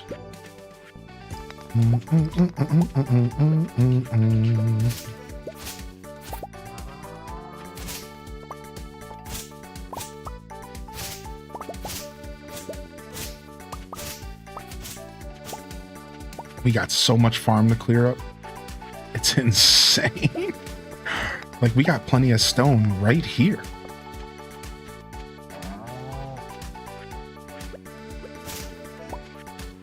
Let's make sure we get to the traveling merchant before we forget. Sorry, your voice is hypnotic. Have you on the TV in the background?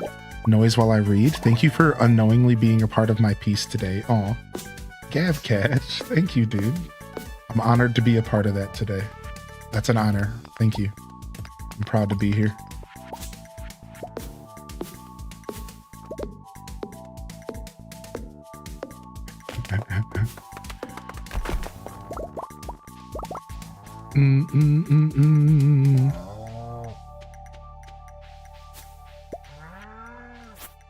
All right, so we're gonna get rid of all the regular grass so that the bluegrass can shine, and then I'll go grab a couple lightning rods and we'll put them in here so that we can preserve some of the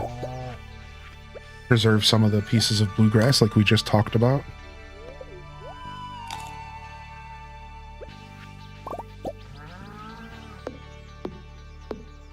I gotta know why your character is bluish.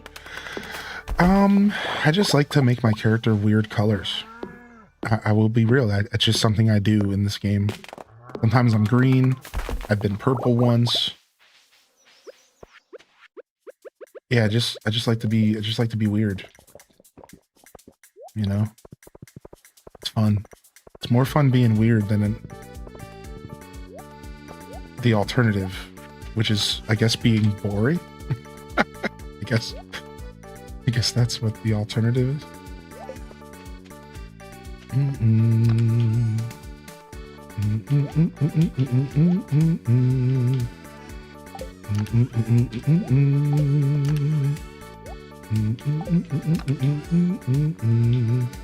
Not sure why I'm carrying around this milk pail. It happens sometimes. Sometimes you just end up carrying around your milk pail. What can you do about it? Sometimes you end up milk paling. Let me get some of these lightning rods real quick.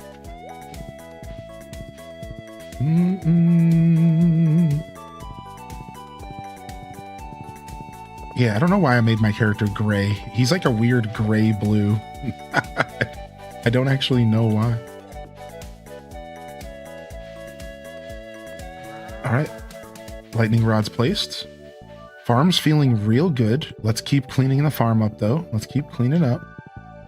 We got this last little spot down here. Can't just ask people why they're blue. What's up, Mads World?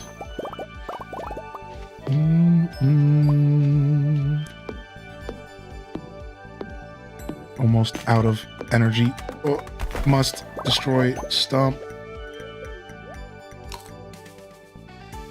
All right, let's go. Go ahead with the traveling merchant real quick. Grab ourselves a couple last rare seeds for the season here. We'll plant them in fall. Anything else we want to grab out of here? I think we're good. We could grab some wool. We don't have any access to wool yet. Basic fertilizer, fairy rose. I think we're good. Let's get out of here.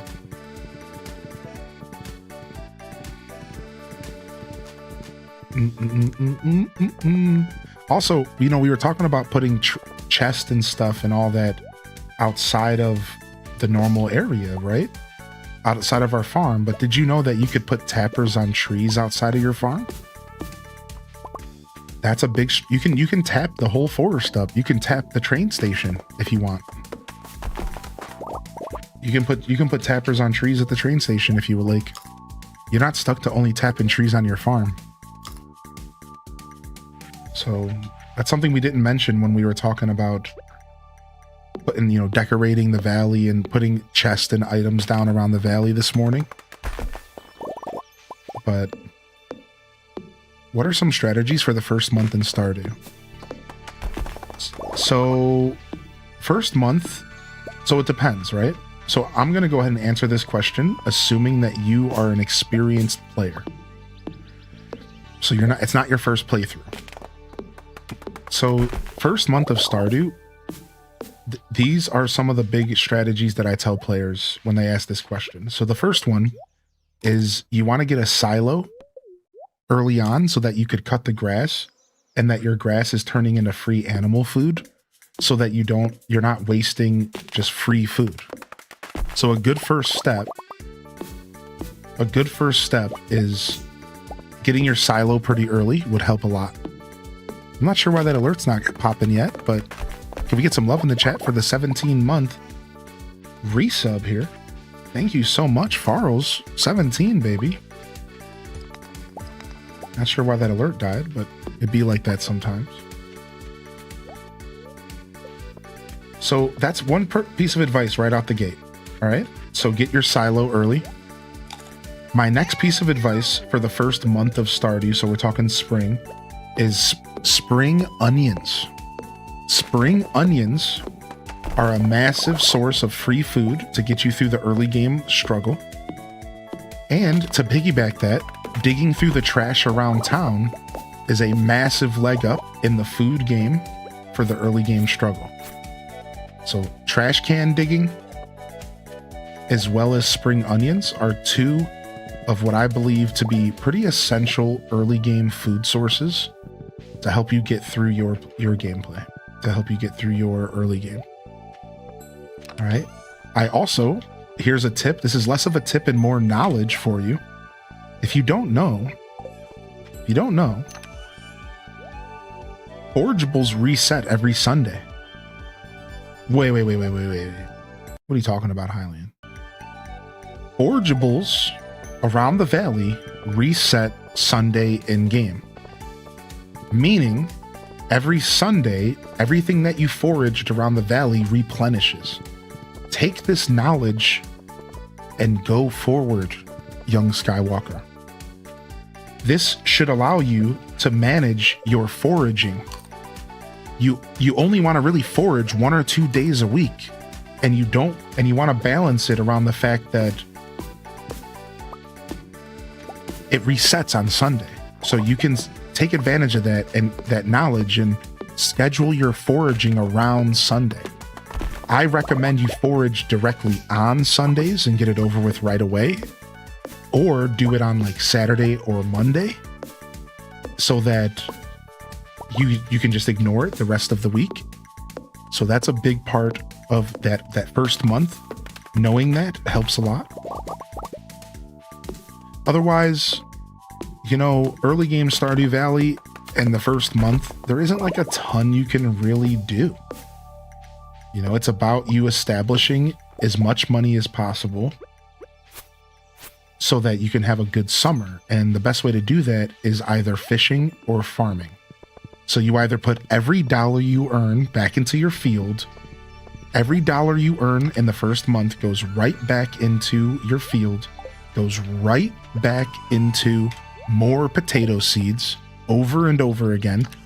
You make 3,000 gold, you instantly go buy more potato seeds. You make another 3,000, you put more potato seeds, and you just keep doing this the whole first month. And the only thing else that you should spend your money on is maybe one tool upgrade for 2,000 gold, 5 copper, or your first bag upgrade for 2,000 gold. That first bag upgrade is so essential. It's such an important part of the game. I cannot encourage you enough to make sure you get that first bag upgrade relatively quick. And that's like pretty much the best tips I have for like the first month of Stardew. To give you a recap, get that first bag upgrade, spend every dollar on crops, or fish a bunch. Those are the most efficient ways to get that early game cash, fishing or farming. Otherwise, forage as much as you can. Take advantage of free food like the garbage cans. Take advantage of free food such as the spring onions. All right? And you should be pretty good. You should be just fine. In your journey. I'd say there's probably some more like real power tips we could give, maybe like specifics to like help you, but that's about it. Bring a chest up to the mines. Your first visit to the mines, bring a chest with you and leave the chest there It's a really helpful tip for your mining journey. I do encourage you to consider that.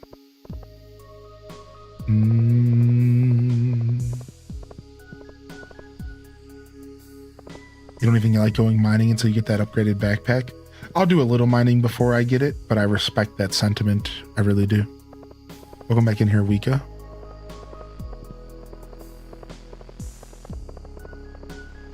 Oh, nice. Altanor. I think my game was running all night. Oh no, did you leave your game on? Did you accidentally leave your game on, Altanor? That sucks. Anybody know if there's a way to see how many people have seen your DA? Yeah, the phone app. If you get the phone app, you can see how many people have visited your dream address. It'll tell you on the Nintendo Switch Online app.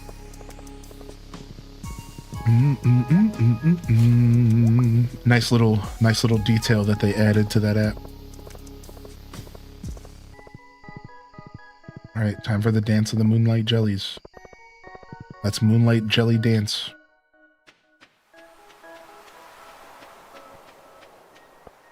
Let's moonlight jelly dance, baby. Ooh, nice. They fixed the bridge for the event, but I don't have it fixed yet in my game. I don't have this fixed yet in my game, but they fixed it for the event, which is pretty cool. All right, let's talk to everybody so we can get our friendship points. It's just like a teeny bit of friendship points, but it's worth it just to get a little free stuff here. Hope your Sunday's going swimmingly. It sure is, dude. Yeah, temporary bridge. Did a new game and it took 4 days of my life to get through a full year. I had the community center finished and everything. May Phoenix. It's nice to meet a fellow Stardew Valley enthusiast. Nice to have you here today. 4 days to get through the first year is pretty hardcore. Yeah, you had to have been playing a good amount. Cause like this game eats your time up. It's 30 minutes roughly per day, 20 minutes roughly per day. Right? And like, so you're only getting like 3 days, ideally, you know, on average per hour in real life. And that's like, again, that's average. It could be more if you're going to sleep early, but yeah, this game gets you. This game takes some time.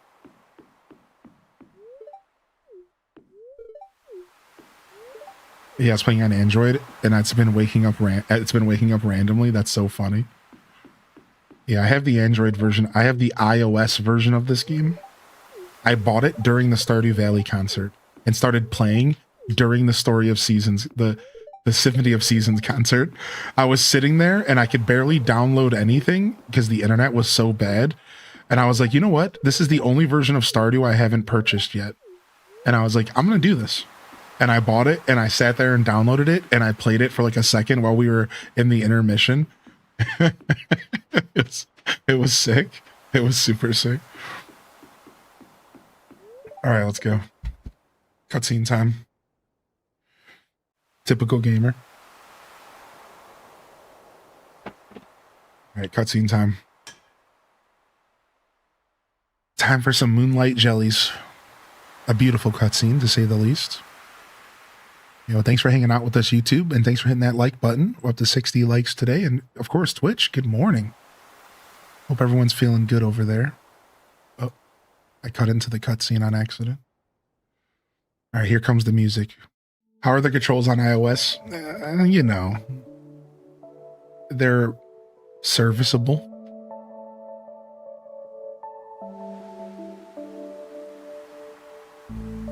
Is it easy? It's a little bit weird, but it's serviceable. Yeah, it's not my favorite, but it's not. It could be worse, I would say.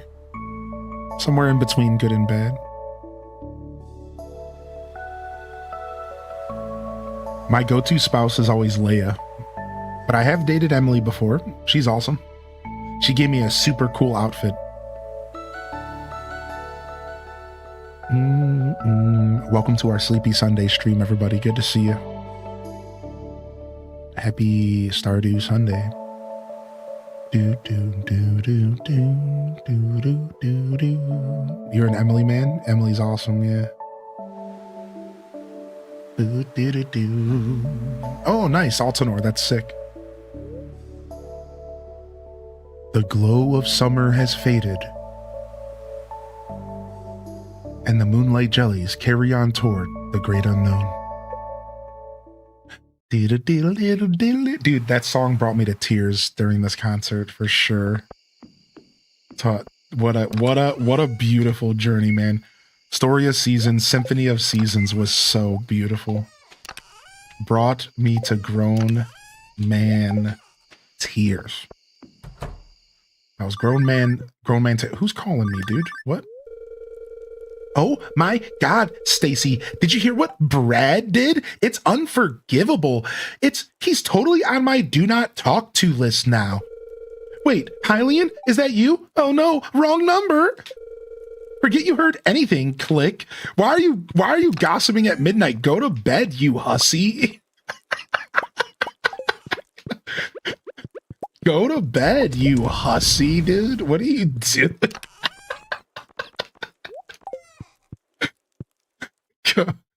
Go to freaking bed, dude.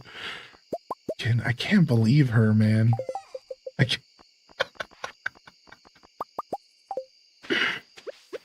Oh, Lord.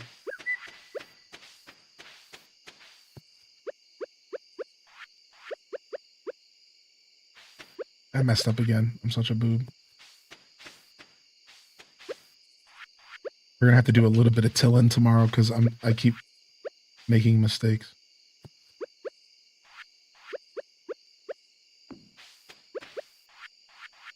I got this, don't worry. I totally am not gonna pass out. All right. Nice.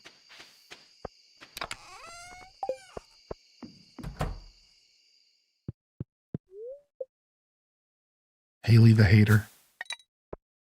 Some last minute cash just to bring in a little bit of extra something. All right, here we go, baby. What's up, Aaliyah Renee? All right, here we go. Day one of fall. Let's make it a good one.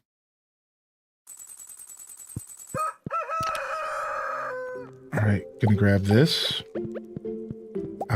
What a beautiful song to start fall with. Doom doom doom doom doom doom doom. We're almost out of coal, which is pretty bad. Welcome to Living Off the Land. We're back again with another tip for y'all. Now listen up, counterintuitive. Let's talk sunflowers. When you harvest them, you'll not only get a nice flower, but you'll likely get some seeds as well. You can replant those seeds or sell them. I'm sold. All right, let's cruise. Yeah, unexpected. It's like telling me that I need to pet the animal, but it's kind of creepy. Yeah. Yeah, good to see it counterintuitive. All right, let's roll. All right, we have a little bit of time before the store opens, so we can take that time to clean the field up. We take that time to clean the field up, get rid of all these bushes. So as I said, as advertised, now we don't have to till the field. Now we could spend this time to fertilize if we're gonna fertilize, but because of all the dead blueberries and because of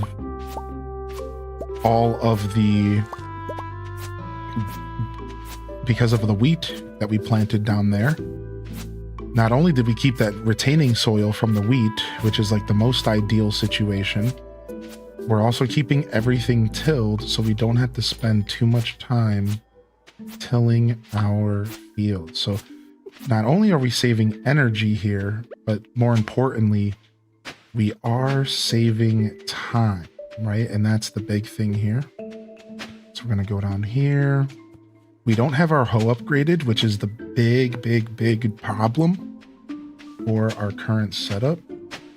So we do have to do everything we can here to get this hoeing done ASAP, because this is going to be the slowest thing. We have a silver watering can, so we're fine. I'm going to be missing a little bit of chat while I do this, all right? Because this is, I gotta play efficient here. I love the purple grass, dude. I love that the blue grass turns effing purple, dude. It's so nice. All right, go. Having an upgraded hoe would have probably been a play here. I didn't really think about it. I was so focused on other stuff. It's not the end of the world, but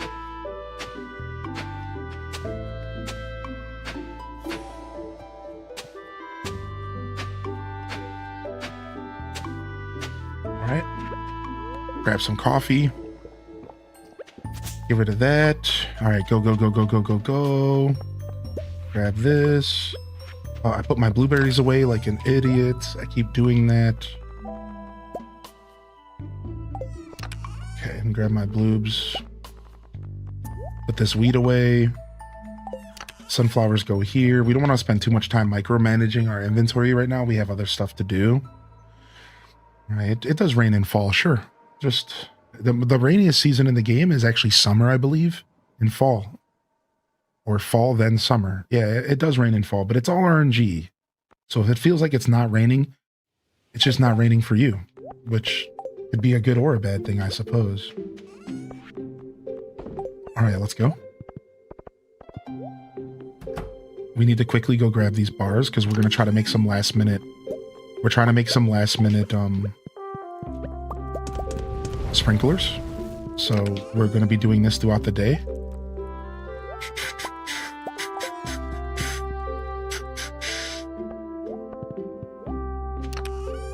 All right, grab this.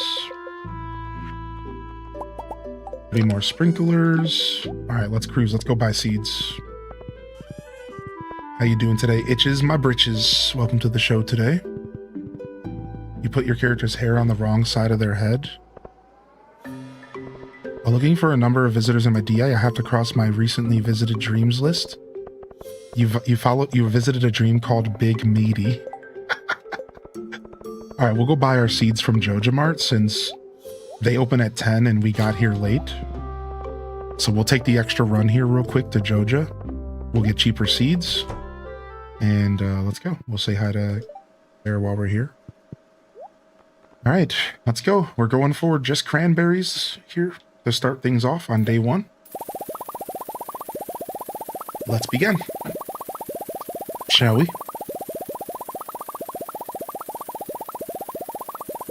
Oh, they cost 260. I did, my math was wrong. Why did it tell me that these cost 60 each? On the Wikipedia, I misread.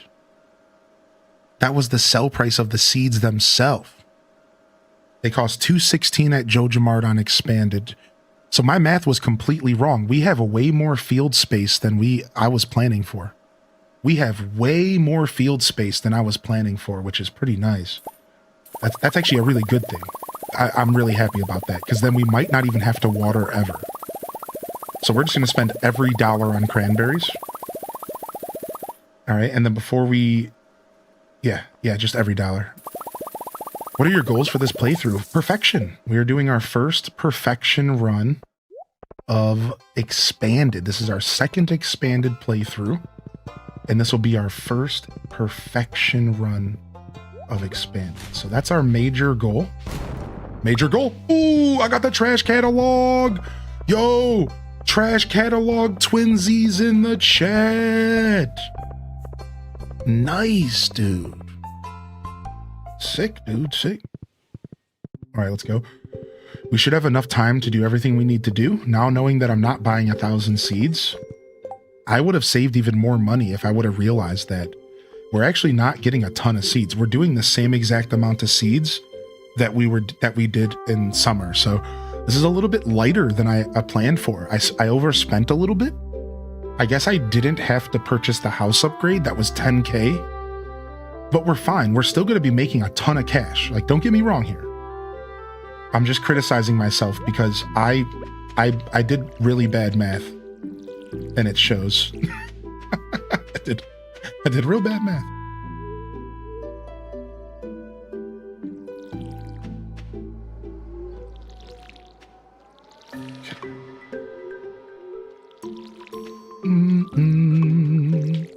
Gotta water this stuff for day 1. Now, cranberries are the one that have to be planted on day 1. We talked about this. Cranberries have a harvest on the 28th if you plant them on day 1, and you miss that harvest if you do not plant them on day 1. So this is the most important season that you plant your seeds on day 1. The most important. So we have to, we are still under the stress, and sometimes the stress gets to me and I have to redo my day 1 again for a season. Like, this is, sometimes I just have to straight up redo the day one because I get so stressed out that I just have to completely do it again and do it a little bit more efficiently. So, all right. All right, we have stuff in here I need. Boom, boom, boom. I'm gonna need iron. We needed iron in the first place. Unfortunate, we're out. We're out. All right, so we have one sprinkler coming and we're done. We are out of materials. All right, so we'll plan around that. Let's start planting.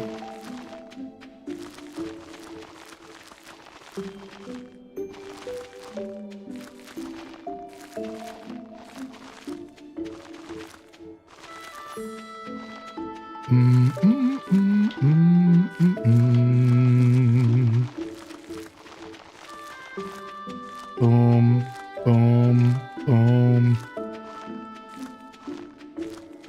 Go, go, go, go, Cranberry Ranger. Da-na-na-na-na-na. Go, go, Cranberry Ranger.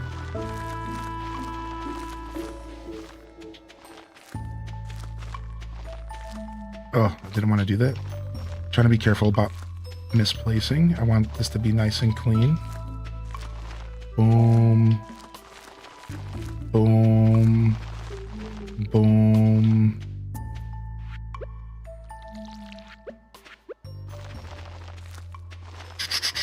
It's only 2 p.m. We're doing pretty good here. All right, let's go grab that piece of iron really quick. And let's get that last sprinkler down, and everything else has to be manually watered. We're doing pretty good, though. This iron should be ready, like, right now. I was about to say, I'm like, I know the time on iron. I've played enough Stardew. I was about to get so mad if my timing was wrong. We're going to make another furnace with this coal, or with this copper. We're going to make another furnace, and we need to make a charcoal kiln as well. All right, let me go ahead and get some gold cooking.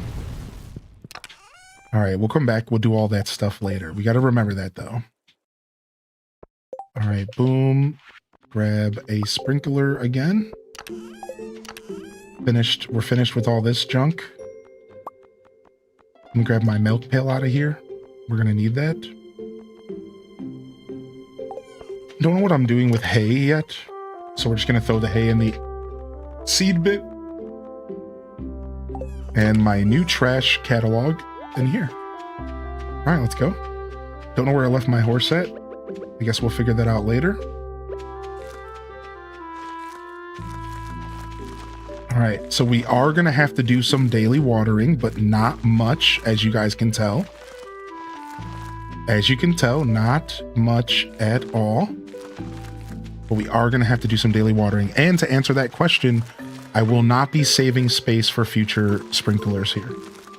I am just going to let myself water this stuff every day. I'm okay with that. It gives me something to do every day. You know what I mean? It's just like a part of the game. And I like having something to do every day, so.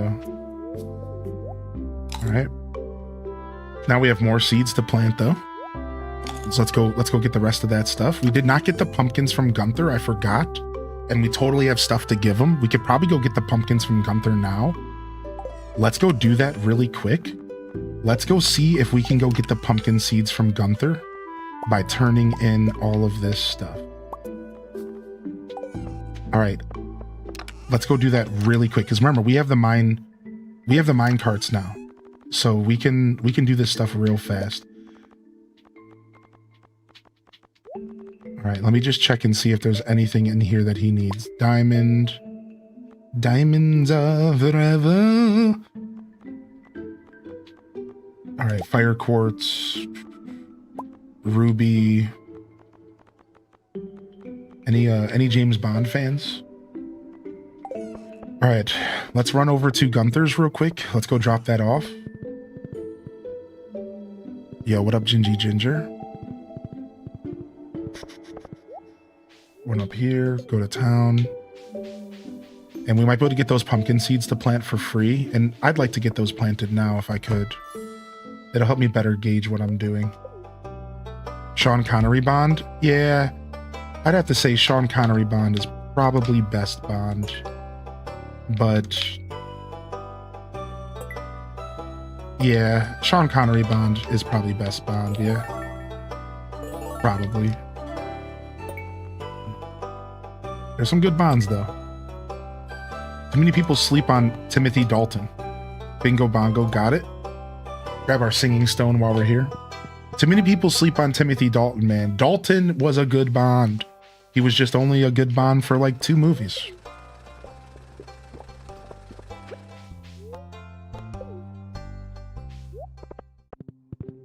It's like 4 or something.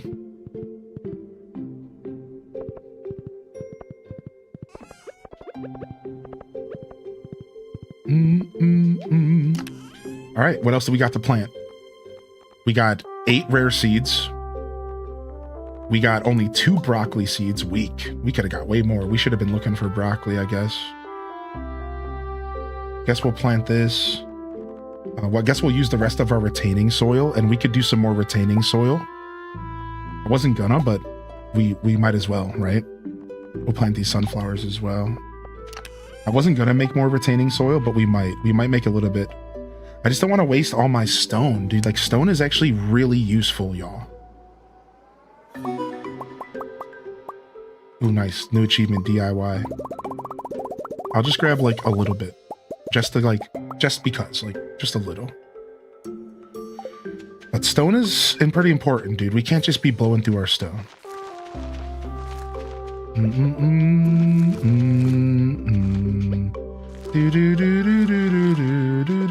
Oh, wow, I'm gonna hate this. I got my weed all scattered over here. I'm gonna hate this.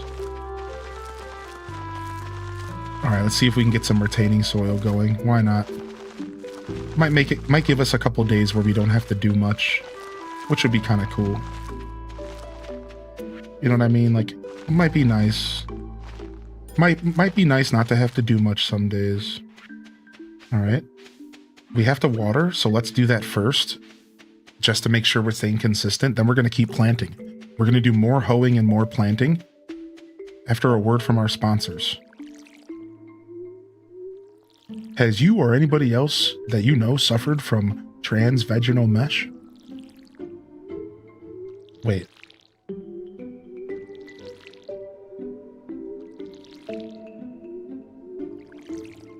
Here we go again. Sir, I'm eating lunch. What does that have to do with a real medical condition that people go through? What is, what is that? Stop.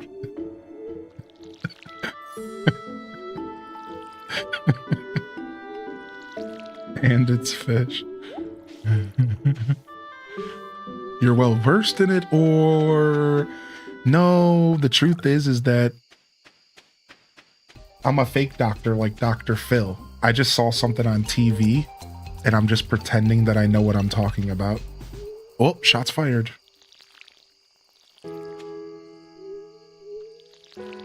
You may be entitled to compensation.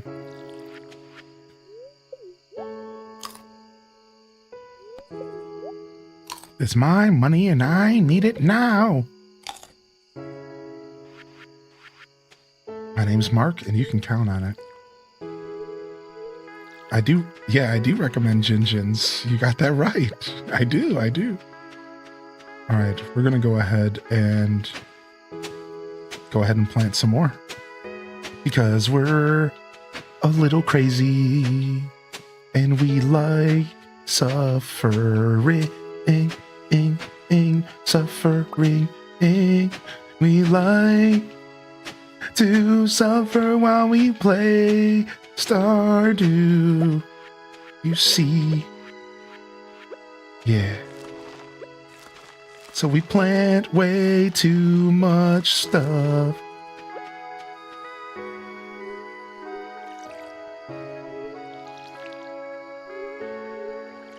Suffering's a part of the fun. Exactly. You get me, dude.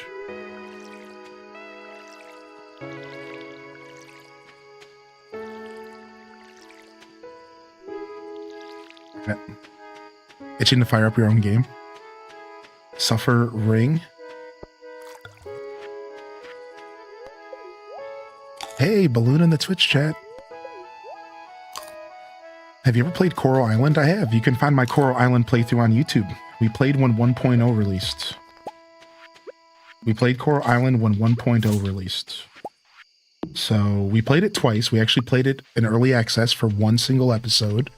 And that's in my Twitch archives, and you can watch that. It's really old and fun to just see me in an old light. Then we have an official playthrough as well.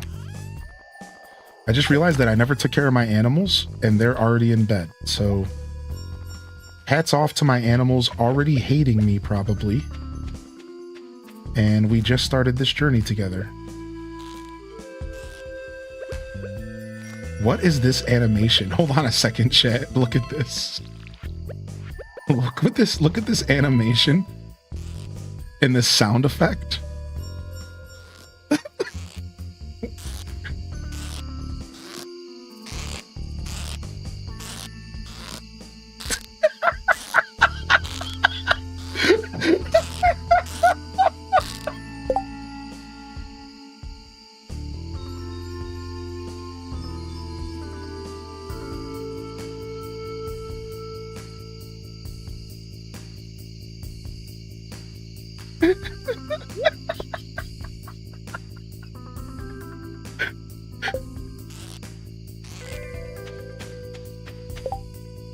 When Robin requests 30 hardwood and it's got to be fresh.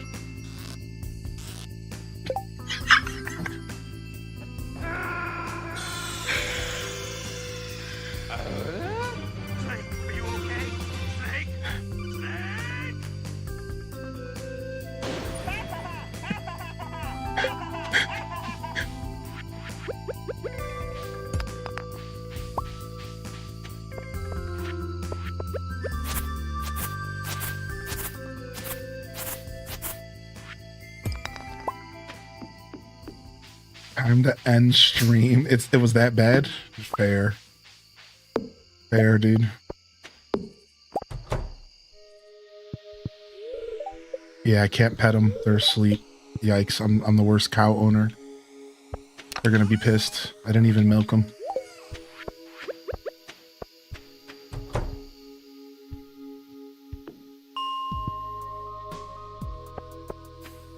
When did this turn into a PM stream? Listen, I didn't make the game. I didn't put this animation in the game. What do you want me to do with this? You must think that I am more mature and a bigger man than I am. You think that I'm not going to turn around and make fun of an animation like that in a video game. You must have too much faith. Oh my gosh, I have a persimmon growing. Nice. Because I'm not that man. I will laugh at fart jokes. I will laugh at male pail tugging, okay? Milk pail tugging, rather. I will laugh at that stuff. I'm not bigger than that.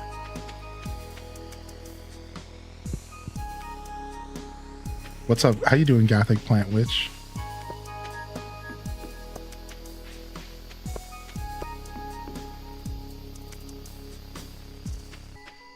Oh my gosh.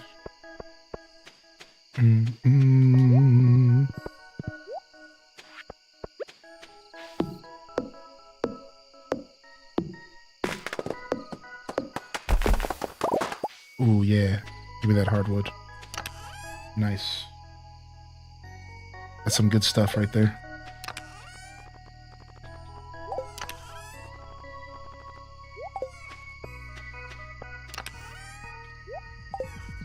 Burn, burn, burn, burn.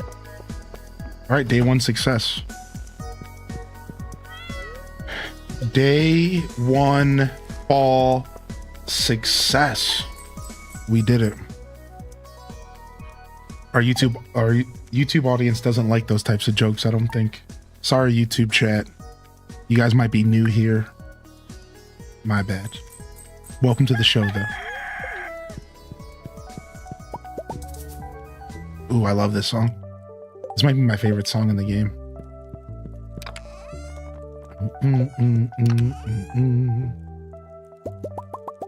What is it? 20 copper to make a new oven? Let me check. Yeah. Take this with us. What's up, Gil, by the way? Yeah, make a new furnace. Drop this off. All right, let's take a look at our fields.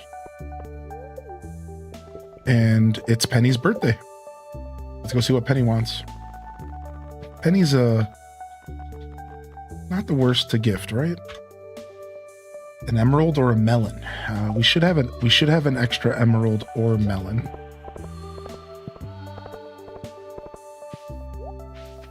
-1 aura for milk pail jokes. Yeah, I think so. I think in YouTube's eyes, anyways, I think that's a minus aura. Twitch, that's a plus aura. So I can only make so many people happy, or at least that's what I tell myself. All right, let's go ahead and get this cheese maker going.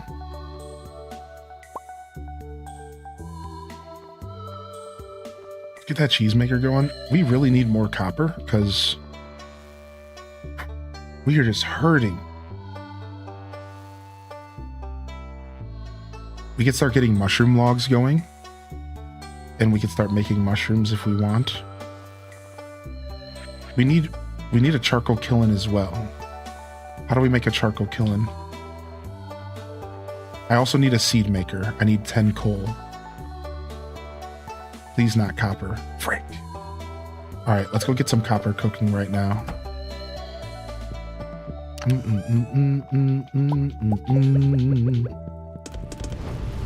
All right, let's go water the little bit of crops that we do have to water today. Check what Gus is selling.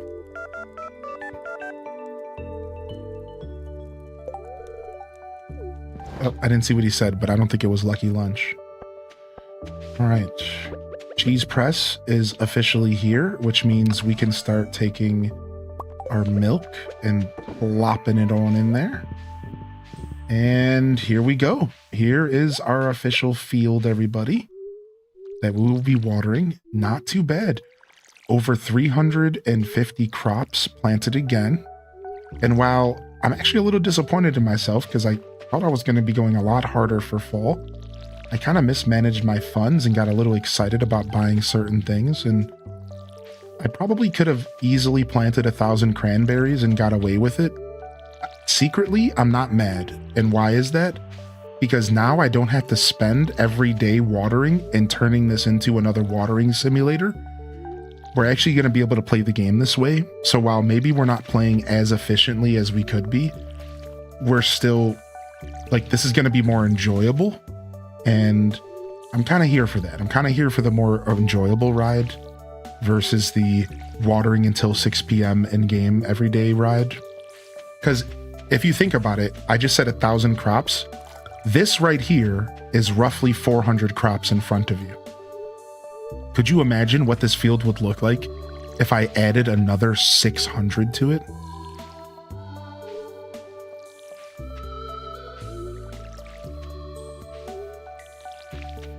You have so much furniture. My house just came with a bunch of furniture, to be fair. Oh, random. You think just because you're a mod, we're not going to break your combo up, dude? I will time you out, buddy. I will turn this car around. Not trying to combo. I'm just messing with you. It looked like you were at first. You have to admit. You have to admit. Yeah, it is what it looked like. All right, what are we giving an emerald? All right, emeralds for Penny. A penny for my thoughts. An emerald for my thoughts. All right. Let's go say hi to our cows coming out this morning. All right, I think the first thing I want to do with my first 5,000 bucks we make this season is get our pickaxe upgraded to steel. All right.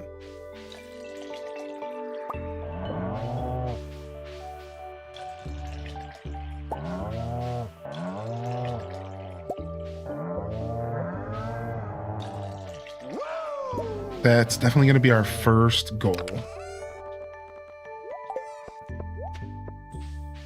Oh, our alert's just broken right now? Yeah. Well, remixes did show up at Stream Elements, so remixes might come through. Let me refresh. Here, let me go to Stream Elements and refresh. Yeah, let's see if we can fix alerts real quick. Studio mode. Let me go to alerts. Let me go to Twitch alerts, and let me go to refresh cache of the current page. And then let me go to this alert, refresh cache of the current page. Go back over here, and let's see if we can replay remixes. Got it. And for some reason, 2 of them got eaten. Whoa, just Naders. Wait. Naders hit us with the first time prime, and my alerts are broken. Naders, if you're still out there, thank you, dude. Oh, that makes me mad because I didn't see that. Farrells, we covered Farrells. Thank you for the 17 Farrells. I hope you're doing well. I'm so sorry, Naders. First time prime, and I completely missed it because of the alerts. Oh, man, that's sad.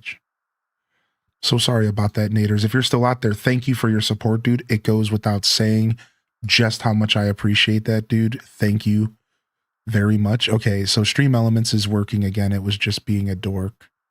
Thanks, Stream Elements. You know, you're the best, dude. In all reality, they offer a pretty nice service, and they've been getting a bunch of flack recently because their sponsorships kind of suck and are kind of predatory, I guess. And they were asking for money to like support their business to keep them afloat. And Twitter just went off on them and was like, no, you suck. You stink, Stream Elements. And I was just like, whoa, man, they're not that bad. Like, they're offering a pretty nice free service if you ask me, but you know, what do I know?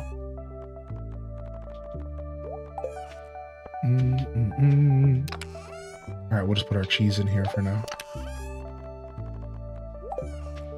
Thank you, man. Thank you, Remix Dude. Thank you for the 67. Thank you again, Naders, for the prime. All right. Let me harvest this. And can we make a seed maker, or does that require coal? It requires coal. Coal has become a problem. All of a sudden, coal has become a problem here. Not a big problem, but a problem nonetheless. Oh, I missed the call, I guess. All right, let's go ahead and make that charcoal kiln and start making coal.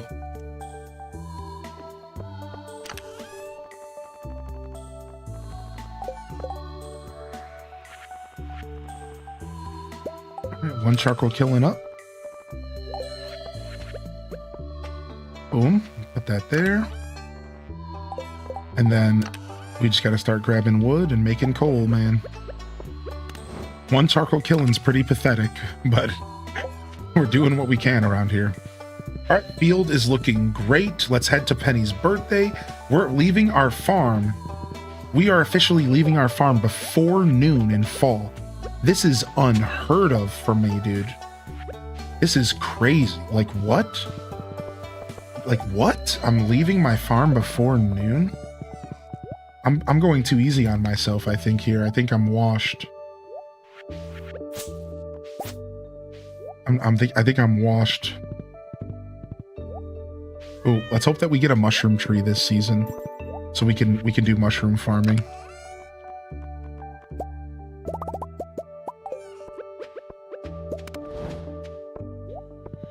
All right, off to see Penny, and then I guess what's the best thing that we'd be doing early fall here?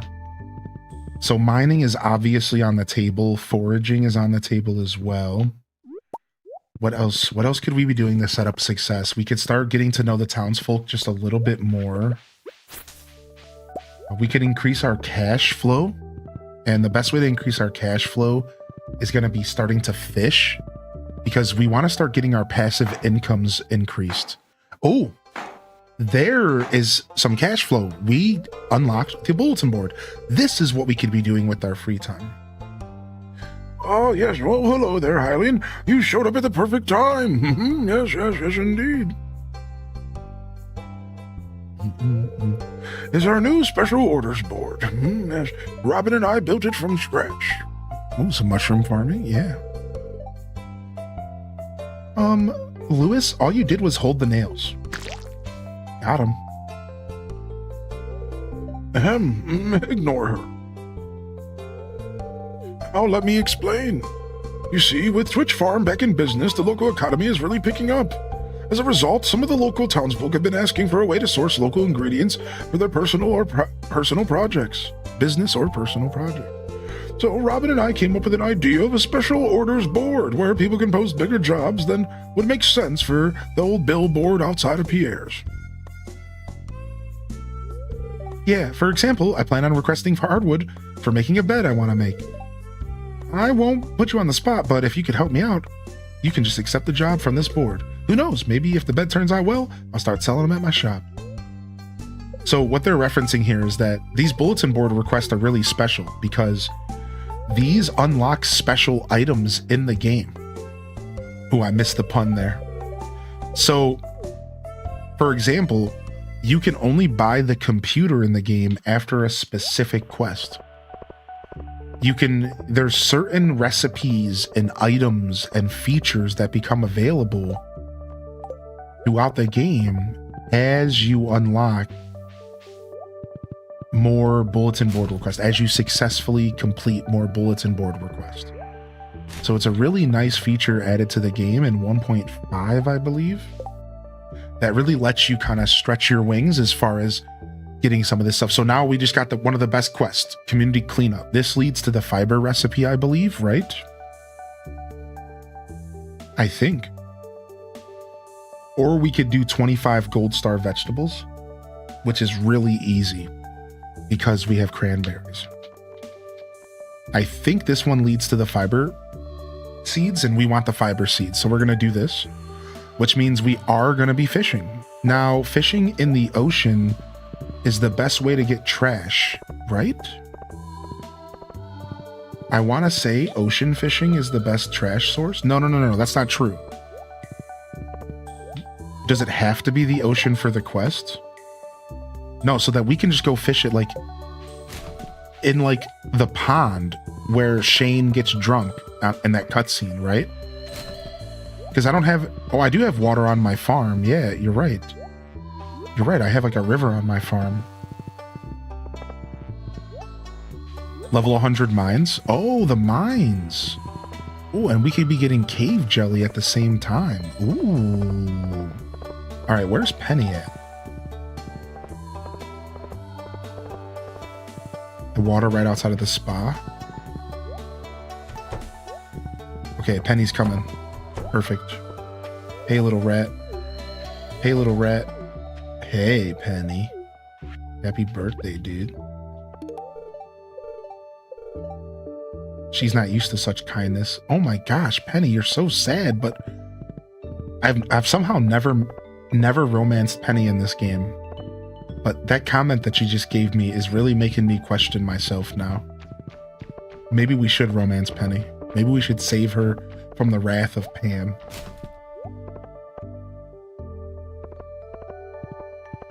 Yeah, the fountain outside of the spa. Pam is such a bad parent. True. That made me laugh loudly. True. Pam sucks. There's a lot of Pam hate around here, but most of it's warranted, to be fair. All right. Let's do some fishing. The Wrath of Pam, coming to a theater near you. Do some fishing.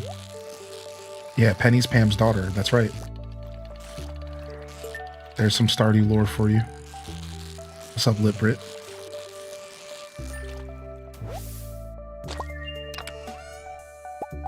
Ooh, some copper. Nice. What about the rest of the town? How are they treating the poor girl? I don't know. Probably how they treat Pam.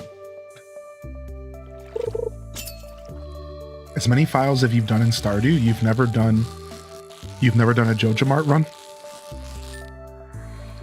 JojaMart's a peculiar way to play the game. Am I gonna get trash ever? Should I go to the spa? Here I thought I was just gonna do my own thing. I should go to the cave. I should be fishing for cave jelly. I'm gonna do the cave because we can get cave jelly at the same time, which we do want some cave jelly. It'd be nice to get some fish smoker money going. I'm gonna go to the caves. I'm gonna try to get some of that good fish smoker money going too. Yeah, the lava level, that's where I'm headed right now. Rob also supports Joja and its mission of global domination. He also just likes soda. You know, he also just likes soda, and Pierre ain't making any soda, so what do you expect the man to do? How's he supposed to get his soda fix? If Pierre would just step up and do his job ever, then we wouldn't have this problem. But nope. Guess we gotta go buy Joja Cola because Pierre can't get off of his and make some cola for us. Not that I would buy his cola anyways. I'm just being a punk. So if he did start a cola business, then I would actually not support it, and I would hope that it would go down in flames. So in all reality, I'm just a hater.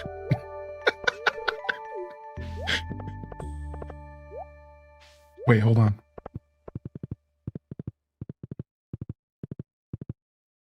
We're wasting time, but we might have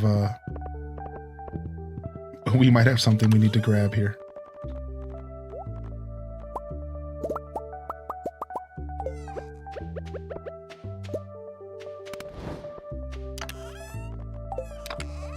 Do I not have one of those dolls left?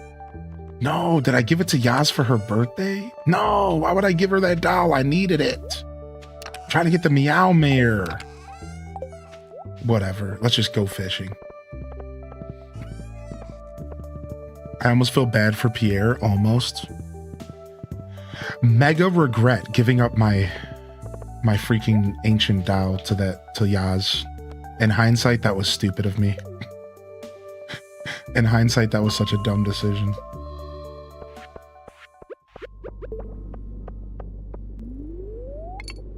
But it was a loved gift, so I got 3 hearts for her. So like, it was like, I was trying to make up for long run stuff, but I wouldn't mind having the Meow Mare. So the Ancient Tao is a part of a secret. So wow, that's really lucky to get that on the first catch. What? So there's a secret in the game, a very deep cut secret, where if you take an Ancient Tao to the floor 100 right here in the local mines and you throw it in the water, you get another item. Then you take that item to a random secret spot in the cave, or sorry, in the basement of the wizard. And then that gives you the Meow Mare. I think there's like a step I'm skipping. Either way, there's like a 3-step trade quest basically. And you can get yourself a rare sword that's a reference to Terraria.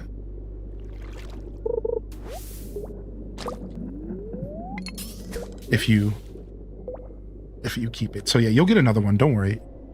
Honestly, donating the first one makes more sense because the Meow Mare is not that good of a sword, y'all. It's 100% just an Easter egg, but here's a thing that some people don't know about Stardew Valley. In Stardew Valley, you can actually use the blacksmith to put one weapon over another as a skin, keeping all of its visual effects and flair. So you can take any sword in the game and copy paste it as a skin like Transmog and WoW over any other sword. So you could take the Meow Mare, which is very weak, and you could put it over any other sword, like let's say the Galaxy Sword, and you could make your Galaxy Sword, which is the best sword in the game, look like the Meow Mare and even have cool rainbow effects when you kill stuff. So the Meow Mare is nothing more than just an Easter egg to make your sword look cool. So don't stress too much. But you can also do this with hammers. You can also do this with daggers. That is right. You can make any weapon look like any other weapon in the game via the forge on Ginger Island. The best sword in the game is the Infinity Blade. It all starts with the Galaxy Sword, which is acquired with a prismatic shard. So here's a big pro tip for you, Exhaustion, and anybody else who needs to hear this. Are you ready? I need you all to sit down and perk those ears up, because I have something that I need to say. It's an announcement, and I'm not going to scream cannonball like Will Ferrell in Anchorman. Okay, you're sitting. So, do not donate your first prismatic shard ever. Don't ever ever, ever, ever, ever, ever, ever, ever, ever, ever, ever, ever, ever, ever, ever, ever, ever, donate your first prismatic shard to Gunther. Gunther, screw Gunther, his whole family, his auntie, his uncle, and anybody else, because he doesn't deserve that first prismatic shard. You know why you don't want to give him your first prismatic shard?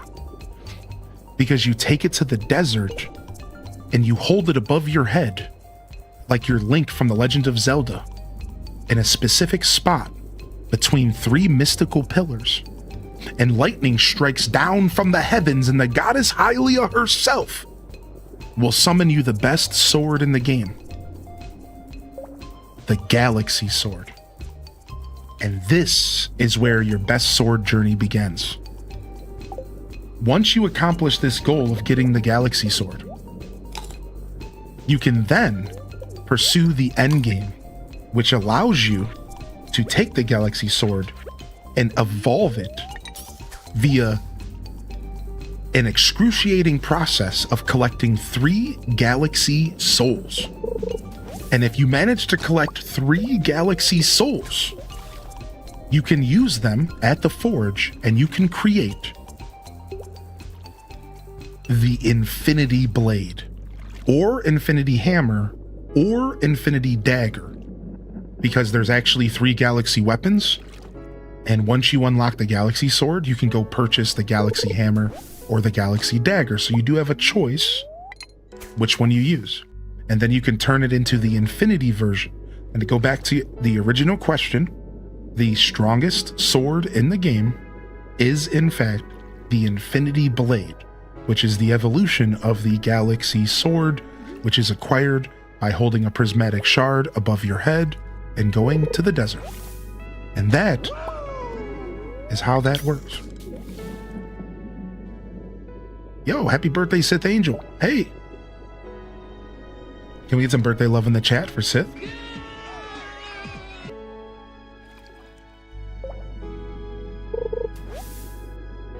Nice. 11 out of 20 trash. So where do we take the trash again?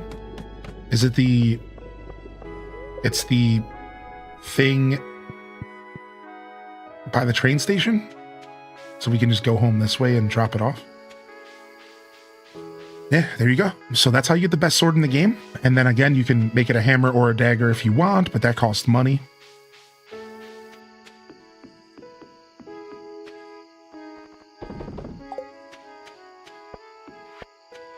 And it's a pretty cool Easter egg.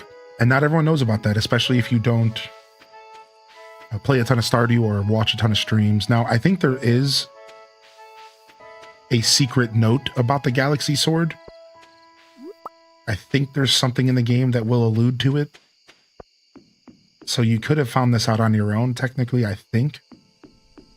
You haven't got a prismatic shard? Right. So if you haven't got a prismatic shard, your next best blade is going to be the obsidian edge, which you get from floor 100 in the local mines. So what floor are you in the local mines? Because you want to get through the mines and you'll get an upgrade for your sword for free. So the game's kind of sets you up with one of the best weapons. It's a slow weapon and it's a little annoying. Yeah, Aelith, it was my first request. Yes, Aelith, dude. I know, isn't that insane? Dude, isn't that insane? Yo, birthday love in the chat for Sith Angel. Thank you. Thank you for popping in on your birthday. So yeah, just get through the local mines and you'll get your obsidian edge. And if you're still looking for a better upgrade than this, you could find one from fishing. It's called Poseidon's Trident or something. And it's a really good weapon. So you could always get that.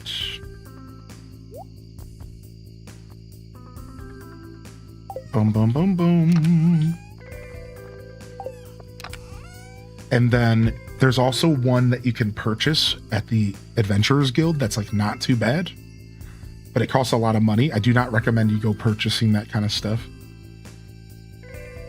It's just so much money. It's like not really worth it. You'll likely find yourself a weapon before you ever need to purchase one.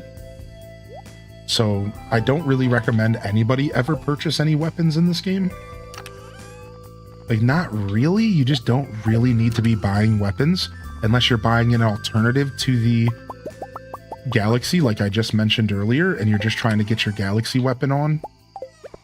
Or if you like lose your weapon or something, because like there is some scenarios where you can unfortunately like lose a weapon. So, you know. The lava katana, that's the one. Yeah, you could buy the lava katana at Dude's shop. That's like this, that's probably one of the best swords in the game. The lava katana, correct. Do. But the obsidian one is Poseidon's glaive or whatever is really cool. That's one of my favorite weapons in the game. You only get it from fishing, I'm pretty sure. Yeah, you only buy one when RNG's not your friend, right? Atlantis in a basically dead MMO called Puzzle Pirates. I always buy that one because I like it. Right, and there's nothing wrong with that. There's nothing wrong with that at all. Especially if you know your way around the game and it doesn't matter to you, you know, at that point.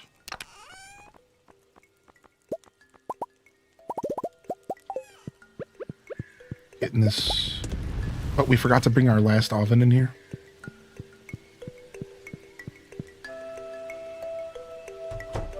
Let's just go quickly check the reruns for Queen Sauce. All right, we're good. We got some really good luck today. We could go mining again. All right, let's check our quests. We have some quests we could be doing as well. We're sitting on a lot of quests all of a sudden. We need to build a coop. We need to get to the bottom of the mines. We need to make a pale ale for Pam, which we can start doing that, but we need to bring a melon to Demetrius. We need a hot pepper. We need amaranth. So we actually have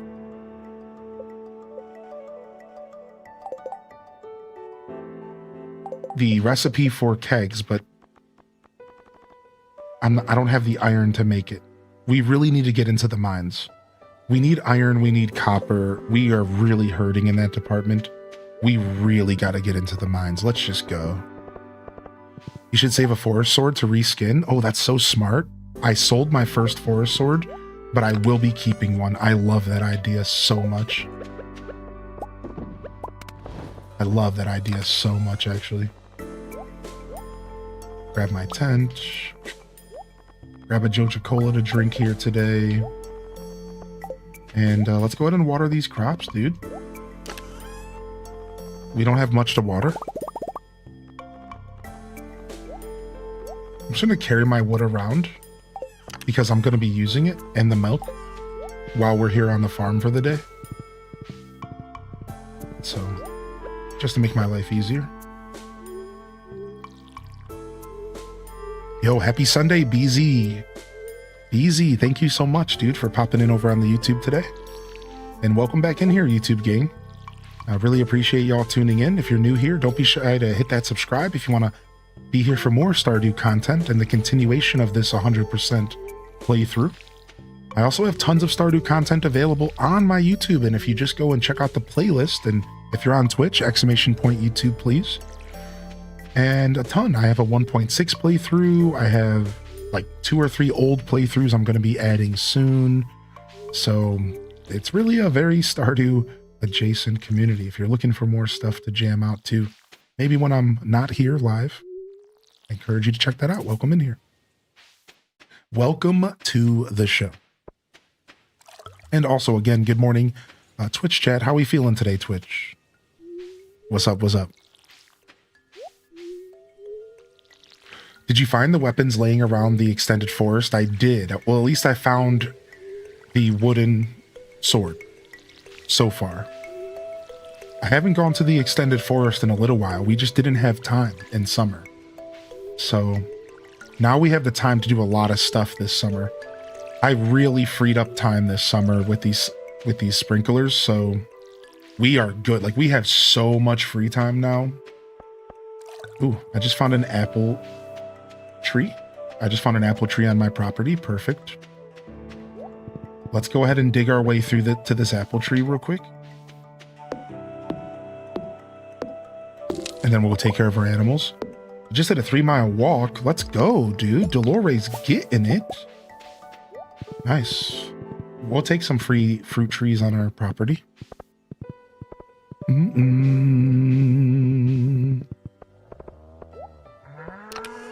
Grab our milk pail.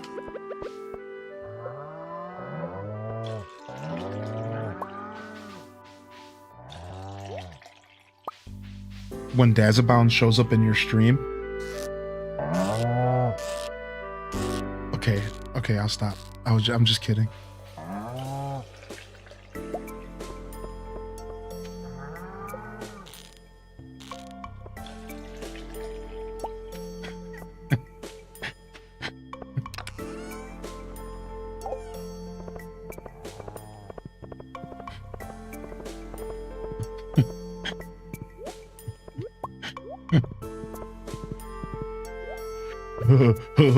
That's what I feel like right now. I feel like Beavis and Butthead.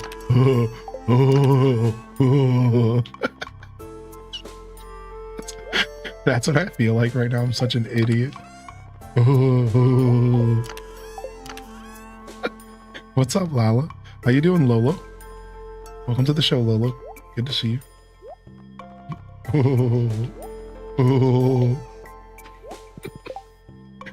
All right, what are we doing? We need to go mining. We don't have a birthday. We're trying to earn cash. I'm just trying to go through the loops. We need coal. Mining really is the answer here.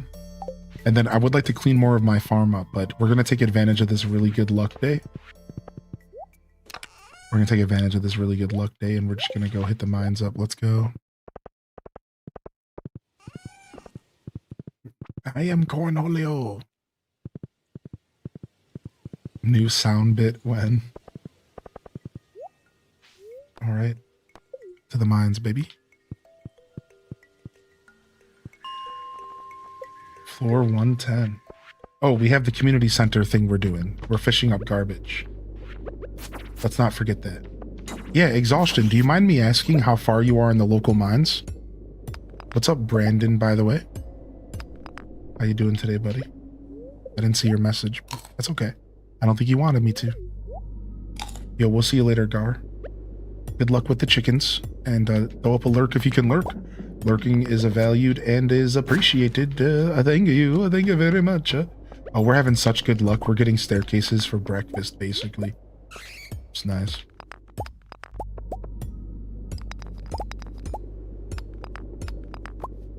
Beautiful, beautiful, beautiful, beautiful. Oh, back up. Those bat wings don't hurt.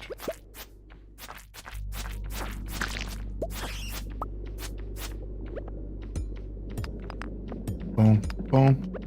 Grab a little bit of energy. I think it's cool that when you chop down a fruit tree, you still get the sapling now. Oh, that's a 1.6 thing.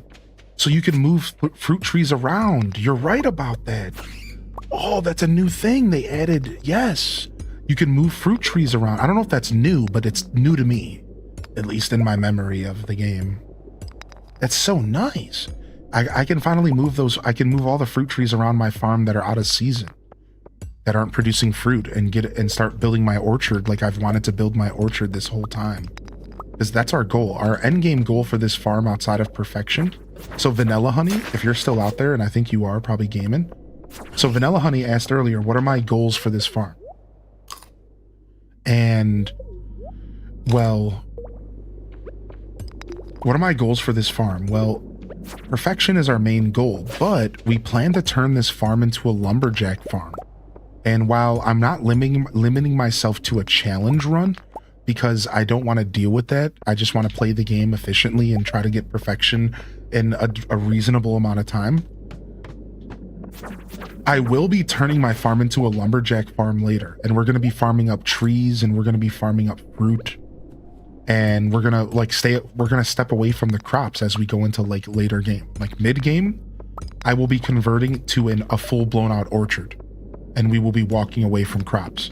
And we're gonna be focusing on wine and fruit selling and it's going to be fun. And we're going to focus on selling wood and tapping and selling stuff like maple syrup and oak resin and like all that stuff. So we're going to try to do like a lighthearted lumberjack farm and just have some fun, because I've always wanted to do a full blown out lumberjack playthrough where I challenge myself to only make money off of tree products and wood and stuff. But again, since I don't want to do that challenge right now, I'm doing kind of a soft version of that, and we'll be focusing more later.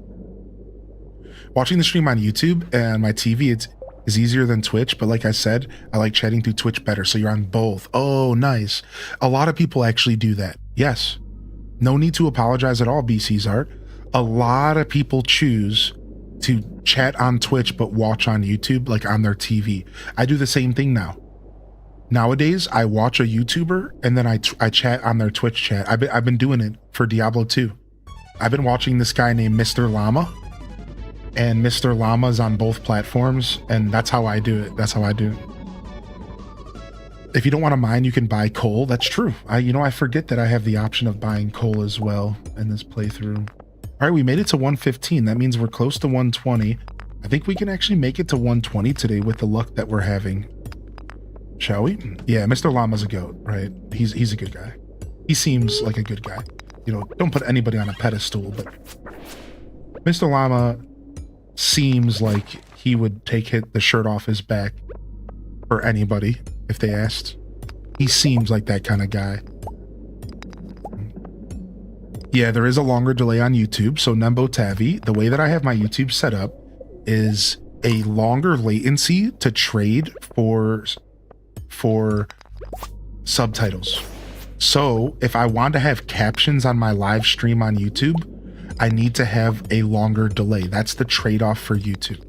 Now in the future, I'm working right now on getting captions on Twitch and maybe even getting captions on YouTube that are built into OBS, so I don't have to do that trade-off. But as of right now, it's bigger delay for captions for those that want caption on YouTube, and a lot of people have expressed they want to have a place with captions. But in the future, again, when I'm offering them on Twitch and maybe even offering them on YouTube in a different way, I can cut that out and we can go back to having a perfect interaction with YouTube and Twitch. Yeah, that is an unfortunate trade-off, but it's a worthy trade-off for accessibility. So at least like the past year, I've been offering captions on one of my platforms. I figured that was fair for now, but I do prefer to have a better delay. So I'm working on it. It's something that we're going to be hopefully having set up here within the next week or two.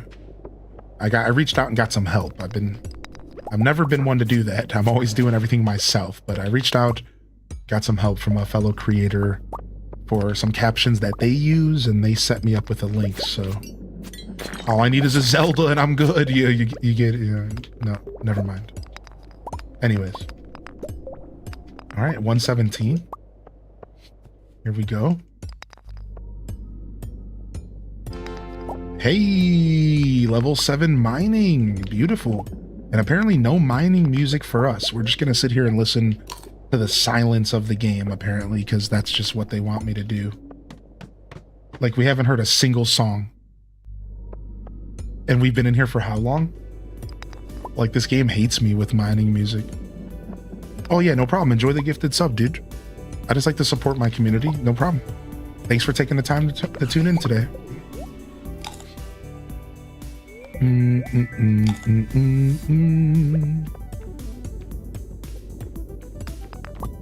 Copper is a nice upgrade, but we need that iron pickaxe for show.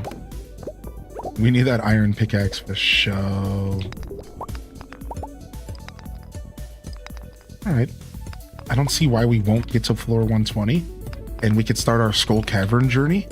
And I'm not going to lie to you, I think we're going to start the Skull Cavern journey right away in this playthrough. I normally delay it and I just tell myself I'm not ready, but I think we're ready. We already have cheese in production.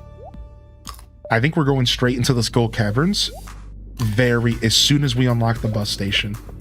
We are going straight there, and we just need, what, 15,000 gold for the bus station? So we have to wait for the first cranberry harvest. So we can spend the next basically 10 days in game getting prepared for the Skull Caverns. That means bombs, that means more cheese. That means that's about it.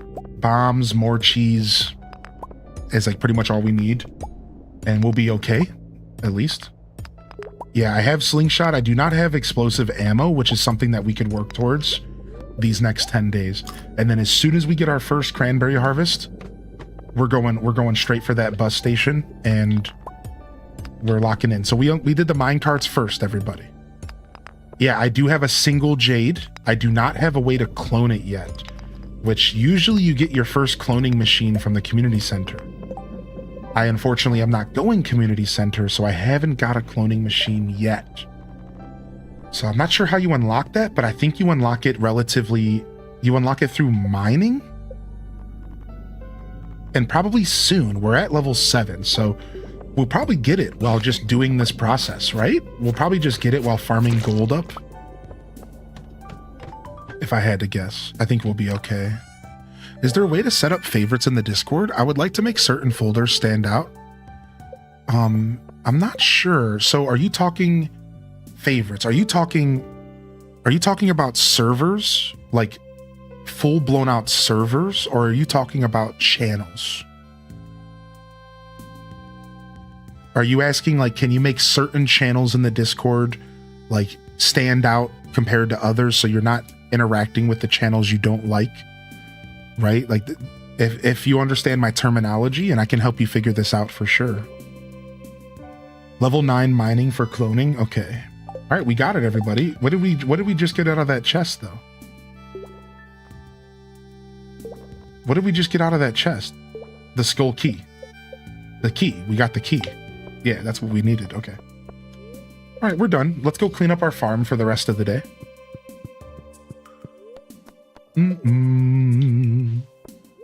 Let's cruise.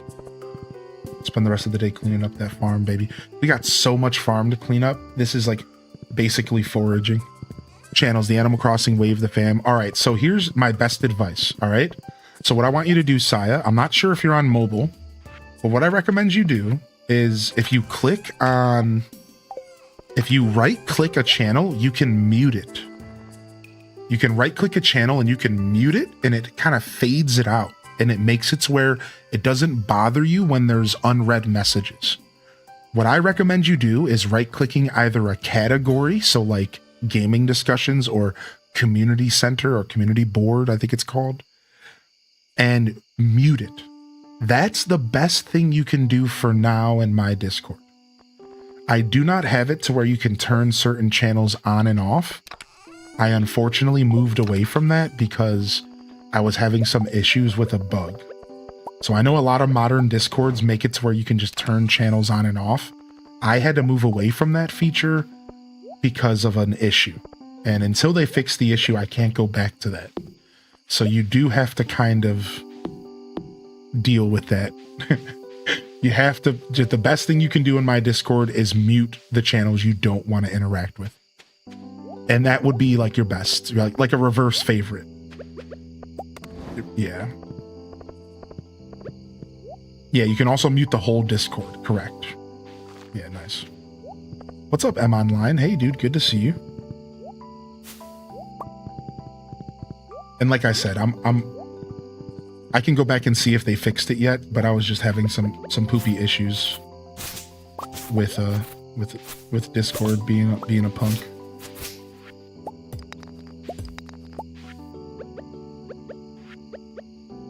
Let's eat some bloobs. Just got back from a 36-hour shift. Holy heck, dude. Are you all right? Dude, good to see you back in here.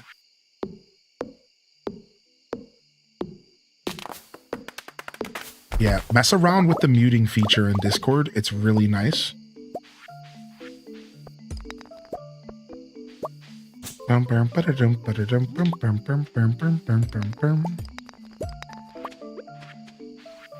Alright, I guess now that we're doing animal husbandry, we should probably go make a chicken coop as soon as we get some money as well.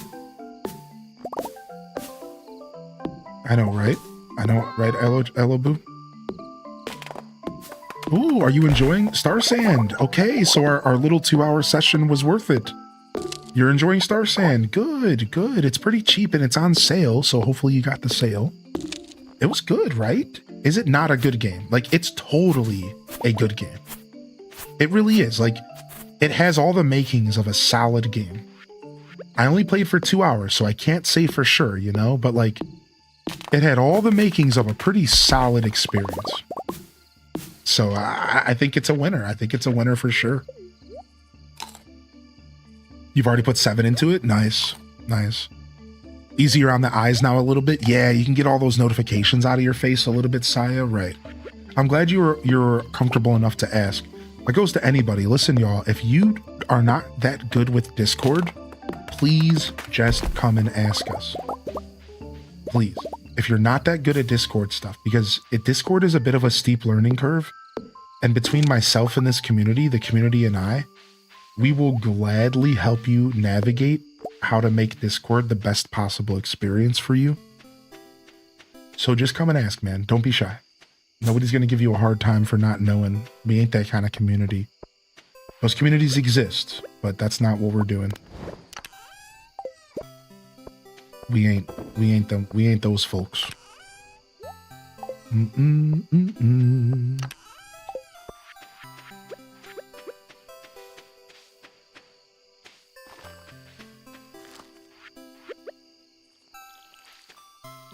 Plant those.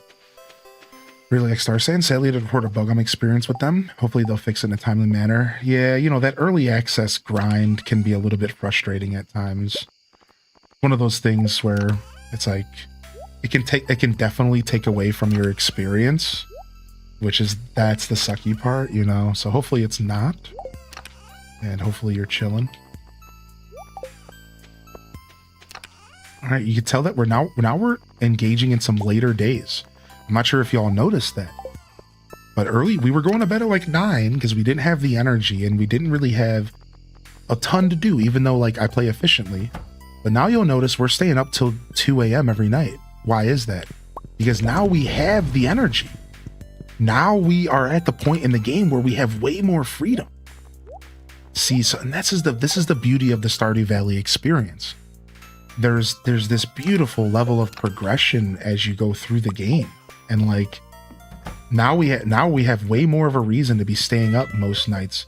We have so much that we're accomplishing and so much that we're doing that it's worth it for me to stay up till 2 a.m. every night so that I can do as much as possible. And to be fair, again, I'll say that's usually how I play spring and summer as well. And I'm sitting there like trying to min-max the heck out of those seasons. But for some reason this time around, I managed to do everything I needed to do and not have to stay up like all night, every night in game. So I'm going to just chalk it up to me being a more efficient player than I used to be.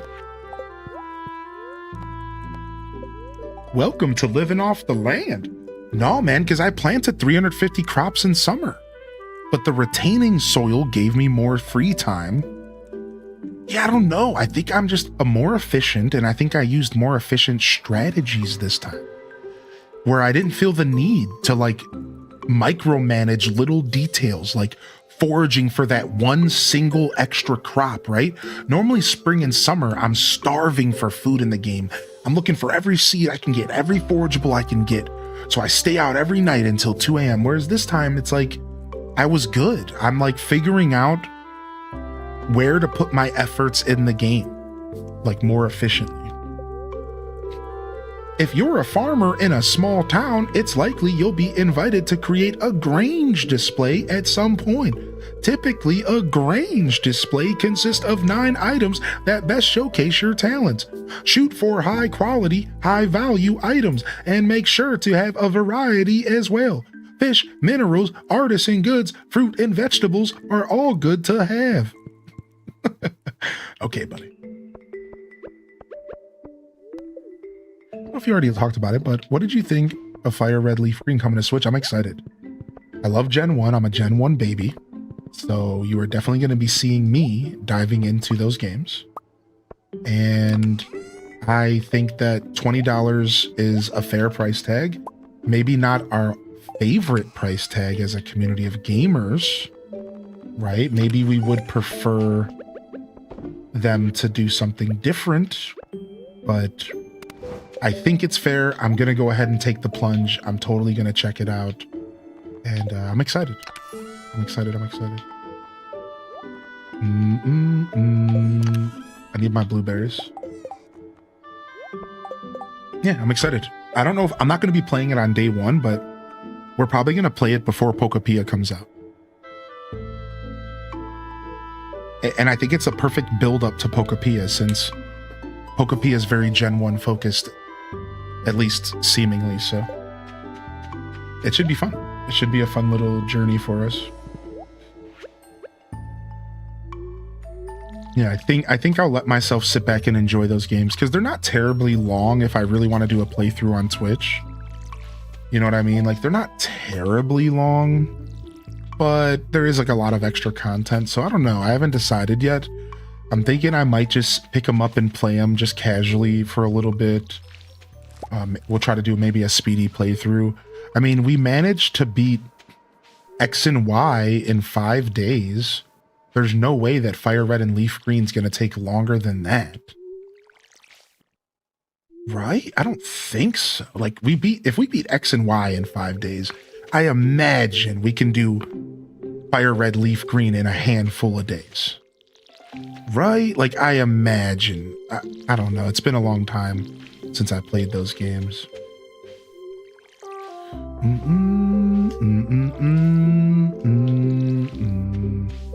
I don't know why I left my horse over there, or here, or there. Why do I always lose my horse? It's a curse in Stardew Valley. Oh, where did I put my horse down? Sometimes hiding behind a tree. This is why the horse flute is so important. What's up, Bird Crossing? Dude, the continued support. Bird Crossing with the back-to-backs, baby. Thank you, man. How was your show today?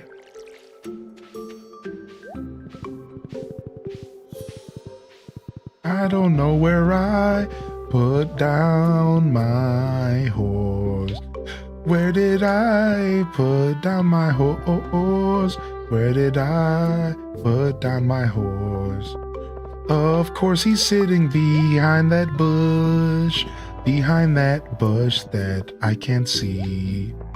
Where did my horsey friend go? Can you believe I lost him again? The best part about that song is that we can all relate to it, because I know I'm not the only horse loser around here. I know I'm not the only horse loser, all right? I know y'all are losing your horse too. I know it. You don't even have to tell me. Dude, where's my horse?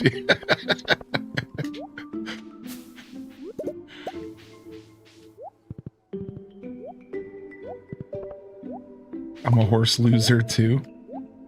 Get on the horse, loser. We're going shopping.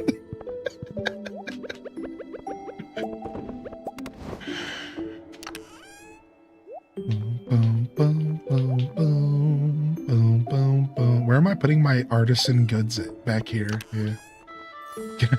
Get on my horse, loser. We're going shopping. Literally lost my horse when you were singing the song. I know. I sung the song for you, actually. That was specifically for you. Because I knew, I felt through the ethos that you had lost your horse. I know. Don't worry, I'm here for you. We're all here for you. Because we've all lost our horse. Look at my horse. My horse is amazing. Some classic Tobuscus. Before he apparently turned into a weirdo. I don't know for sure, but he pivoted to like interviewing girls at cons, and he would like walk up to girls in cosplay at cons and like comment on their appearance, and it was always the worst. And like, you know, in the moment the girls would be like ha ha ha ha ha, but then like of course afterwards they'd be like, that dude Tobuscus is a creep. and he didn't realize that they weren't saying that he was a creep to his face. So then he kept doing it and he kept getting creepier. And then all of a sudden now he got canceled. He was like one of the first people to ever get canceled. He got canceled before cancel culture was a thing. And I feel like that says a lot. Like he got canceled before cancel culture was even a thing. People were like, nah, dude, we're good. People were literally like, nah, dude. Yeah, he was patient zero. Yeah.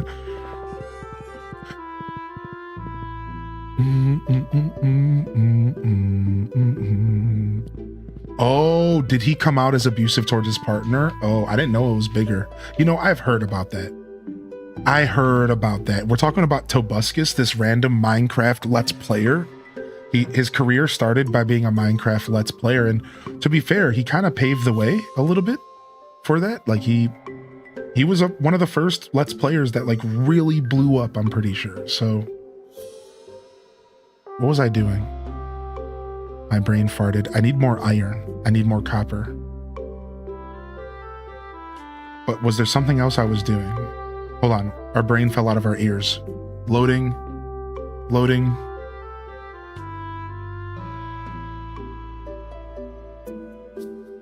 Okay, I think we're good.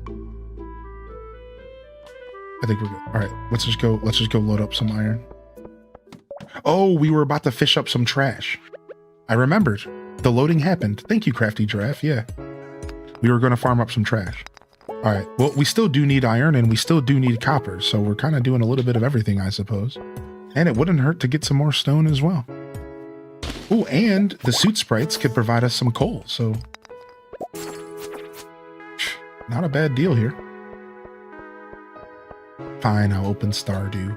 Fine, you don't have to twist my arm. I guess I'll open some Stardew. Yeah, he was a pretty silly guy. My favorite song was Chicken Nugget, put it in a biscuit. Chicken Nugget, put it in a biscuit. That was Tobuscus, man. That's a classic. That's an internet classic right there. Chicken nugget, put it in a biscuit. Eventually, he got so popular that he started making like music videos for his songs that originally started as like Let's Play like me. Like when I'm streaming and I make up a song, that's how they all started. And he eventually got like music videos made for them and like turned them into like real songs. And like, it was insane. Like they were all animated and like really well animated. He actually, dude popped off. Dude popped off in a big way.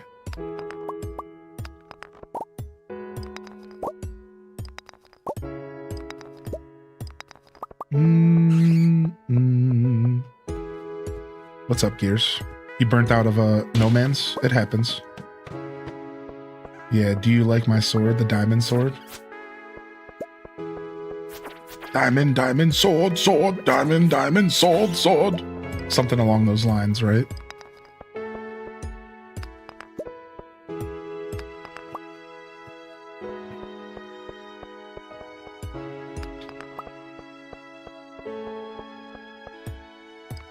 Hub agrees that chicken nugget was his favorite too. Yeah. Tim Tater knows, man. All right. Ooh, suit sprites. That's copper, baby. Dazabound has like a tried and true copper farming method that uses burglar rings and with the monster drop book. So you come here with like a burglar ring and like, I think there's more to it, but I'm just giving you the gist of it. And then you just farm the frick out of suits and you get a butt ton of copper or coal. And there's like specific floors that are like good for it. Still kind of playing it. I understand that. I play games sometimes just out of habit like that. Like, oh, I'm not sure what to play, so let me just load this up, you know? So don't sleep on suit sprites is what I'm trying to say, because they're very useful. All right, all this iron is so nice. We're up to 50 iron again. We need so much iron and we need so much copper. But if we can get kegs going really early, this is going to be nice. If we can get some kegs going, this is going to be so nice. The more kegs we can get going early on, And the more wine we can start making and coffee early game, we are going to really be setting ourselves up for success in year 2. So, and we have so much fruit and stuff that's just sitting around that we could start making into wine. So we don't even have the house upgrade, so we're not going to be aging it. It doesn't matter. Wine by itself is worth enough. But we could also just start saving the wine, and as soon as we get our basement, we could just have an instant, right away, we could be plugging wine to be aging. You know what I mean? Here's the strategy. Monster Musk plus Burglar Ring plus Monster Drop Book. And then if you find an infested floor, it's just a bonus. You see the strategy in the chat here? So Plush says, do you think we're going to see Gen 10 on Friday? Yes. I'm fairly confident we are going to see the starters revealed for Generation 10. The names, the starters, and the region that it's based off of is all going to be revealed. So here's the question for all of you. Do you have a prediction on where the region is going to be? No cheaters. If you know the leaks, do not answer this question, please. If you know the leaks, do not answer this question. Do you have a prediction on where they're going to place the next region of the Pokemon Generation 10? Any takers? We've seen New York. We've seen Japan. We've seen so many different places. We've seen Spain. Do you have a prediction on where they're going to go next? Again, if you know the leaks, don't predict. Just put an HDES sip in the chat if you know the leaks. Hawaii, that's fun. Iran, that's fun.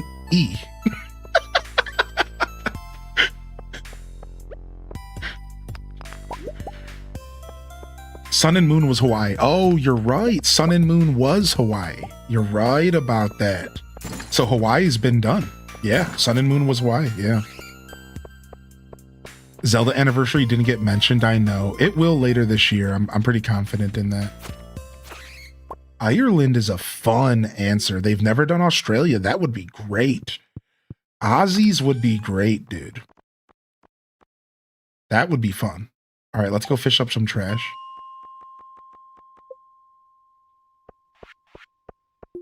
Aussies would be fun for sure. An African country would be cool. I agree with that. That'd be really neat as well. Seeing their approach towards something like that. I'm sure whatever they choose, it's going to be cool. I do know the answer, I'm pretty sure, from leaks. Ohio. It'd be the most boring Pokemon game ever made. Everything would be flat. Egypt would be sick. I'm not going to actually say what the leaks are, by the way. I'm not going to say what it is. But I think if the leaks are true, it's not going to be surprising. I'll say that. Like, if the leaks are true, it's not going to be surprising at all. Like, you're going to be like, oh, well, if they named it that, I guess this makes sense. Like, you're going to, in my opinion, you're going to be like, oh, okay. So we'll find out in a couple days. Okay, now, where do you think Pokepark 3 is going to be set? In my backyard. I want the leaks to be wrong, not because I don't think they're a good idea, because I want the Pokemon company to give them the middle finger. I agree with that. I get that way sometimes about leaks. Like, I just want them to be wrong because I just want all these pretentious leakers to, you know, be knocked down a peg because I get sick of them. Sure, I'm right there with you. I agree with that. I'm okay. I like being what's the word, petty a little bit sometimes. Being a little petty is fun. Pretentious leakers, that's right. I just want to be surprised by things again. That's a great counter leaking opportunity. Hire someone to give false leaks. I never played Pokepark, but Rainabee is a Pokepark stan, so they're the one to answer that question. Gen 10 will totally be a Switch 2 exclusive game. In fact, if it's not, I'd be pissed. And I'm sorry to say that for those that only have a Switch 1. But if it's not Switch 2 exclusive, I'll be pissed off, actually. I'll be angry because like I'm sick of. I want Gen 10 to be nice. I want Gen 10 to be to reach its full potential. And I don't think it's going to reach its full potential if we're trying to make it appeal to a console that's literally a decade old. Like the Switch 2 is not much more advanced. Like we cut me a break, dude. I want Gen 10 to be a full-on pushing the limitations of the Switch 2 hardware. That's what I want.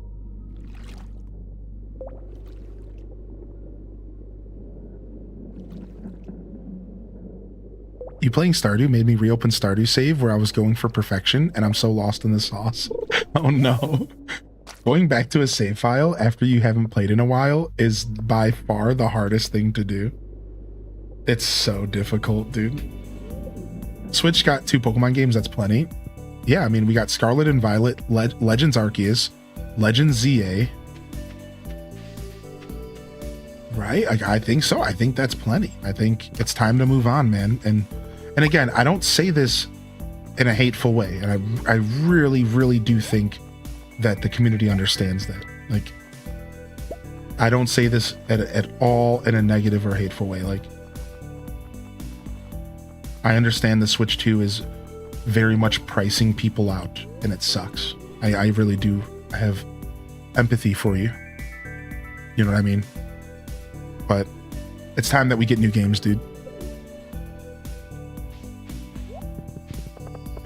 Switch 2 is a gimmick console. I mean, Switch 1 was a gimmick console as well, right? Is that fair? Bad Legion? Aren't they both just gimmicks? Would you agree with that? I'm not sure. Let me go back up to the train station real quick and drop these off. We should be able to make it back. You actively looking for the 4 scrolls? No, I just find them randomly. I wasn't actively looking for them yet. I will be at some point. Pokepia may be what gets me to pick up a Switch 2. Yeah, it's gonna be maybe waiting to see some of the gameplay is gonna be like the determining factor, right? All right, 3 more pieces of trash and we're good.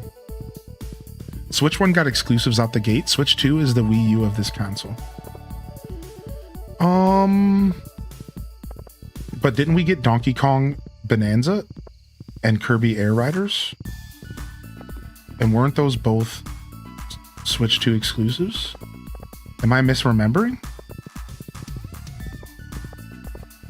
So the Switch 1 only had like 1 game for 6 months on release. Like, some people forget about this, right? But like, Switch 1 launch lineup. So like just real quick, like not even trying to argue anything, but like just real quick, real quick. So the Switch 1 only had 1-2 Switch and Breath of the Wild, which was actually on Wii U as well. And it didn't get another exclusive game for almost 6 months, I believe. Mario Odyssey release date. Odyssey came out October 2017, but the Switch released in spring, March.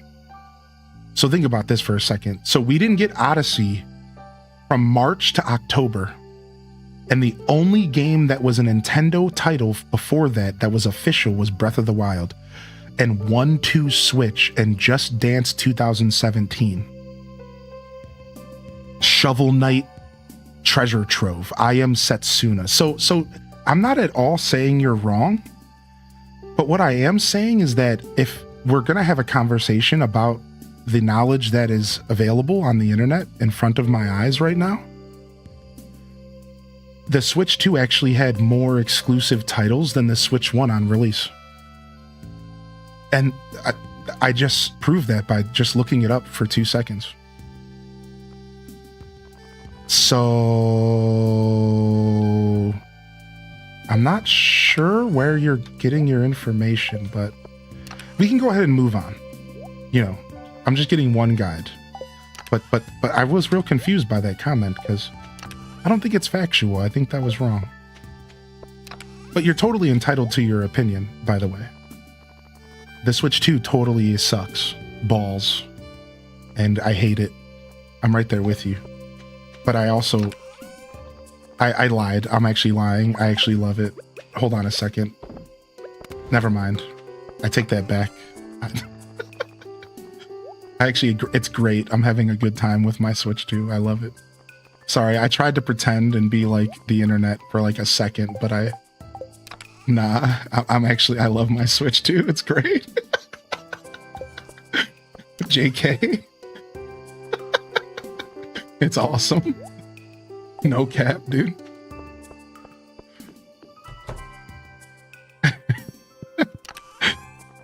Yeah, actually, it's awesome. I love it. I will say that the launch lineup for the Switch 2 sucks, though. They dropped the ball with the launch lineup. I think we can all agree with that. And I don't think anybody's ever argued that the Switch 2 launch lineup wasn't, like, weak. Just for the record. Like, let's just all be honest with what Bad Legion, I think, is attempting to say, but I think they just went about it the wrong way. Comparing it to the Switch 1 wasn't the play. I think we can all just be adults and say, look, the Switch 2 lineup blows. Yeah, I'm right there with you. No Zelda, no Mario. What are you doing? Mario Kart 8 or Mario Kart World? Okay. Donkey Kong? Okay. Kirby Air Riders. Like, what are you doing? Give me Mario, give me Zelda, give me Animal Crossing. Like, right? I'm right there with you. I have never, ever once been like the Switch 2 lineup is good. It's bad. It sucks, dude. I'm sitting here waiting for a reason why I own a Switch 2 right now. In a lot of ways. If it wasn't for being a streamer, I'm not even sure I would have played any of those games besides for maybe Donkey Kong. So, like, I don't think the Switch 2 lineup's been strong at all. I think it's been very weak. And they've been depending on third-party titles to carry the weight. And, like, that sucks. I don't like third-party titles. I play those on my computer. You know what I mean? So for me, it's been really weak. I play third parties on my computer. I don't need my Switch to play third parties. So here I am, like, sitting here waiting. You know what I like? So I do understand where that comment probably came from. I think a Switch 2 Lite is happening. I think so. I think a Switch 2 Lite is 100% happening, and my support behind a Switch 2 Lite is because the economy requires it. I think the economy requires a Switch 2 Lite right now. And I think we're going to get one sooner than Nintendo even planned to release one. So, like, I feel very confident about this take, by the way. I think we see a Switch 2 Lite sooner than later. I think so. I bought the Switch 2 not for games. I wanted a bigger, better Switch. Yeah, me too. I got what I wanted out of my Switch. I wanted a Switch to just be a better Switch 1. And in that regard, I'm right there with Heather B. I got everything I wanted out of purchasing my Switch. Because all I wanted was a better Switch 1. To be able to play all the games I purchased over 10 years, and to have a better experience overall. That's all I wanted, personally. That's it. And I got what I wanted. I'm right there with you, actually. Yeah. In that regard, I'm very satisfied with my purchase. But what I was really saying about the games is I was agreeing with the internet that if you want to criticize the Switch 2 for not having games, that is a super fair criticism. Right? That's really what I was talking about. Like, that's a really fair criticism. Like, that's fine. That's true. Like, yeah, you're right. There isn't a lot going on for the Switch 2 exclusive. There isn't a lot going on to make you feel like you bought a Switch 2 and you got an exciting new toy with exciting new games. That is feeling kind of lackluster at the moment, and I think the whole internet feels that way, and it's kind of compounding in the echo chamber, and I think that vibe for sure is there. And it's unfortunate because I think all it would have took is one major title on release. And they thought Mario Kart World was going to be that title. Well, guess what? The internet disagreed. That is the problem. They went all in on Mario Kart because Mario Kart Deluxe was the best-selling game on the Switch One. Think about Nintendo. So they thought they were rubbing their hands together. They were like, "Oh, we are gonna blow off their socks. We're gonna give them the best Mario Kart we've ever made after selling Mario Kart 8 Deluxe for over a decade as the best-selling Nintendo Switch game ever made. We are gonna give them what they want. They're probably seething at their mouth. They're probably foaming for a new Mario Kart after a decade." Turns out, we weren't. Like, unfortunately, Nintendo gambled, dude. And it turns out, actually, none of us really cared about a new Mario Kart. Yikes. Who could have predicted that? Again, the highest selling game on the Switch One. 50 million copies. Turns out, actually, we weren't all really here for a new Mario Kart. It was cool. It was fun. We loved it for 2 weeks. We loved it for a month. And it's gone. It doesn't exist. They dropped the ball. They put all of their energy into this one game to be like the game of the Switch 2. And it wasn't until Donkey Kong that the Switch 2 really got like shine. Like all of a sudden Donkey Kong was like, "Oh, okay. Now we got a game," right? So it's like they I don't know what happened and who helped them make that decision, dude. But they really dropped the ball. They went all in on Mario Kart and no one gives about World. That was our Zelda. That was our Odyssey. That was our new game. That was our game. That was supposed to be the game that made us all go, "Oh my fucking God, we need this Switch 2. And it wasn't at all. It wasn't the game, dude.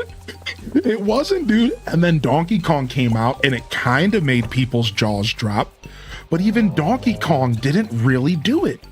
It like reminded people of Odyssey. It had a weird gimmick that people weren't into. And then here we have another problem. You know what I mean? Like, it's really interesting what happened with the Switch 2's release.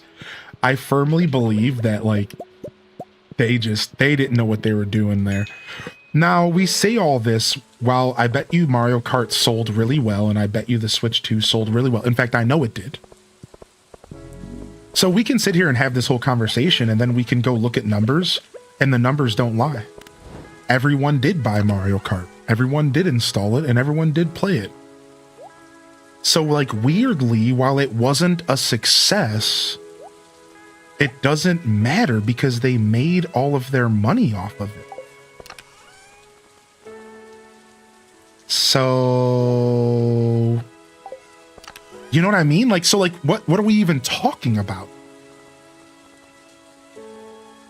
I don't know. Like, it's, like, so it feels like we didn't get like a good launch title, but technically they did release one that sold well.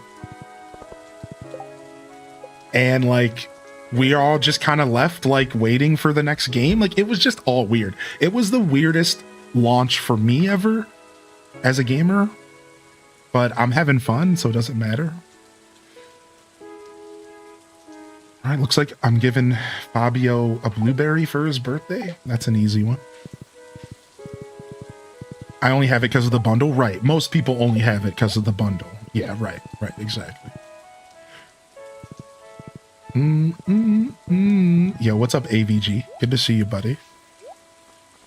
Card games aren't my thing. Ooh, a duck feather. We can't afford that. We can't afford anything from here. We're broke. Let's get out of here. We need to start befriending the wizard. We talked about that in last season. I need to start bringing Void Essence to the wizard every day now that we have free time. So let's start with today. The other world expanding mod for Stardew, it's called Ridgeville. Yeah, Ridgeview. Yeah, that's right.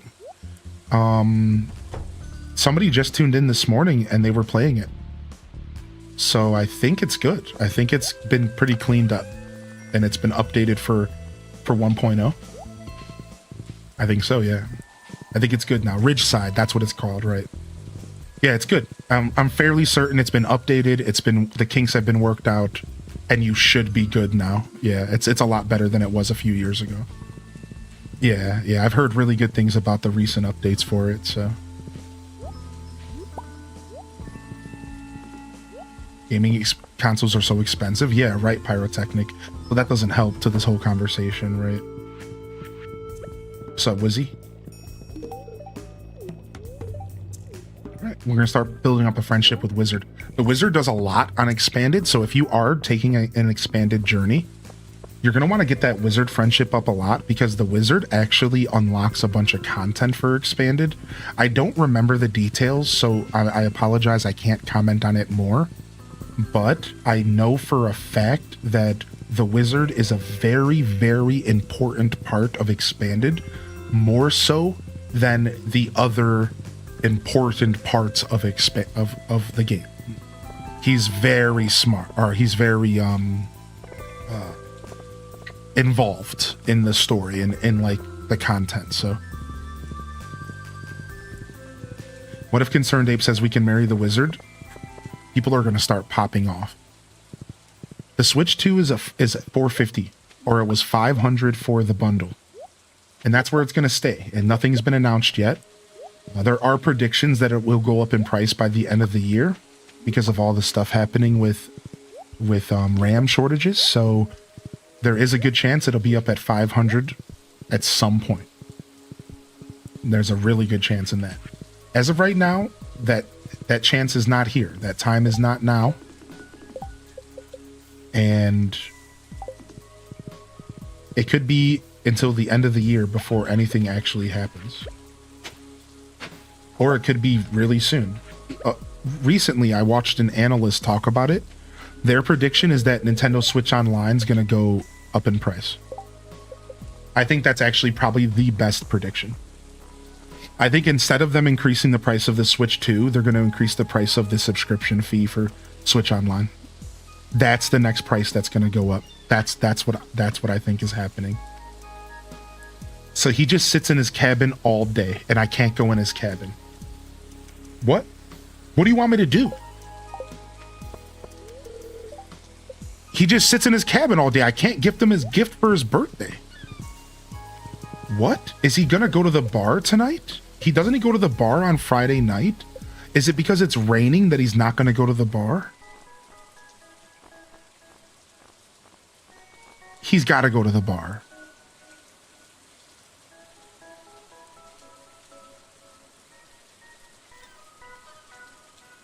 Me on my birthday. Dude, that happened to me. He just holds up on rainy days. You son of a B word. Well, I'm eating my blueberry. I'm gonna eat my blueberry in your face the next time I see you. The fact that I spent time coming here. Oh, he's asking me what kind of books do I read. Sci-fi and fantasy. Oh, have you ever read Cave Saga X? Alright, dude, calm down. Definitely romance.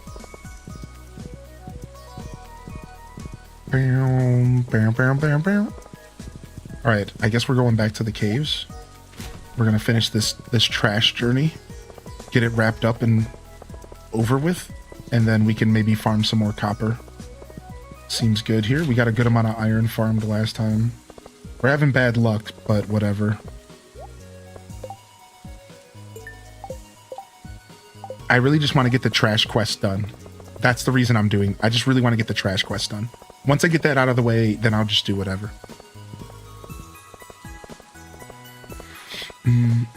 Mag loves Romance X. Taking this romance off the rails. Maglev Mike. What? Fossilized apple? Sick. I will be streaming tomorrow, yes. Tomorrow is my Monday morning show. We rarely miss a Monday. We call it the Monday morning show. It's a just chatting kind of segment. It's kind of like my radio show for the week. So you can expect a lot of yapping. We'll have a game on in the background, and we will be actually showcasing Animal Crossing tomorrow. So we're going to be loading up some new horizons for the Animal Crossers who have been waiting in the wings this week. And we're going to relax with some AC, maybe some retro crossing as well. And we'll see. So European, it'll be 1 p.m. for UK, 2 p.m. for Central European. My show starts at 8 a.m. Eastern time, New York time. So if that helps. So yeah, that'll be, again, 1 p.m. UK or 2 p.m. for Central European, which is like Germany, Netherlands. So I'm your afternoon show over in Europe.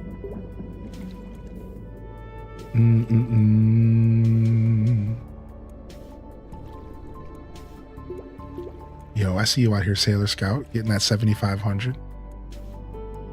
I hope you're having a good day, by the way, Bad Legion. You definitely weren't trying to make you feel bad or anything. Just commented on your comment is all. All right, we got the trash. Let's go. We're done. Let's get the heck out of here.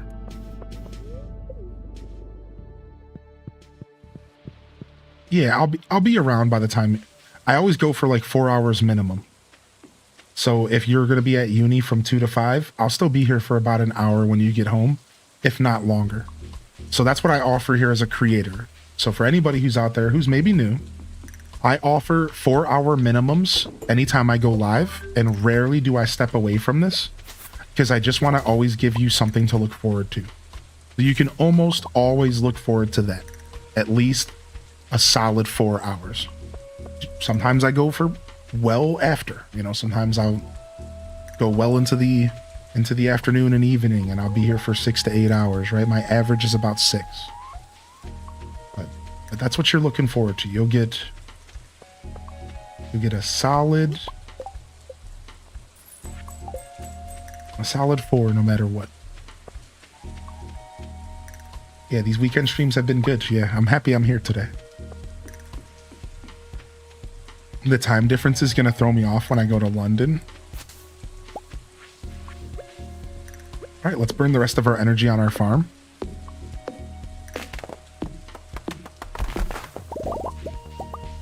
We lost our horse, which sucks. Back to singing the horse song. Back to the horse mines, I suppose. Not to be mistaken with the whore mines. That's a very different experience.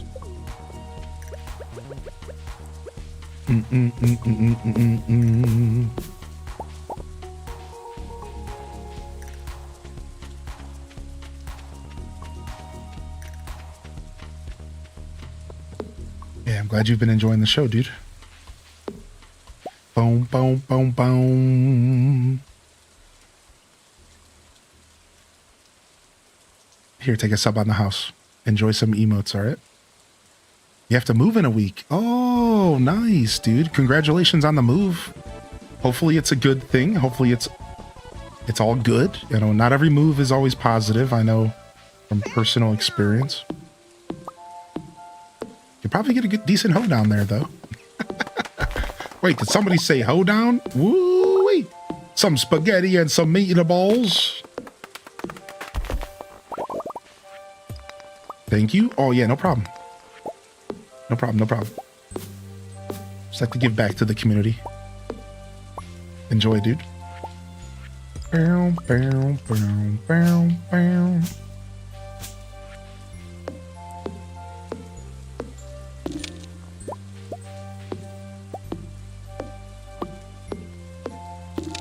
All right.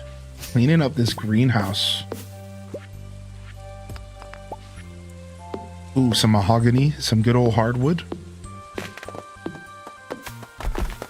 I'm loving the Frontier Farm so far. Frontier Farm has been really nice so far. Keyboard and mouse journey update. Damn you, hands. Damn you. Didius, what's up, dude? I'm actually in the market for a new keyboard and mouse, I think. I think I'll be picking something up. I think I'm finally ready to start thinking about the cat stuff again, by the way, chat room. So I'm going to reach out to Leafeon and see. I know they kind of offered me one. Out of respect, I want to reach out to them and see what they say first. And then I think I'm gonna hit up my buddy that works at the APL and go from there. I'll be getting one from the APL. I'm not gonna go with a fresh kitty or anything like that. I'm gonna just follow my heart and get something from the APL.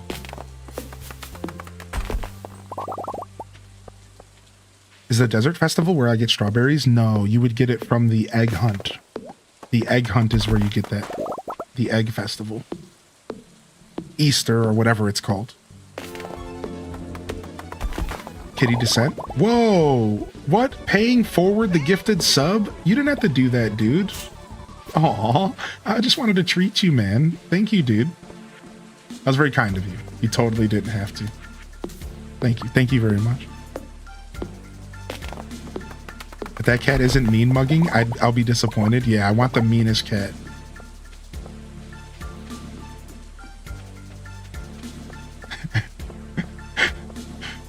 Bam, bam, bam. Starving my Neopet. Imagine that username after this convo. That's funny. Yeah, thanks for doing that. Thanks for paying it forward. That was very kind of you.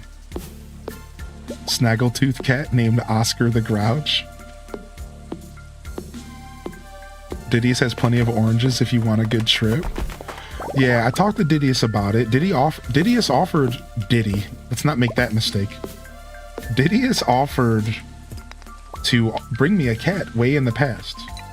So like it's on the table. However, I'm not gonna make him drive up here. I'm not gonna do that. Like that's just unnecessary. And again, I'm okay with rescuing one from my local pound. So, and then Leafeon offered as well because they had kitties at the time, but who knows if they still do have those kitties. That's the thing I'm not sure about. And I'm not necessarily looking to get a kitty, but I wouldn't be opposed to getting a like freshly young adult kind of vibe, like a fresh, just out of kittyhood.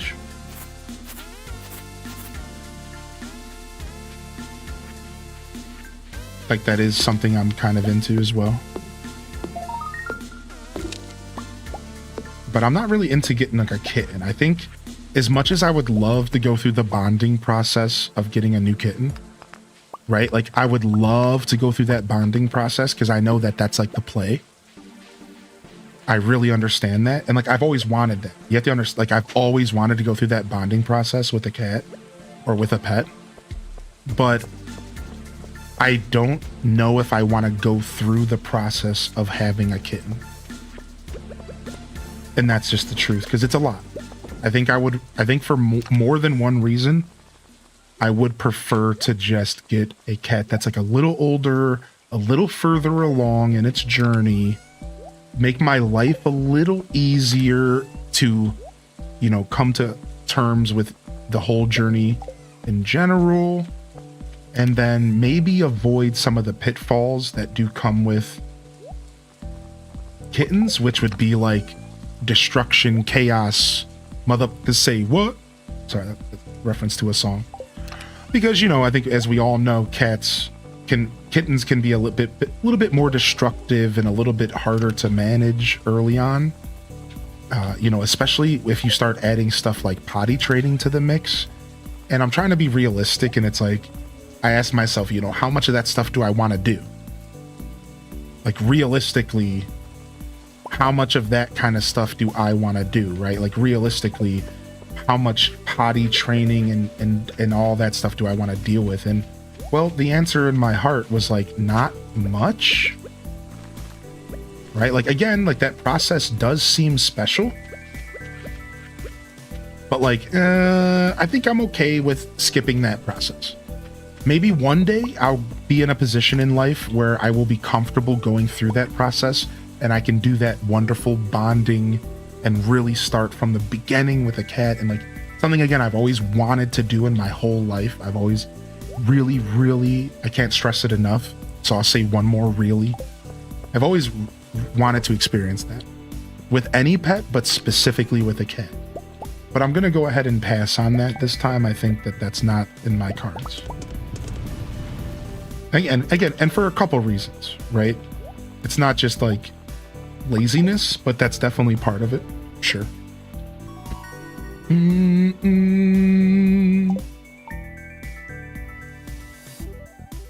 Around 1 year old, their personality is pretty well established, so you know who they are and what they are and aren't about. That's what I'm kind of looking for. Right. I'm looking for like a decent understanding of the cat before I pick it up, even if it turns out being different. Like, I'm mentally prepared for anything. I'm okay if I get a cat that's like just a wild, right? Whatever. That's all fine. I'm not picky like that. But starting off with a little bit of an established personality and stuff is going to help me, because I would prefer to get an older cat that's a little lazier, that I could maybe bond with in that way, instead of like, I wouldn't mind an older cat that maybe doesn't have a lot of prospects as far as being rescued, and then I wouldn't mind one that was maybe even on like the lower energy side for my lifestyle. Again, I know the pitfalls of cats. We've had this talk a lot. You know, cats aren't necessarily just set them and forget them. Like, people don't realize like cats actually have a ton of energy that's unused, and it would be nice if you kind of play with them and stuff. So I'm not just looking for like a set them and forget them cat, but I would prefer a cat that's not gonna, my dream, and again, you don't have a choice. Cats are cats and they do whatever they want. But my dream is an old cat that would just sit in my lap all day. That is like really what I'm kind of going for. And I even plan to do a little bit of like incentive. My buddy that works at the APL was like, you know, a good way to do that is to give them a reason to come into your lap and kind of train them. And they will come and sit in your lap. They're like, you're a warm guy. They love your warmth already. He's like, you could actually kind of get them to do that more often if you kind of establish a reason for them to come in and sit in your lap. And, you know, you can use treats and pets and your warm body to help. And I'm like, yeah, that's the one thing I have going for me, is that I am so warm that they're just naturally going to want to be around me because I'm just a warm guy. So I already have that, right? Like, I already have that victory of my lap is the warmest lap in the room, always, period. So I'm already winning in that side of the fight. So from there, like, that's like my dream cat is just a cat that sits in my lap all day. That's kind of it. But we'll see. You know, again, I don't really care what kind of cat it is. If it's a cat that doesn't want anything to do with me, that's fine too. They can just go sit in the corner of the room and then I feed them and then they leave. Like, that's cool too. Yeah. Like, it's like whatever. But just to kind of explain, like, if I did have a choice, I would love a lap cat that's just like chilling, just like whatever. Just, it doesn't like climb all over my stuff, and like, it just comes and sits here and then I pet it and then we just hang out. Like, that would be ideal. That would be fun. Got to play hard to get with cats. Yeah. Feed them and leave them. Yeah. All right, y'all. I'm gonna take a break today. I'm out of here. Thank you for coming and hanging out. Let me turn off this camera here. All right, we're gonna fade out. I think. Well, we're gonna raid, but the show is ending. Sorry, wrong terminology there. All right, let's go ahead and get our song on, and let's go see if we can find a raid recipient for the day. Thank you everyone for coming out, dude. I'm glad that I showed up. I was thinking about taking the day off, but as always, this community proves me every day and reminds me every day why I show up here, why I show up. Gers, thank you for the 23 months, by the way. Are you still out there, Gers? I know for a fact I missed that one 6 minutes ago. I was in the middle of doing something. Thank you, Gers, so much for the resub. I really appreciate that. Thank you, Taco. All right, yeah, I'm gonna get out of here. I'm gonna get out of here today, and I think we're gonna go find a raid recipient. So let's go do that really quick. Thank you, everyone. I still haven't figured out redirects on YouTube, but I'm one step closer. I believe I have to go into edit, customize, choose a redirect, and then I can redirect to one of my own videos? What the heck? I don't know. I don't know how this works. All right, so I'm still going to figure out the rating on YouTube. I still have to figure out the rating. it has to be live. Oh, it has to be live. So I would have to redirect to somebody else who's live. So I'd have to already be like subscribed to them for them to show up in this list. Here's Cozy Cuties, but they're not live yet. Yeah, they're not live. I can redirect to a premiere video that doesn't go live until the 23rd. What? Like this is, dude, I'm not ready for rating on YouTube yet. I don't even know how this works. Like what? I can redirect to your future video. All right, we'll figure this out. I'll do some research. We will start rating on YouTube here in the future though. For now, we're going to keep it to Twitch. Everyone, if you're on YouTube, make sure you hit that like and subscribe and come on back here for some more Stardew Valley, which will start on Wednesday. Stardew Valleyers, Wednesday's the next episode. I know that's a little bit further out. I'm going to be here Monday, tomorrow, and I'm probably taking Tuesday off, everyone. I'll be here on Monday. Tomorrow, we're taking Tuesday off. Wednesday, Stardew Valley. Thursday, Stardew's birthday. And Friday, Stardew Valley with Pokemon stuff as well. So it's going to be a blast. I'll be here tomorrow. Also, next week, we are scheduling a movie night. And we're going to watch the Animal Crossing movie next week in the Discord. So look out for that. We'll schedule that here starting tomorrow as well. So we're going to do a movie night. We're going to watch the Animal Crossing movie again because I like it and people want to watch it again. And why not? It's like a why not situation. So, all right, let's go visit Kels today. Yeah, Kels is doing some dinkum. Let me go see who else is live. Yeah, let's go visit Kels. Actually, let's go get Rachel. I apologize to the Kels fans. We have not got a chance to raid Rachel, and she is wonderful. We're going to go visit Rachel unless they're wrapping up. I don't think they're wrapping up. Yeah, no, we're good. All right, we're going to visit Rachel. She's playing My Time at Sandrock, everybody. This is going to be a good raid. Yo, this is Highly in Descent signing off from another wonderful Hyrule Gaming Group production. If I don't see y'all here tomorrow, or if I don't see y'all here as we start this week alongside each other, I'll see you when I see you, fam. Don't forget to game on. And of course, as always, peace. Wrap it up and on to the next episode. Peace.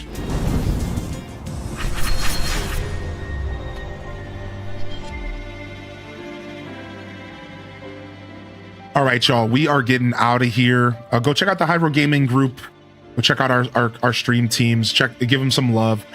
We are going to go raid our friend Rachel, and they're playing some My Time. I think you'll have a good time with them. I love y'all and appreciate y'all. I'm honored to be a part of your daily routines, and I'm certainly honored to have you as a part of mine. But until next time, this is Highly in Descent signing off. Peace out, y'all. And hit them cat jams, baby. Peace. Peace. I'll see y'all for the Monday morning show. Best way to start your week right here. Twitch.tv. Peace.